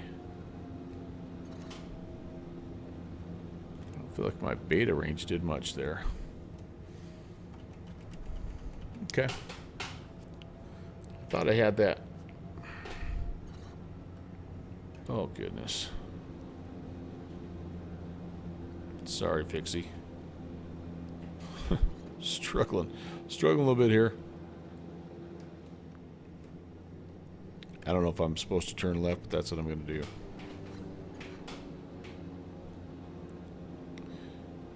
Deer Valley traffic, Starship 816 is clear of 25 left. Deer Valley. Alright, what do we got? A bunch of hangars down there. Let's just go find something to park. I think it's sort of just one of those, it's just one of those little muni, you know, Deer Valley traffic, bunch of hangars, bunch of GA guys hanging out. Deer Valley. Alright, now I thought I had...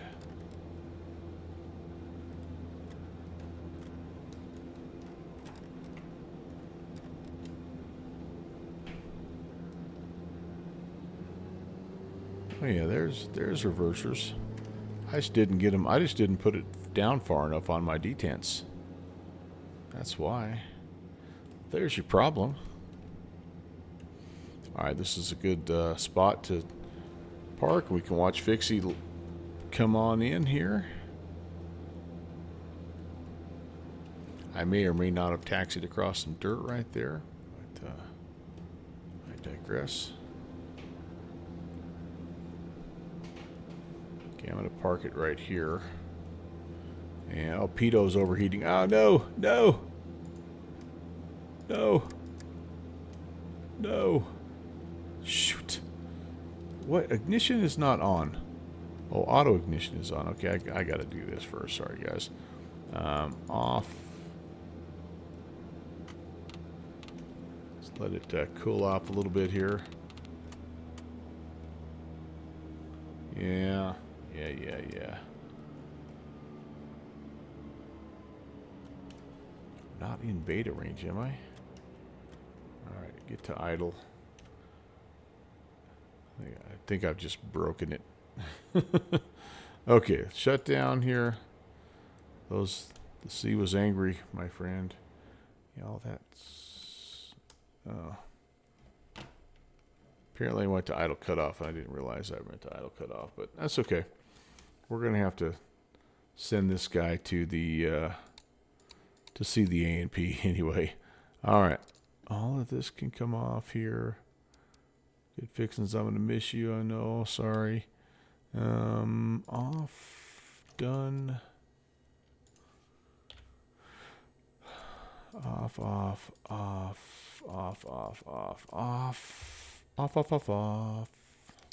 Now we can watch.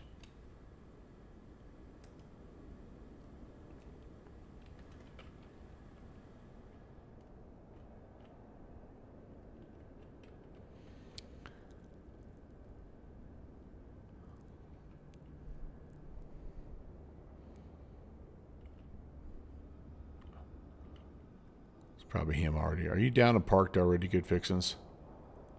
Is this you? I hope not. I hope that's just a static traffic. Deer Valley traffic 140 squash. Very short final. Oh, I got you. Okay, he's there. He's coming. We got him. We're on. We're tilted a little bit there, but we're watching him.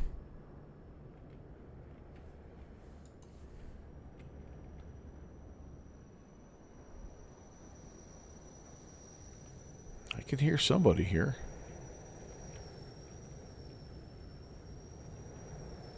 Oh, there he is. Look at him. Nice. Looking good. Looking good.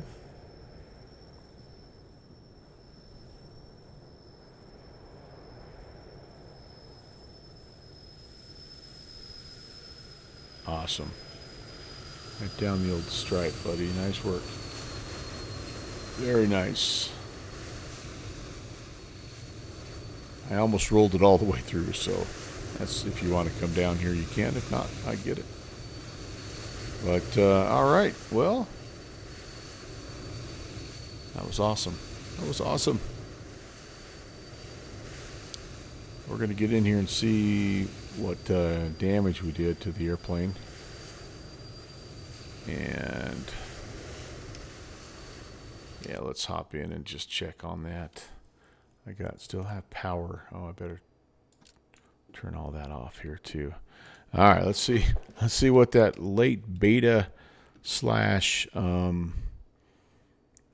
overheat did. 99. It really didn't hurt the engine any. What we have, I wonder if we'll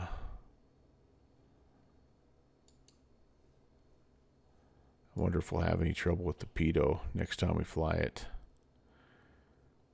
No failures right now, so all right. Well, I'll take that. And we won't put the pitot cover on, and we'll put the rest of it on here. We'll let the pitots cool off a little bit more before we do that. But yeah, all right. Well, that was cool. Ended up being a really fun flight, couple of flights. And yeah, I appreciate you guys all being here. So, but that's going to do it for me. Let's kind of get the outro going here, shall we? Thanks for watching my papa.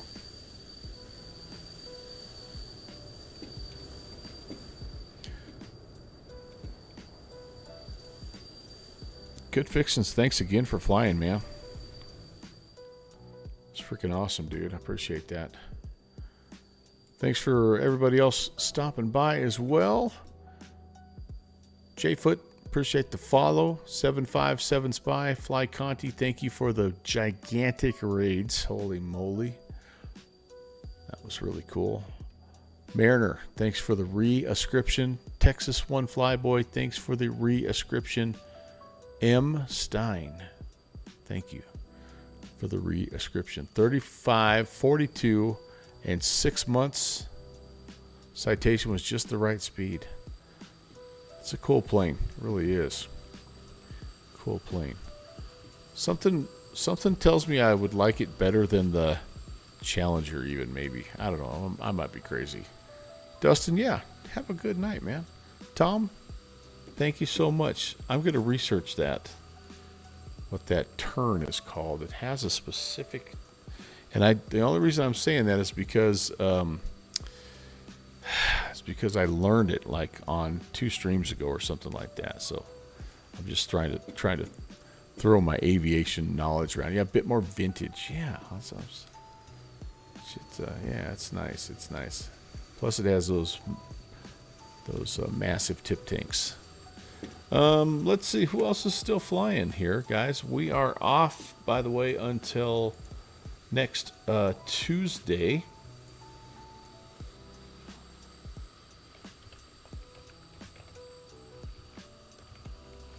I'm going to be doing something actually I'm going to be in the Learjet, so similar to what you just saw right there. And Teterboro has an event going on, so we're going to be flying in that. Remember, my schedule is going to become a little bit more hectic at work, so all of my streams probably from now until after Christmas most likely are going to be all in the evening. So around 1 a.m. Zulu, and let's look at this. Let's look at this. Heck yeah, man. Big fan of the tippy tanks. You could rent that out in Manhattan as a studio apartment. I'm telling you. That's a nice looking jetliner right there. Thanks for being here, Captain Crash. Appreciate you. Anyway, so yeah, expect some late night shenanigans, unfortunately for me, for the remainder of the year. But once our mad rush gets over, we'll get back into kind of a more normal schedule, which will include some more daytime flights like on Saturdays and Tuesdays. So anyway, but next Tuesday night, that's the next one for me. For me, I can't even talk now. I'm going to send you guys over to November 80 Tree Fox. Tree Fox has one of the most amazing home simulator setups you've ever seen, and outstanding aviator and even better dude. So I hope you enjoy. I hope you all go over there. It'd mean a lot to him. And I will see you guys on Tuesday. Have an awesome rest of your weekend, everybody.